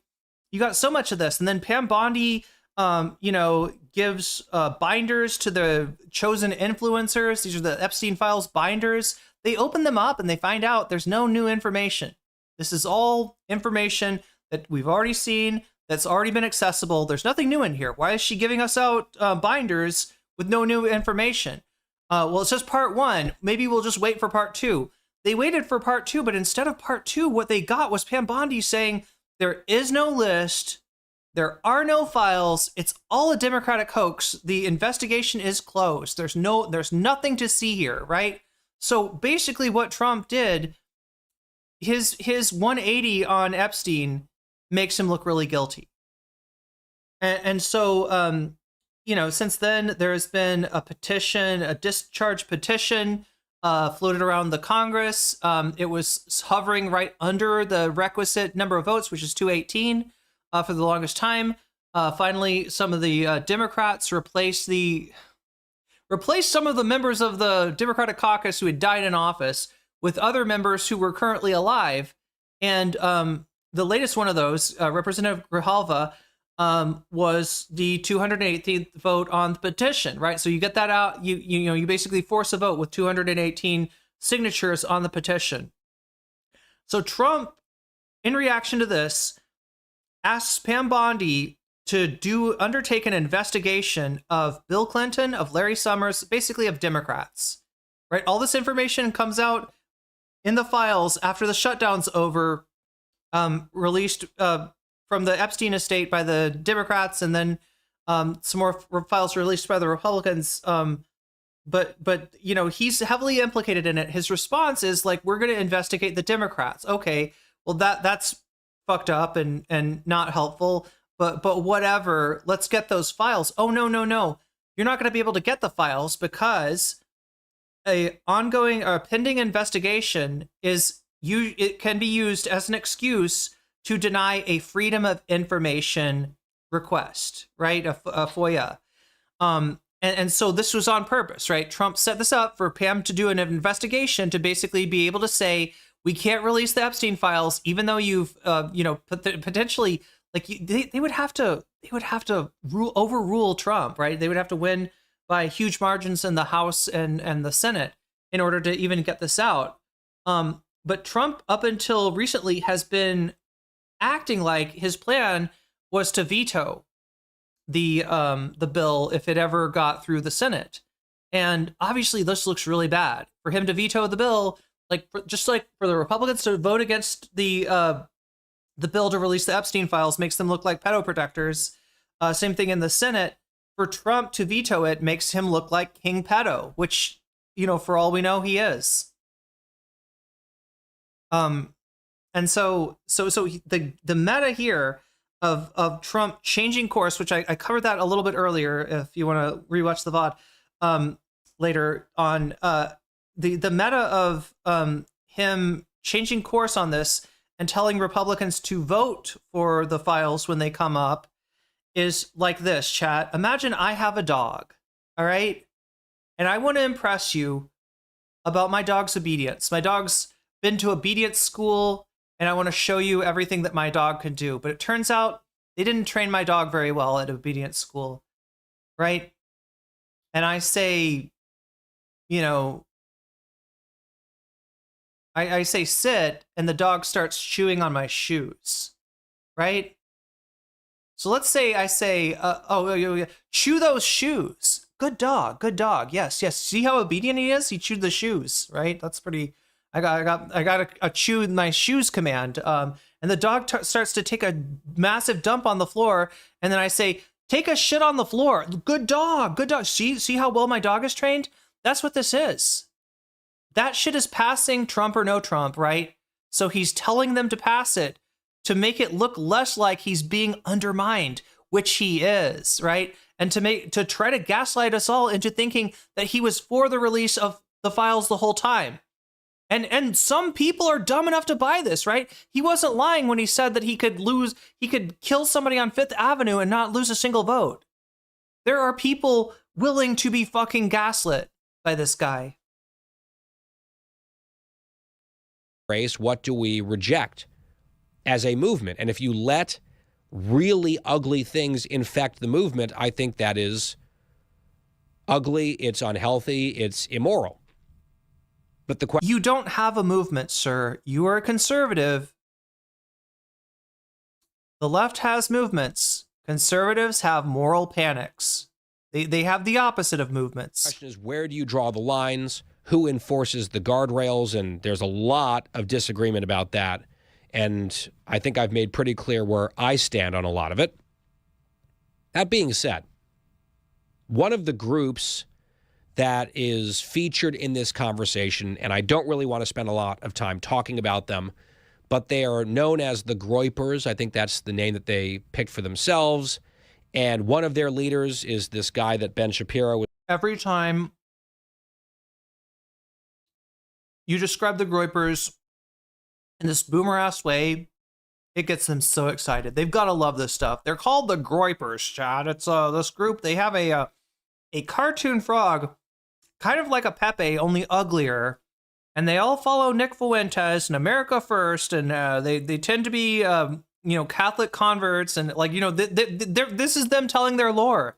This is the success of the Groyper movement. God, was talking about Nick Fuentes, whose name I try to avoid on this show. I think he's vile. A little bit late for that. Proudly and openly a bigot, like not the fake sort of smear job that we get from the left all the time. You know how we've told you that that nobody's really racist, and the left is always making this up. They call everybody Nazis. They call everybody racist. They call everybody right. It's really more of a problem of reverse racism. The real racism is against white people. Well, that's all true, except for with Nick Fuentes.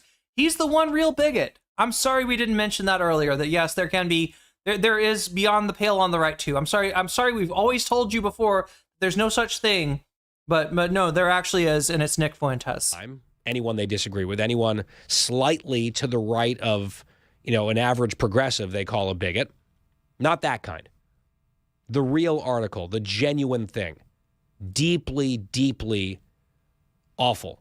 Racist, anti-Semitic, misogynist. I mean, all the things, homophobic, which some say is ironic for various reasons, but the isms that get tossed.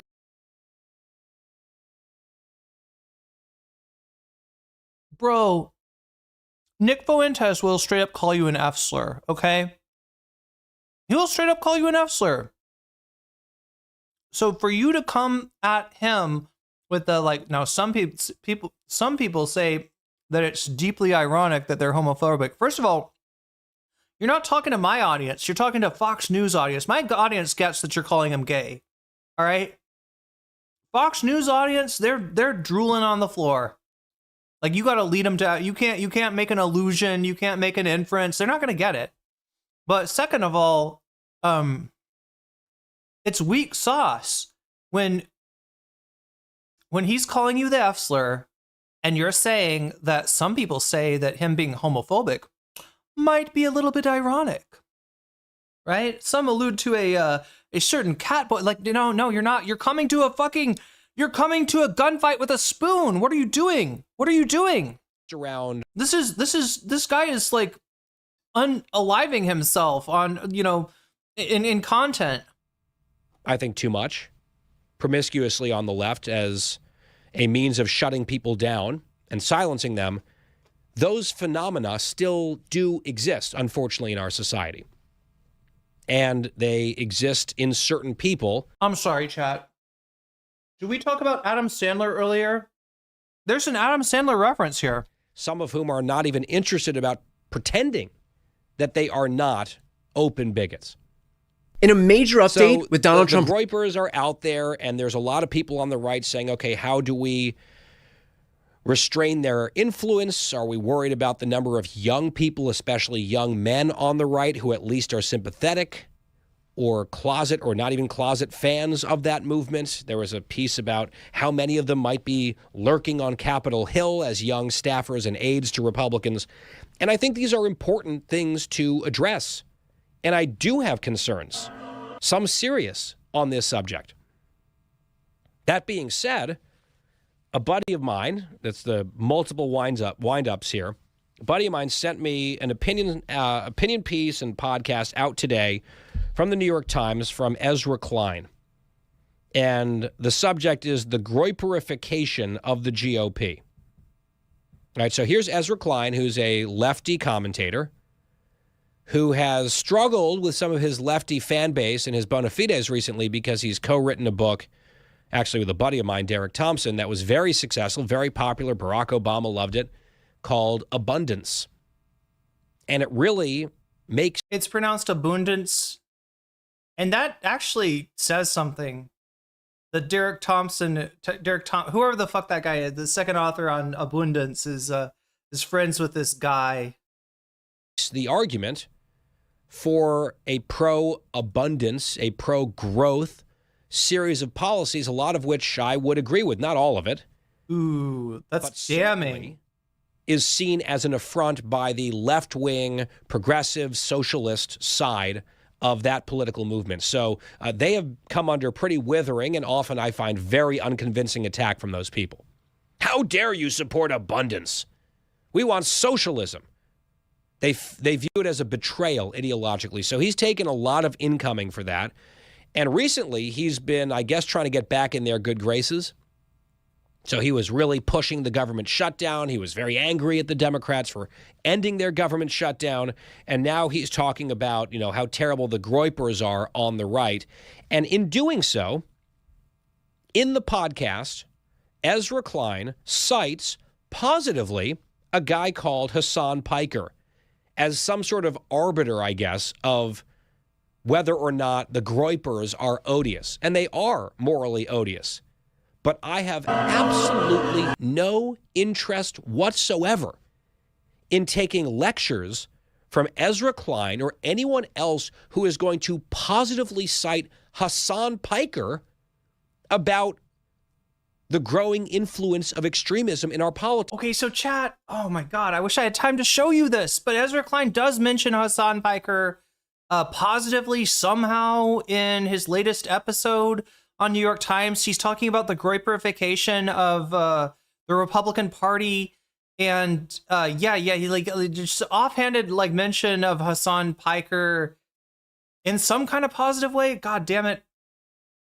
Because Hasan Piker, Pikerism, if you will, the socialist No, it's Marxist-Leninism with Pikerist characteristics. Communist, pro-terrorism, pro-Hamas, dirtbag left, they are the left-wing equivalent. Any response to the Epstein emails that mention your name? Oh my God, what the fuck? Covering news and politics for 10 years, there really isn't a whole lot that stuns me anymore. David Doyle, what are you doing here? No, I'm trying to show them the scene from, look, this is what it's like if I can find the right scene. Jesus this, Moses that, Abraham hit me with a wiffle ball bat. Wait.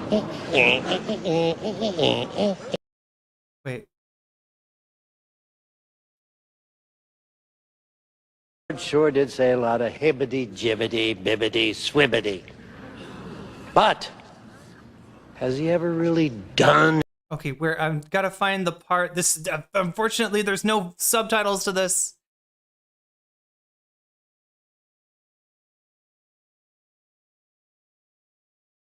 Oh my God, I can't find the part where he says there is a. Anyway, it's like he says there is no hell, or there is a hell, and you're about to go there right now, or it's fucked. It's fucked. I don't have time. I can't do this.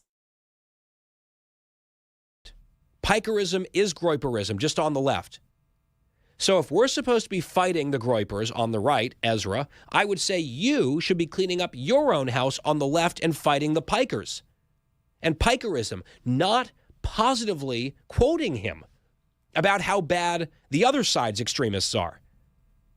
And this is what is worrisome to me. I'm not sure if the right is going to ultimately be successful in marginalizing people who need to be, in my view, when the left is taking their own equivalents on that extreme, on that radical side, and not just indulging them, but increasingly embracing them. Right? Hasan Piker was a valued, honored guest at the Pod Bros Summit they just had, the Obama guys with their podcast. He was there. Yeah, come on, get on stage. We love you. He's had glowing pieces in GQ and the New York Times and I think Variety. He's this handsome young guy. Maybe he's the next big thing on the left. Almost always whitewashing the appalling things that this guy says and believes. You'd never see that kind of coverage for the Groypers, and you shouldn't. But it's interesting that these lefty journalists and others are saying, well, yeah, those people are terrible, but if we have... You'd never see this kind of coverage for the Groypers? Bro, do you not understand you're on the losing side of a Republican civil war? There's more energy, there's more motion, there's more support for the Groypers. Because the shit that you've told them so far has set them up to believe that there's no such thing as racist. There's no such thing as too far to the right. People like that on our side. You know, I kind of like the cut of their jib. This Piker guy, he's got muscles, he dresses well, he's got a following. We need this, I guess, to win. And you see how they justify laundering someone like that while insisting that the other side must take out its trash. And I just have no interest hearing any of that from Ezra Klein. Okay, so yeah, he watched Ezra Klein's 40-minute diatribe about how the right wing has been taken over by the Groypers. The thing is, he didn't listen to the important part. The important part is that they are in control. They have more power. They are ascendant. Guys like this are falling. And like you say that we don't hear anything from the right building up, Ben Shapiro. Au contraire, you're not listening to the same right as I am. But also, what we don't hear from the right is what you're saying right now. Any sense of moderation. You never hear that, any acknowledgement that there's such thing as too far right. Any acknowledgement that you go too far right and you end up at fascism. No, we always want to say that fascism is a communist thing because remember, the Nazis were National Socialists. And just like North Korea is democratic, okay, it's right there in the name. So it must be true, right? Or any of these people. And you might say, well, is it really the same? Yeah, it's the same. Hasan Piker has just spent the last several days, it seems, in China, sucking up at every... Glazing Mao the fuck up. ...opportunity to the Chinese Communist Party and regime. He was in Tiananmen Square, where the commies famously killed a bunch of people. And he was there just... Yeah, I heard they ran over a guy with a tank. Basically waving the flag on behalf of the communist regime. What he said was that he couldn't understand patriotism. He's looking at the, Chinese flag raising ceremony in Tiananmen Square and seeing all these people showing reverence, showing honest to God reverence, not just reverence like, you're at a baseball game, you put your hand on your heart because that's what everybody else is doing. You go through the motions. He's seeing people that actually think that flag stands for something. They start to cry when the anthem plays, right? There's a real connection there. They connect that flag and the the Communist Party with their life improving materially in an unbelievably substantial way, right? People that a generation ago were very poor are now very wealthy, right? The technology that might have been behind, in the 60s and 70s is now ahead of the United States, right? In a lot of really important ways, right? We can't even do the kind of high speed trains that we don't have anything like that in the United States. There's a whole bunch of examples. I see examples in Thailand of things that we don't have in the United States. The United States is getting left behind in a big way. So anyway, what Hasan is saying is that he doesn't have that kind of reverence. He can't relate to that. In other words, he doesn't feel patriotic towards the Chinese flag or towards the symbology of the Communist Party, right? That was the point of what he was saying. Kind of the opposite of what this guy was saying, that he was sitting there he doesn't have the reverence. He doesn't have the nationalism. He can respect moves that are made by the Chinese government, but it doesn't translate to him to like a the kind of connection that he's seeing in front of him, and it's a kind of connection that he doesn't see in the United States, which has a ton of patriotism, but most of it is hollow, most of it is empty, most of it is not something that you can't point to like, I love the United States because yada yada yada. Now maybe if you lived back in the 50s, you could say my family comes from Tennessee, and until the Tennessee Valley Authority got put in, we didn't have much of anything, and now things are a lot better, right? There's no like great improvement to correspond with what people in China have experienced during their lifetime. That's all he's saying. I mean, after all, he is a communist, right? After Zohran Mamdani, his BFF apparently, won the mayor race in New York City, Hasan Piker was an honored guest, it would seem, at the election night party. And we played this clip last week. Here he was lamenting something about fairly recent world history. Cut 5. We are in the heart of the imperial core. This is the country that defeated the USSR, unfortunately. This is the country, America, that defeated the U.S. I wonder if there's a reason he doesn't have access to like a second source, right? You're just hearing Hasan stream. Maybe it's a technical glitch. USSR, unfortunately. Oh, I got like 1 hour left, don't I? I have 1 hour left. He's been spending his days in communist China saying things like this. This is a new quote from Mr. Piker. Cut 1. I don't have any sort of patriotism in my heart for any, for America, but just in general. I'm not like a very, I care about people. Yeah, I have no sort of patriotism in my heart for America.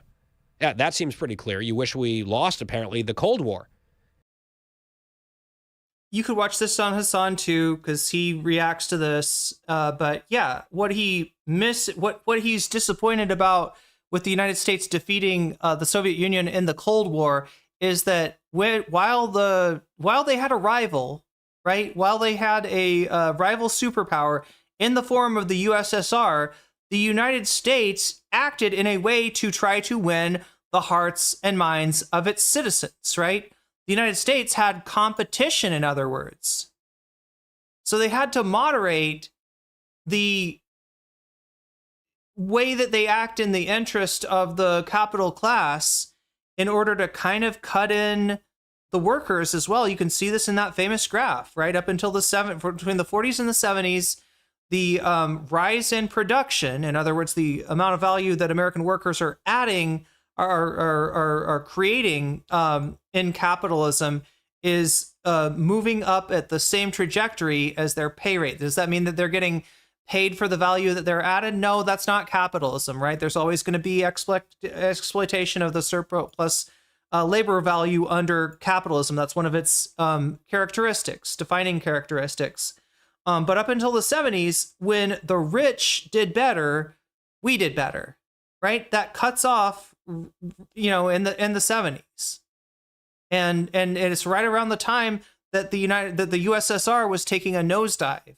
And if you look at the way that our politics have proceeded in the years after the Soviet Union collapsed, it's been bad for workers. That's why Hasan wishes that that the Soviet Union hadn't been defeated, because it was literally better for us as workers when the U.S. had competition. That we're trying to say that, hey, the United States is run by capitalists, people are exploited, right? If you can cut people in, if you can make sure that they've got enough, if you can make sure that at least, shit is like less grim than it is in the Soviet Union, which, given where the Soviet Union started, basically was serfdom in the early part of the 20th century. It's not a very high bar to outdo the Soviet Union in terms of material conditions. But they felt obliged to do that as long as the Soviet Union existed. Now that it doesn't exist, there's not, now could China become that kind of competition for the U.S.? Yes, and I hope so. China is not considered a superpower. At best, it's referred to sometimes as a near peer, meaning that they are, increasing their military, they're building their military up, right? In 2008, China saved the American economy. They did straight up when they could have taken us to the poorhouse, but instead lent us trillions, stable. Yeah. And we were always in need of not just the Chinese, but the Japanese and many others in order to hold up the dollar. In fact, a big part of it is the dollar acting as the default currency for the world. Yeah, you got the Elon death tube in Las Vegas. That's the closest we got to the high-speed rails. He's not just saying that on his endless live streams, where apparently he zaps his dog with a shock collar if the dog gets up to stretch. Isn't that lovely? But he is on the soil of a foreign adversary country run by a totalitarian communist regime, and he's bragging about his total lack of patriotism for the country that has made him extremely rich. Does he believe in political violence? Yes, he does. Lost Light 2005, China kept the United States viable because U.S. failing would have set them back as well. Yeah. They need to sell stuff, and definitely in 2008, the United States was far and away the biggest market, right? So the fortunes, the destinies of the United States and China were hitched, and still are to some extent, right? There's a almost a symbiotic relationship between the United States and China, and it goes all the way back to Richard Nixon and the Sino-Soviet split, when the United States, let's see if I can say this correctly. The Chinese and the Soviets moved apart, and the Chinese and the Americans moved together, right? We got closer at that point. And then in the 80s, of course, you have Deng Xiaoping and the famous Dingus Gambit, which is where China's development really started to get supercharged. Now, some people will say that Dingus policies are not in keeping with any kind of socialist ideology, and that maybe China kind of like lost its way at that time. But then other people will say that China did what they needed to do to continue to grow and to survive and to improve the material conditions of their people, while the Soviet Union dropped off the map and experienced social decay. I know he claimed, oh, no, of course not. No. He wants people to ignore the many things that he says. He lies. Because he said this publicly, cut 3. Kill them. Kill those motherfuckers and murder those motherfuckers in the street. Let the streets soak in their red capitalist bloods, dude. Anybody can tell me who he said that to? Anybody know? There's got to be somebody in chat who knows who he's talking to at the time. There's probably some people in chat who watched that stream. Anybody know who Hasan saying this about? Like, let the streets run red with their blood? It's Saltman. It's Dan Saltman, who was Hasan's friend at the time, who was a landlord, and he's joking with him about being a landlord, right? I'm a communist. You're a landlord. You know how Mao would handle that, right? Yeah, it's not. It wasn't Hasan threatening fucking to put the landlords up against the wall. But yeah, it was landlord Dan he was talking to. I'm sick and tired of it. Left-wingers, liberals, you need to be showing your opponent's guts on there, okay? You need to be gutting. This really is the greatest hits. You need to be shanking these motherfuckers and let. Wow, look at that. Look at that. Hasan saying the Democrats should go around with knives and shank people. That sounds pretty violent, huh? Until you realize he's giving advice for Democrats in political debates. God damn it. God damn it. Letting their intestines just ride on stage. Okay, look. There is such thing as getting devoured by your own metaphor. And I think that, that's a metaphor. But when you start talking about, let's get into, how their guts are moving and stuff, you're probably gone a little too far, right? You just needed to say fuck them up. And look, if there's any fault that Hasan says, it's that he lets his metaphors get away from him like that. And he presents those moments, those clippable moments where if you take it out of context, it's like, wow, he wants to let their guts hang down. Like, this guy's bloodthirsty. He loves He loves killing. He loves violence. He loves shanking people in the streets. Is this man? Slice him up, slice him and dice him. It's fun, Lost Light, but does he need to go on about it for 5 minutes? I don't know. I mean, I know what he means. You know what he means, right? But this does make the right wings work much easier for them, and the drama slop freak shows on YouTube as well. Let the streets soak in their bleeping. Oh, good point. Directive says. I mean, we're talking about it. Yeah, good point. Yeah, it was same thing with the 9/11 comment. Is he gonna end on the 9/11 comment? What do you think, Chad? Is that gonna be his coup de grace? He's like, and listen to this. He wanted 9/11 to happen. Capitalist blood. And it's not metaphorical either, because he's a big fan of that guy Mao, who murdered allegedly the healthcare CEO No. in New York City. Big fan of that. Chad, I thought we were going for we were just talking about China, right? It would have been so easy to be like, he's a big fan of. Can't stand Dan. Can't stand Dan, says Omega Star. I don't know how anybody can stand Dan, not even his family, right? That guy. Big fan of Hamas and terrorists who kill Jews. He said that every act of resistance is legal, talking about that conflict. Bro, I know this guy has seen Red Dawn, right? This is the kind of guy that loves Red Dawn.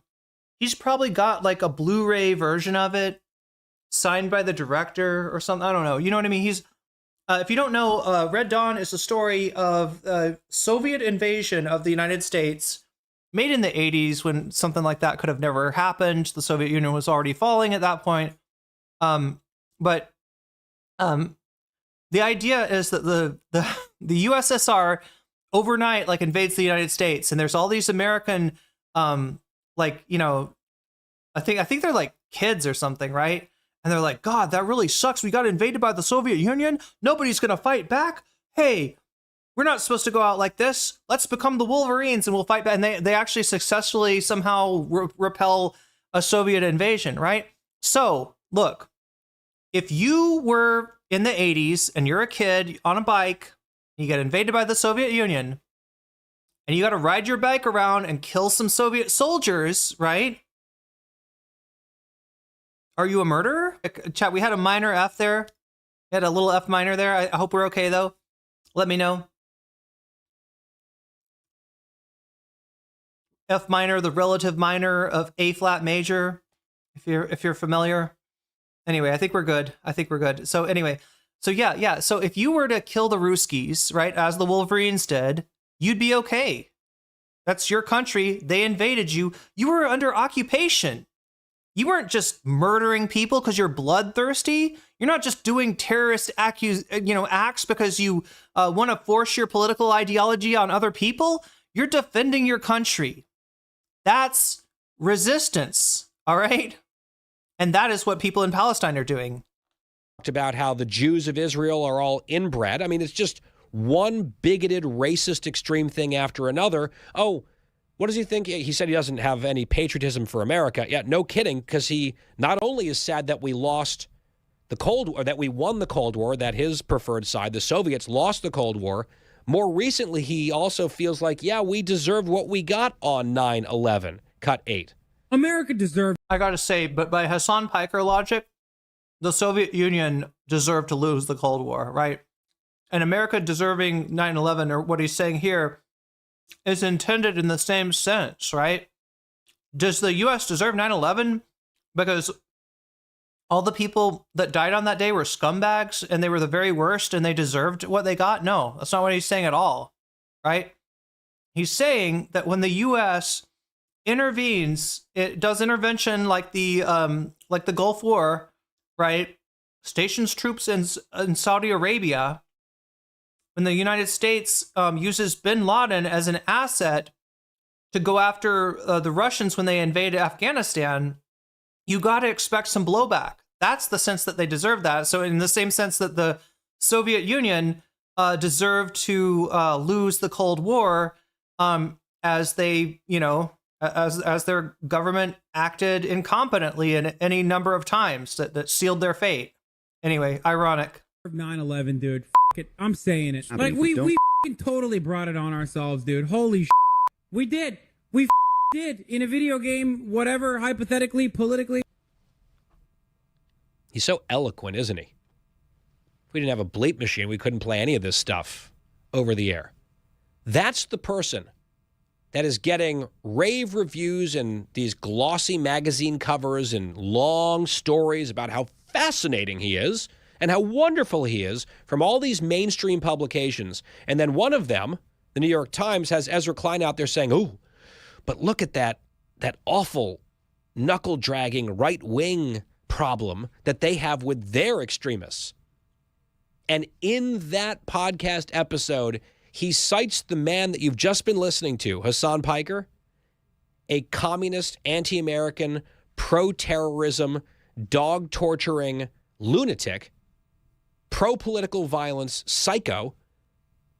He quotes him positively in attacking. Yo, chat, I must have missed the episode where Hassan waterboards Kaya to get the information out of her. Yo, Omega Star, thank you for the gifted sub to Lost Light. Lost Light 2, 2005. You just got jellyfished, and that's a good thing. The Groypers and the problem that the right has. Clean up your own house, sir. Oh, to Ezra Klein. Don't want to. Okay. And yeah, no. Ezra Klein loves communism. Famously, chat. Famously. Ezra Klein loves fucking communism. Loves leftism. Hates deregulation. No, hates moderation. Doesn't want to run any like pro-life people in Nebraska. Doesn't want to support like anti-trans candidates in Massachusetts. Yeah, no, definitely. That's who Ezra Klein is. He's a fucking communist. I'm glad you caught that. Ideology and these people in their house. They want their votes. They want their support. They want their clicks.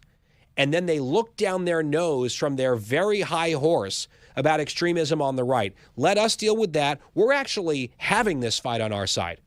It seems like you've surrendered that fight on your side.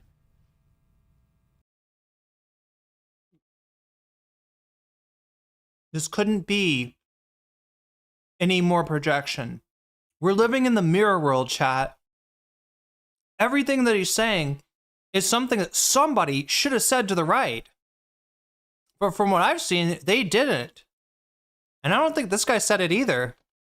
If you wanted to do something and prevent Nick Fuentes from taking over your political party, the right time to speak up was like in 2000, it was at least at Charlottesville, right? If not before. Was probably when Donald Trump came down the escalator and said that Mexicans are rapists, right? That probably would have been the time to say, hey, listen, we do need to reform, we do need to do something about immigration and the open borders, but in this party, we don't do racism. We don't do that. We don't demonize people because of where they come from, right? That would have been the right time to say something. This guy said nothing. So I don't want to hear anything from you. All right, there it is. You can keep talking on the podcast. I'm going to hit the mute button. I'm sorry, but Ezra Klein is going to be 700 times more relevant than you are for the rest of your life, dude. You can mute him all you want. It doesn't fucking matter. Yeah, Republicans, the real warriors against racism. Exactly. Okay, anyway, so that's what went on with that. Now, I wanted to show you Hassan's reaction to it because it's actually pretty funny. But we don't have time. I also wanted to show you this like church scene from Little Nicky, but I can't find the part where he says there is actually a hell. Drugs. At least when Okay, he's like spilling tea on everybody in the church, talking about how her son.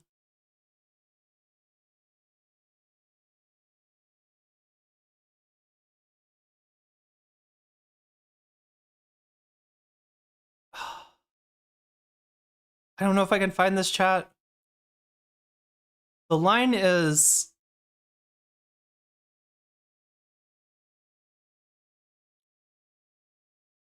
Little Nicky, there is a hell.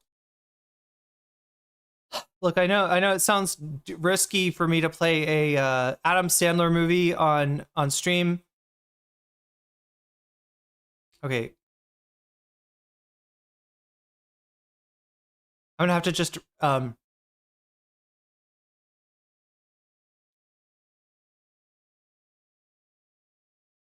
okay.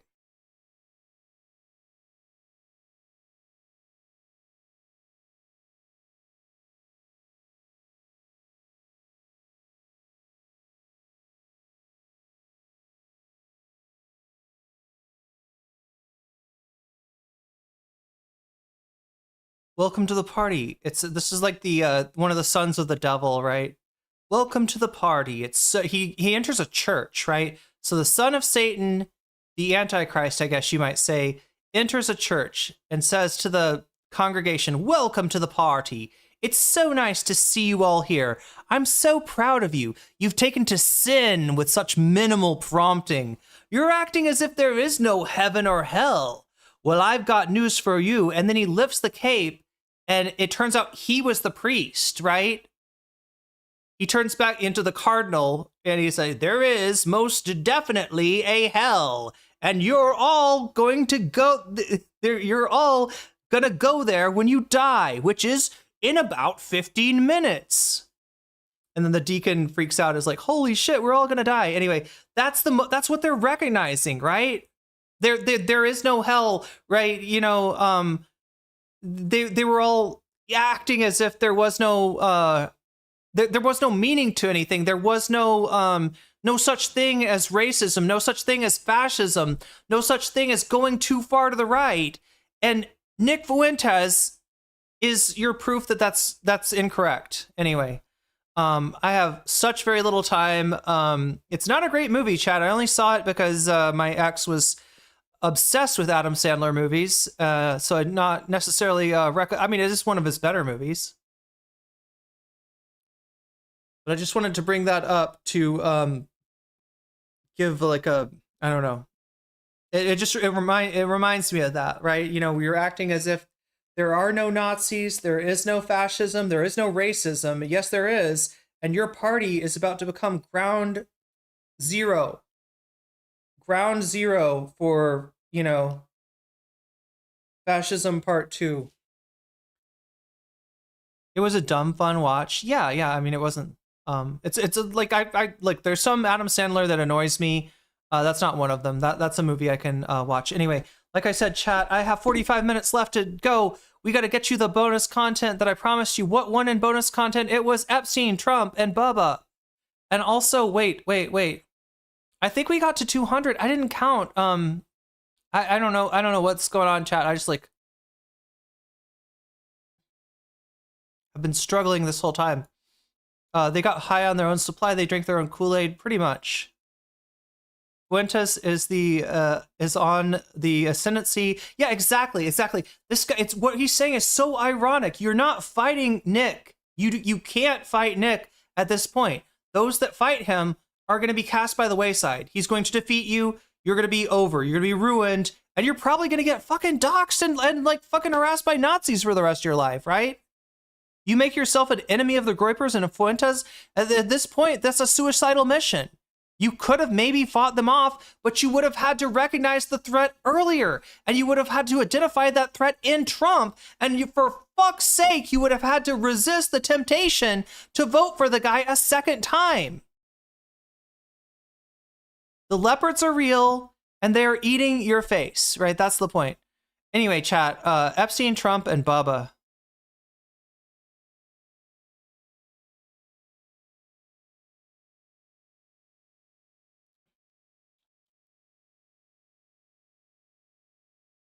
Well, look, the first thing that comes up when I type in Trump and is Trump and Bill.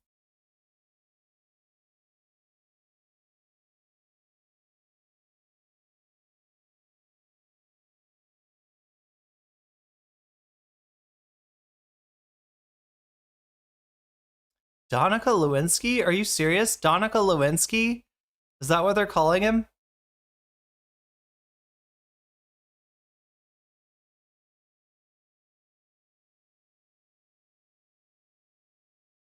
And as you can see, this isn't just the left wing talking about this. This is a right wing story too.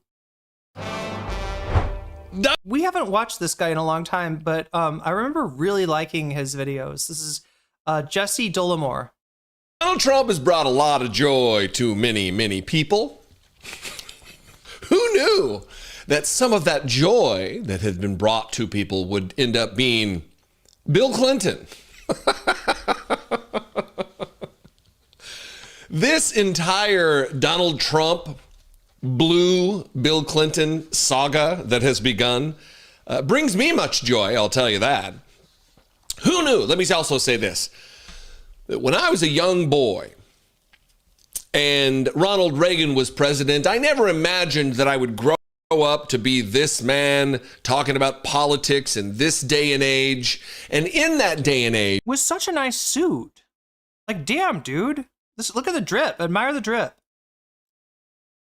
Admire the fit. I might have to bleep myself when talking about the current president of the United States sucking the of a previous president of the United States. And that is exactly where we are in this country right now. Donald Trump has dragged us into the gutter, both rhetorically and politically and culturally and economically.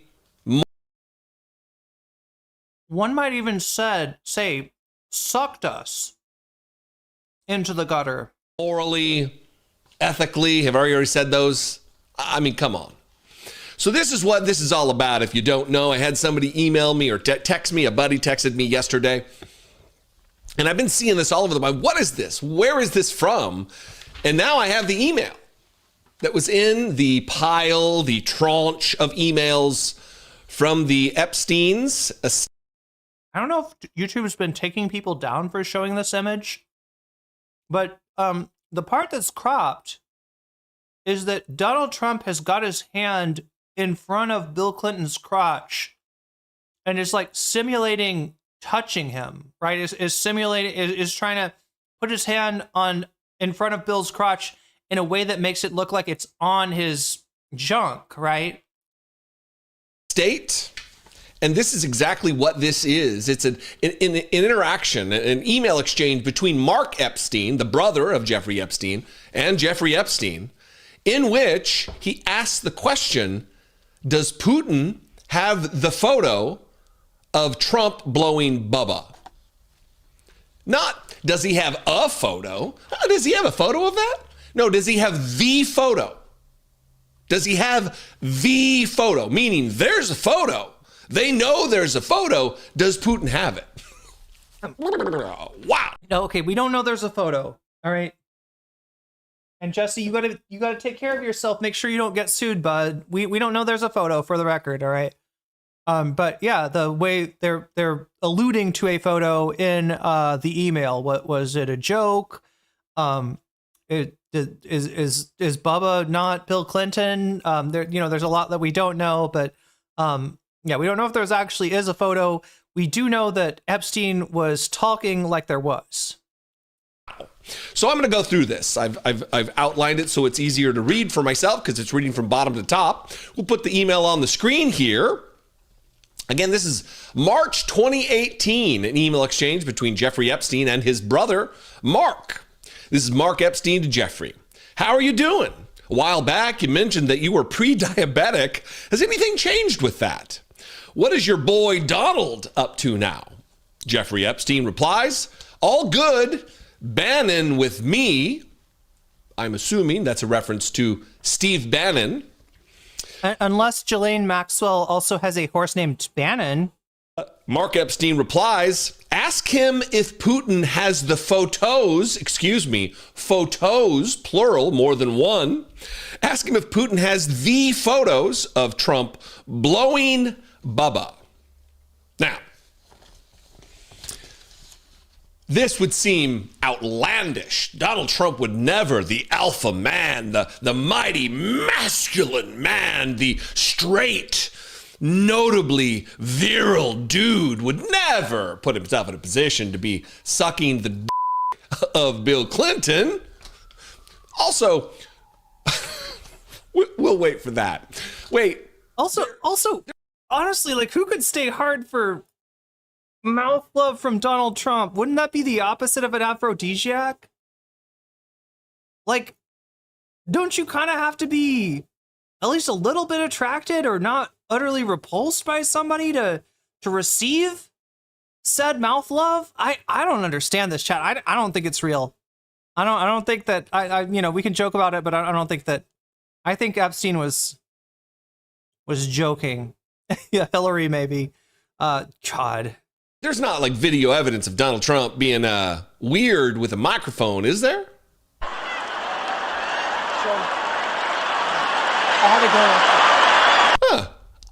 I guess there is video evidence. Okay. So yeah, I guess there is video evidence of him at least. He knows what a blowjob. He knows the basic mechanics. Of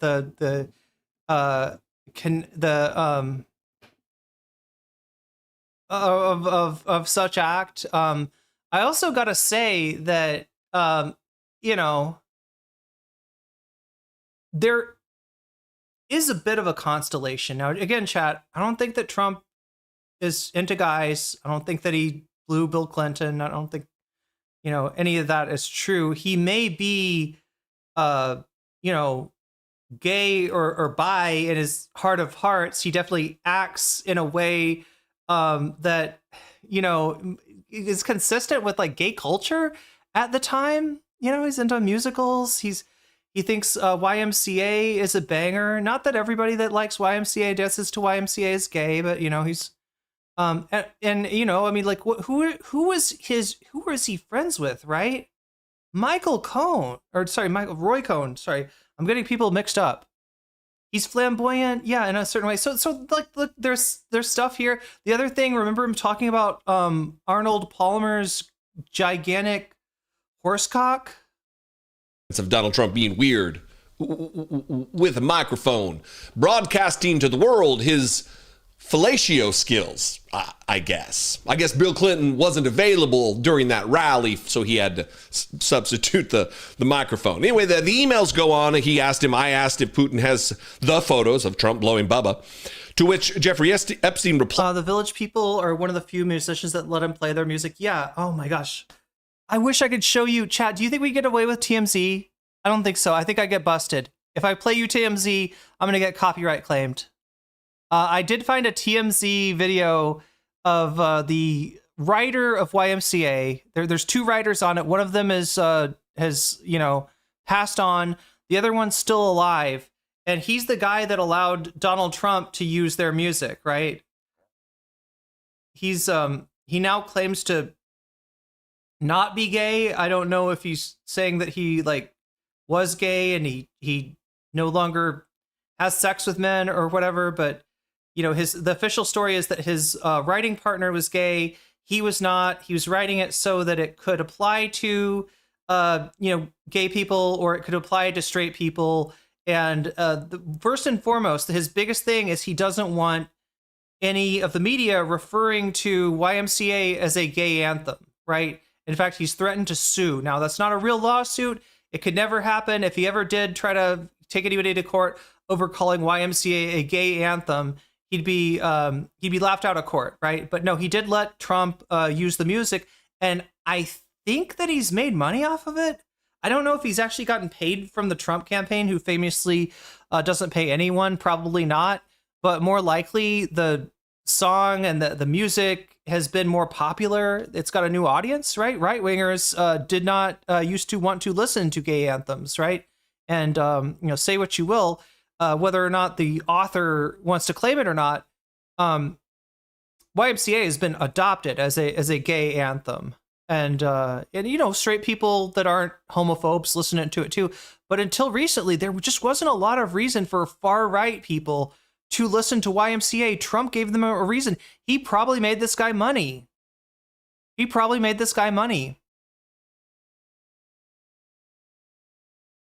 Lies.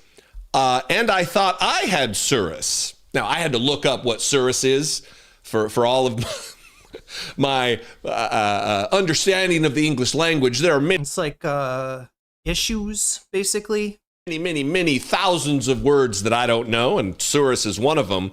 Apparently, it means trouble or distress. This is from Merriam-Webster. And I thought I had troubles or problems, is what Jeffrey Epstein says there. To which Mark Epstein replies, you and your boy Donnie can make a remake of the movie Get Hard. Wait. Sorry. Wait, who's that? Who's he talking to there? You and your boy Donnie can make a remake? I thought I had Surus. That's Jeffrey Epstein. Who's saying you and your boy? Okay, Mark, that's his brother. Okay, so you and Donald can make a remake. What is Get Hard? Anybody know? Is there actually a movie? You mean Donnie T? Wait, Donnie T. What? What does that mean? Jeffrey Epstein replies, you mean Donnie T, meaning Donald J. Trump, current, and at the time, actually, President of the United States of America. To which Mark Epstein replies, I'd rather be in Donnie D's shoes. I don't know exactly which Donald or Don D they're talking about. But okay, Donnie Deutsch. That's my guess. Somebody look that up and see. Tell me if Donnie Deutsch. I think he's connected to Trump. I don't know. Donnie. Oh my God, Chad. Now I gotta look this up. Oh, I have so little time. What? Like 30 minutes, less than 30 minutes left. Donnie Deutsch, Donald Trump. Deutsch. American TV personality, Donald Trump.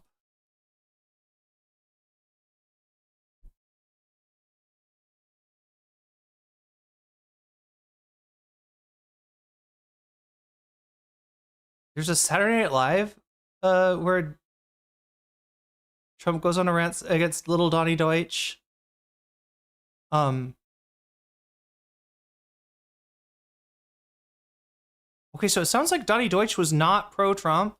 I thought there was some connection, like prior to him running for office.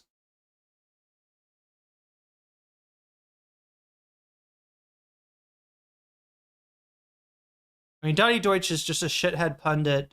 I'm seeing latest video from a year ago. I think the Democrats need to move to the center. Yeah, so you can get an idea about who this is. I am not finding any immediate Google links.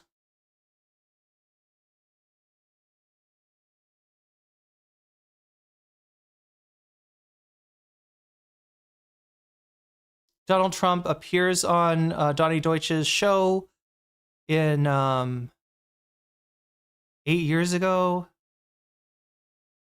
So 2017.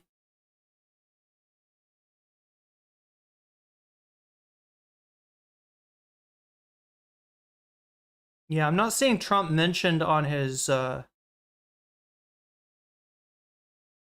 Marla Maples? Married Donald Trump from 1993 to 1999, has been seen out and about with Donnie Deutsch. Okay, so maybe there's a connection. I can't find anything definitive. I thought there was something. I thought they knew each other at least. Anyway. But yeah, Donnie D, that's the only Donnie D I can think of.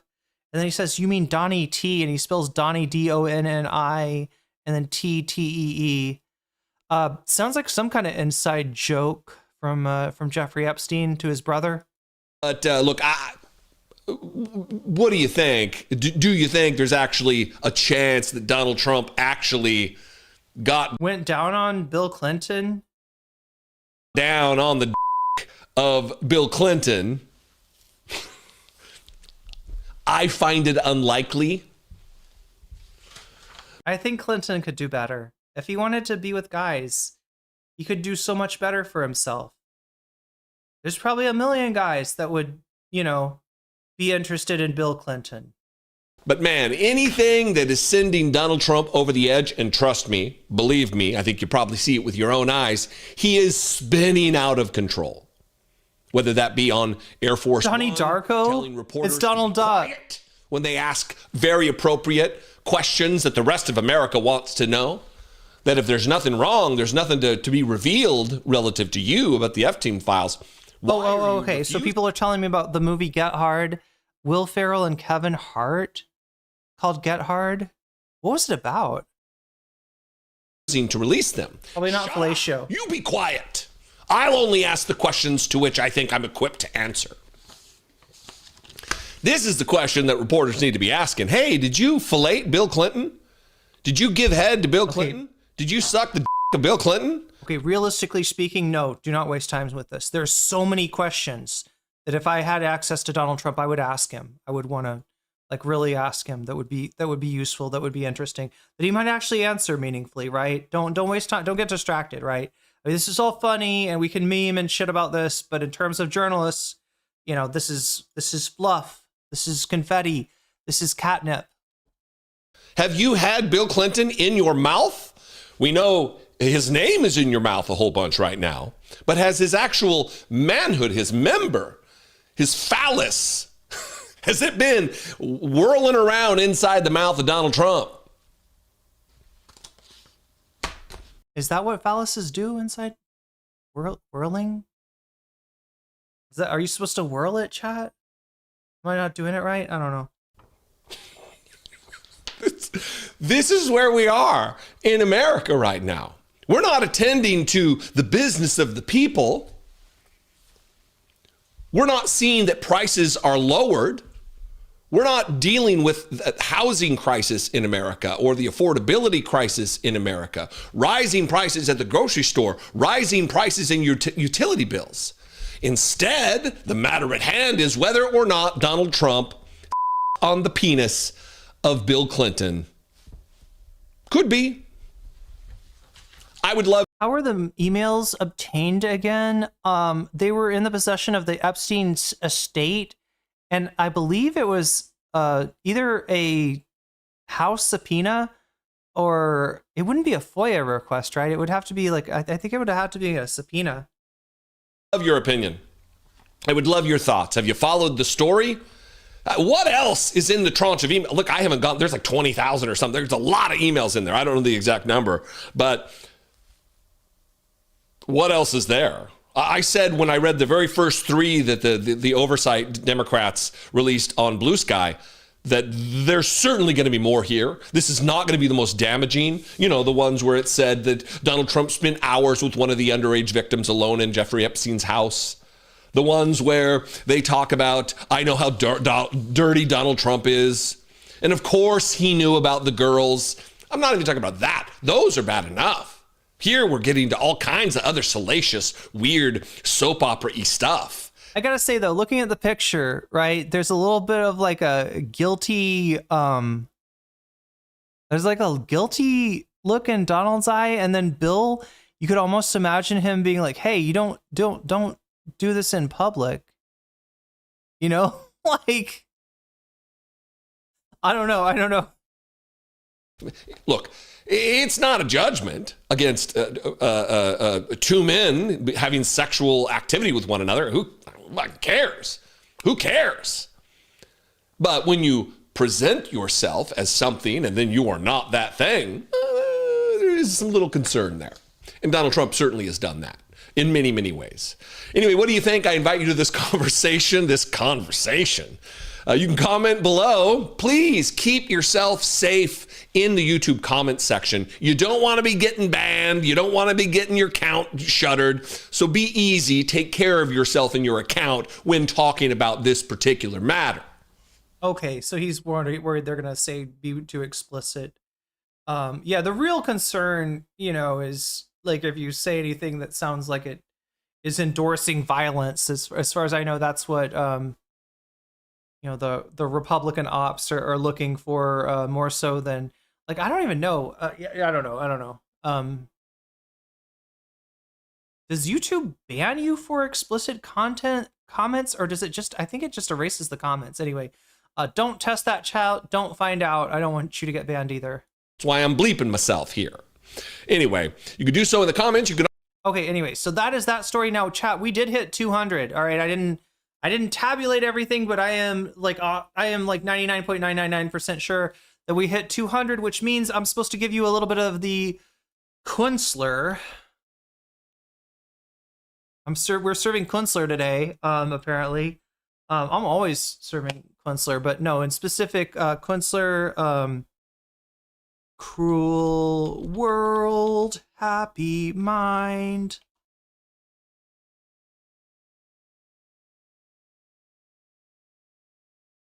"87-year-old makes Elon Musk crash out and cruel." Oh, yeah, this is it. This is it. Okay. So this is the video that set off Ethan Klein. Let's see if there's timestamps, maybe. No. Oh, here we go. That is a nuclear armed superpower. Israel. So it sounds like Chris is. So yeah, like, I mean, Cruel World, definitely there was some like research that could have been done better.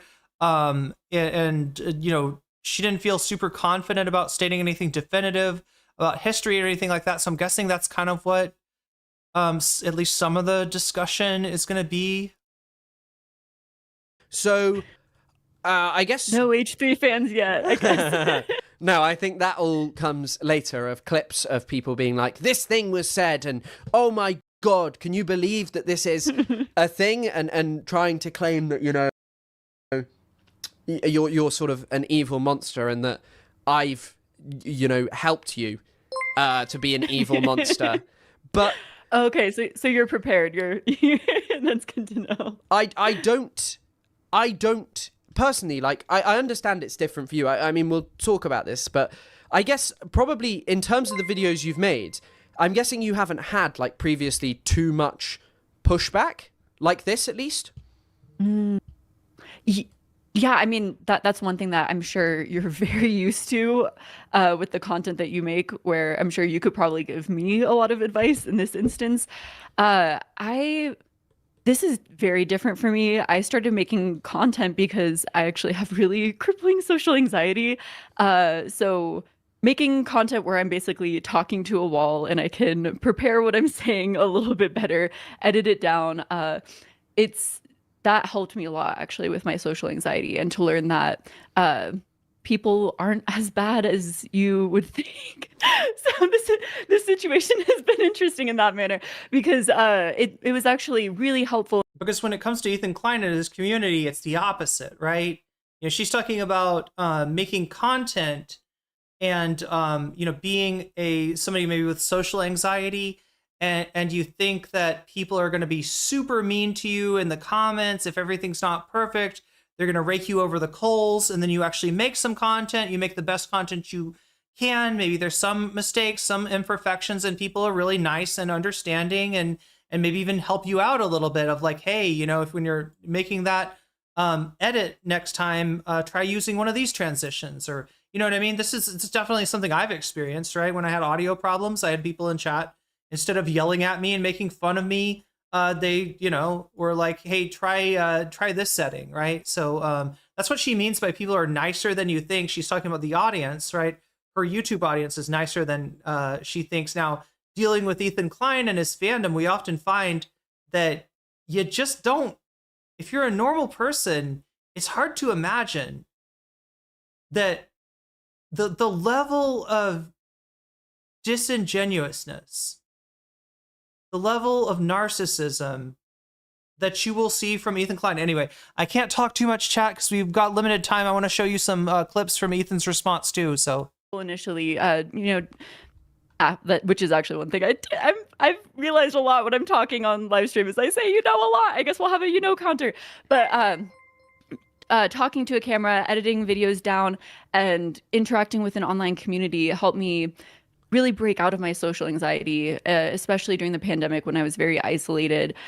And it helped me kind of open myself up a little bit more. And then this whole situation was very interesting for my social anxiety in that aspect. It kind of forced me to break out in this live streaming environment, have to speak in manners that I'm not as used to, in to audiences that I'm not as used to, and be confronted with people that are not as nice as I'm used to.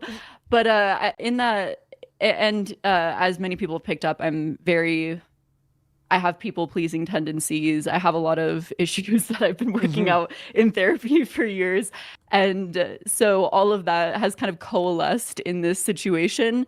I think the only comparable incidents has been the Illuminati drama, which some people might be privy to, but which was my first sort of online drama, and it was very weird to navigate, but definitely not even close to this situation in terms of the amount of online harassment and messages. And just sort of, I'm used to really genuinely listening to the comments that I get and taking that in, the criticism, the feedback, and listening to it. Because I do think a lot of content creators will get criticism and they'll sort of deflect, or they'll get very defensive, and I really never wanted to be that person when it came to making content. I always wanted to be very receptive to feedback, and this has thrown me for a loop in that sense, because I do think that there gets to a point where you really do have to realize that people are operating in bad faith, or that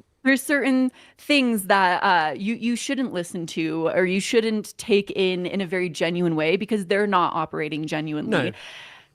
So that's been a new thing for me. I mean, I still remember like the first time that I got like major pushback for something that I'd done, and it was different, and it was major pushback. Like there were a couple of times, especially when I'd, first started making content, like there was one time where I made a video about this barge that they were putting refugees on in the UK, and it was like horrible. Someone died there as a result of like how unsanitary and like unacceptable the conditions were.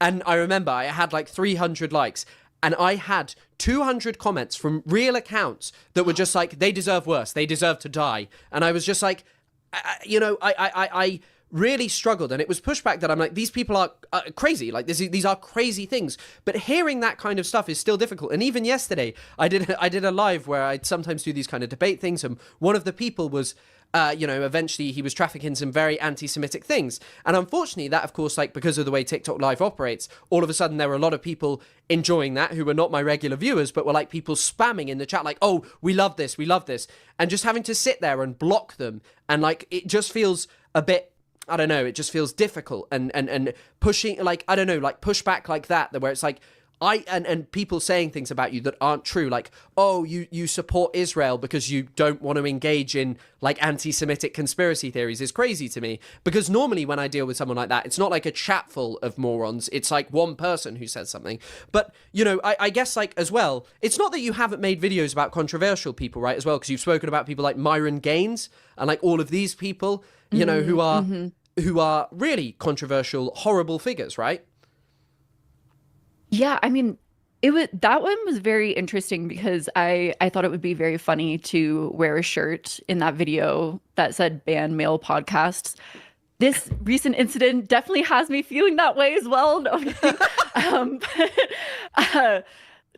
yeah, and people were very angry at that sort of snarky t-shirt, and so I definitely got a flood of hate comments, but it wasn't something that I took seriously, because it was, again, they were just like, they were bad. They weren't they weren't attacking my character. They weren't digging into any little clip they could take out of context to call me a pedophile because I have stuffed animals in my background, or I go after my research, which is something that I spend weeks on and take very seriously, and again do want to really engage in a serious manner. Okay, how can I do better research? How can I, if someone has any criticism of that, I do want to take it seriously. So I do think this threw me for a loop in that sense, because again, if there's Myron Gaines fans and they want to say they didn't like my video because I'm a dumb bitch, it's like, okay, I'm not going to take that as seriously.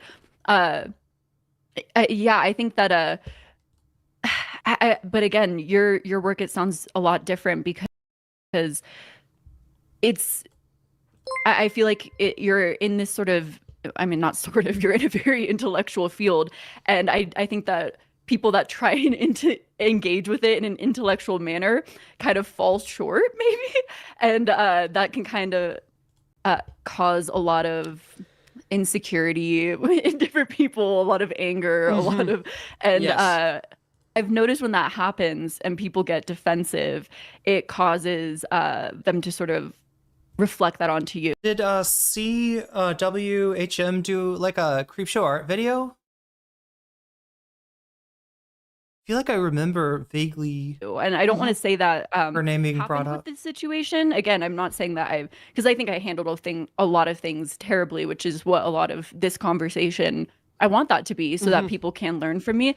But I also think that maybe a lot of the backlash from the H3 fans was them not wanting to look inward at their sort of crumbling H3 empire and the fact that they... So in my mind, this was the point. Like I've seen a little bit of Cruel World Happy Minds video now, and the main point that she brought to the video that I feel like really needed a video about it, right, is that H3 is falling apart, right? That's the part that's, it should be uncontroversial.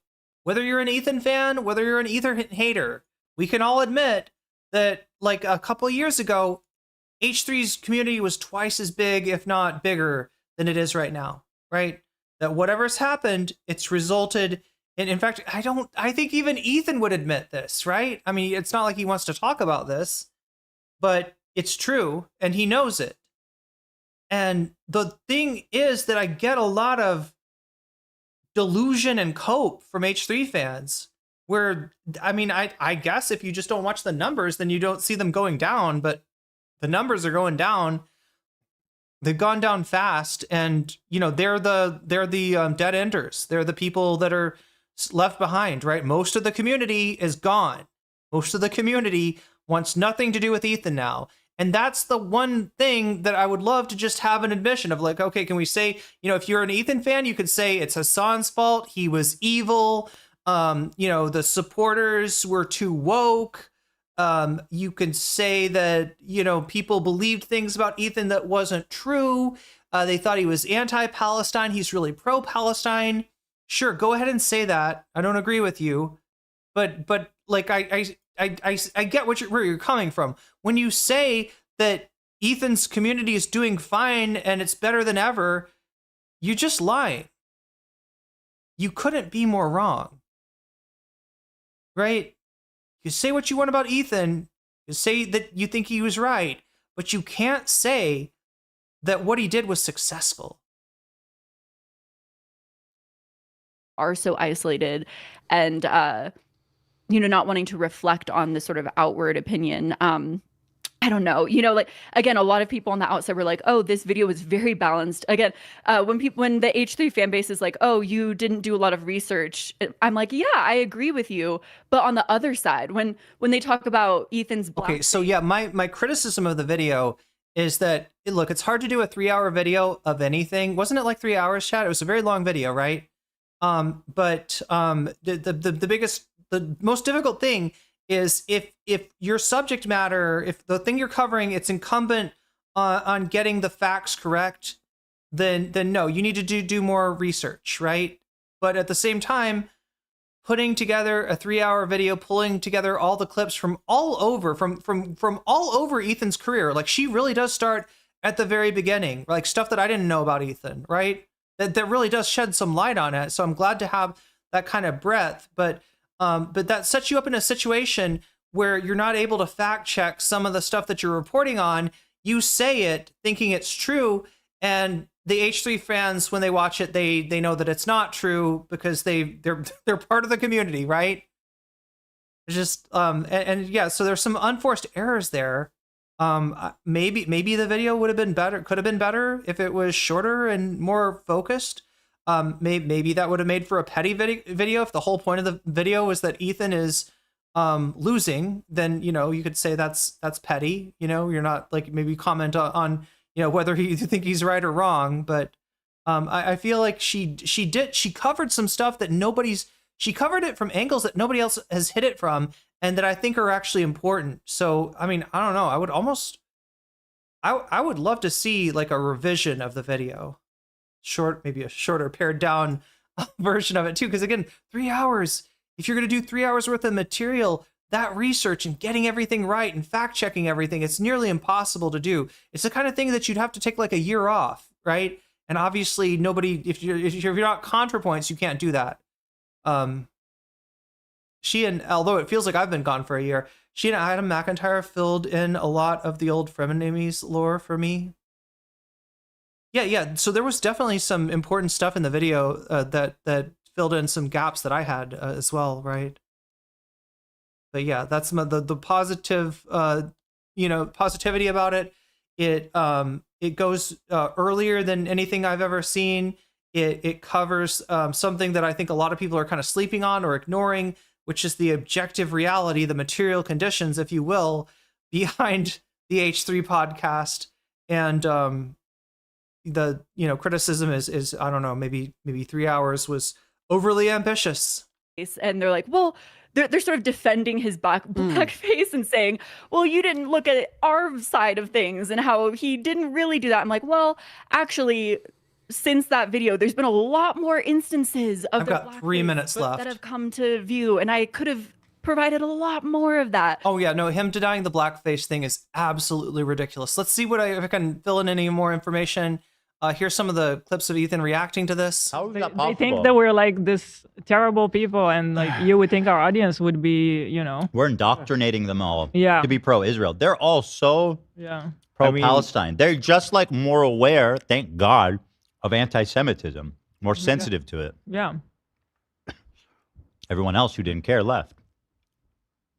So there it is. There's his cope. He does admit that a lot of people left, right? But he's trying to say that these are the people that just didn't. They're either too stupid to notice that something is anti-Semitic, or they don't care. Yeah. Everyone else who didn't care left. I think that this ultimately taps into the problem, which is if you actually we're not doing that, Chris. Well, all Palestinians. We ain't doing that. Like I'm sorry, even that. How is that possible? Okay, so this is Disinfo Tracker showing us that indeed Ethan Klein is fast forwarding through every moment of Chris Kunstler talking because he's just afraid that Chris is going to say something, a historical fact that blows his narrative apart. Into that. Oh, dude, words I'm using are nowhere close to how much disgusted I am with her. Language is failing me in this moment. I'm trying to be civil, and I don't have the available arsenal of words at my disposal that I need. But I really don't like her. I'll just say that, emphasize that. It's clear. It's clear that you don't like a lot of women, Ethan. Whether it's Casey Tron, whether it's Denims, whether it's Frogan, it's very clear that you save most of your ire, most of your smoke for women. Want there to be a productive conversation in this way. I think I don't want to have a productive conversation. Okay, what did we try to do with you? Think as well, like berate her, intimidate her, maybe manipulate her. I don't know. What did you try to do with her? In which it's free. No offense, Chris. It's just we're not here for you. Yeah, I'm always curious how into that. You're not prepared to deal with anything that he said. You're afraid of Chris Kunstler, all right? So Ethan gets so upset watching. Oh my God! There's the alarm. You hear it? It's the sound of Pasatai Ron Rien. Gotta go to Thai language class. Calls her a disgusting fucking piece of shit, the most vile, irredeemable psychopath.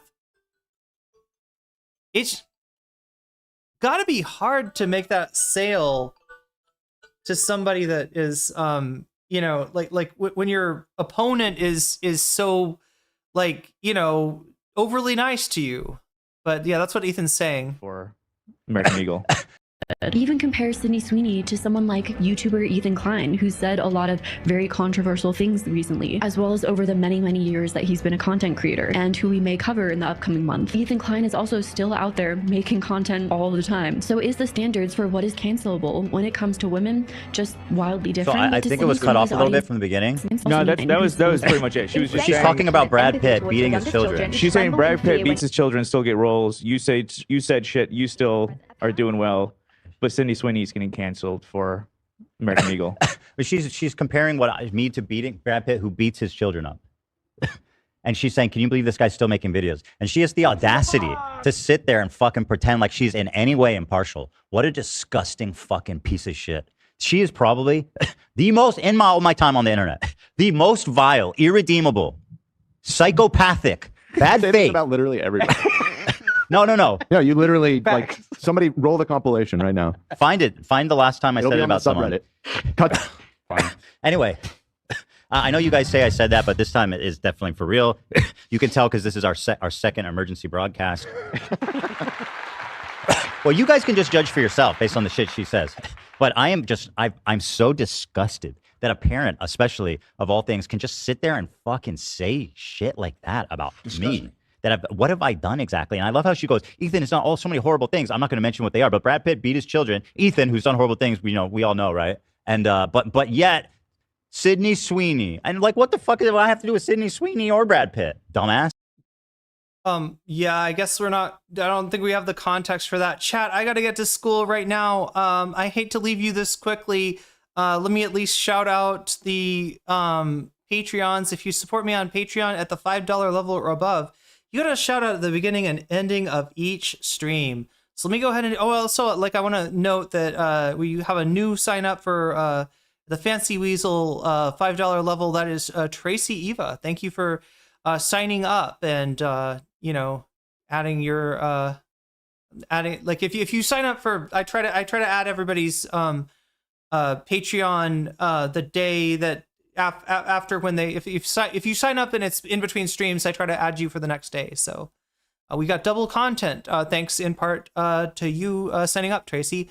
So anyway, shouts out to Tracy Eva, shouts out to users, shouts out to JMB, shouts out to Brian, shouts out to Emily French, shouts out to Big Owl of the Cake Remix and the Cake Mix, shouts out to Direful, shouts out to Sarah, shouts out to Izzy Medius, shouts out to Steven Sayers, shouts out to Anima, shouts out to Oral's Ellipsis, shouts out to Nadia Yvette, shouts out to Choki, shouts out to Moinoip, shouts out to Funky Monkey, shouts out to Temporal Insanity, shouts out to Good for Gabby, shouts out to Jules K, shouts out to Buffy Geek, and a fancy shout out to Sherry Safira, to Rachel K, to Omega Star, and to Zera Xerix. And with that, chat, I gotta go. I'm gonna be late if I don't. I'll see you tomorrow. Sorry that things had to be short today. I've definitely got a lot to cover. I'm going to try to do shorter streams from now on. Hopefully that'll make the VOD watching more manageable and give me more time to, put out videos and do all the other stuff. Oh yeah, I've got kind of a video essay in mind.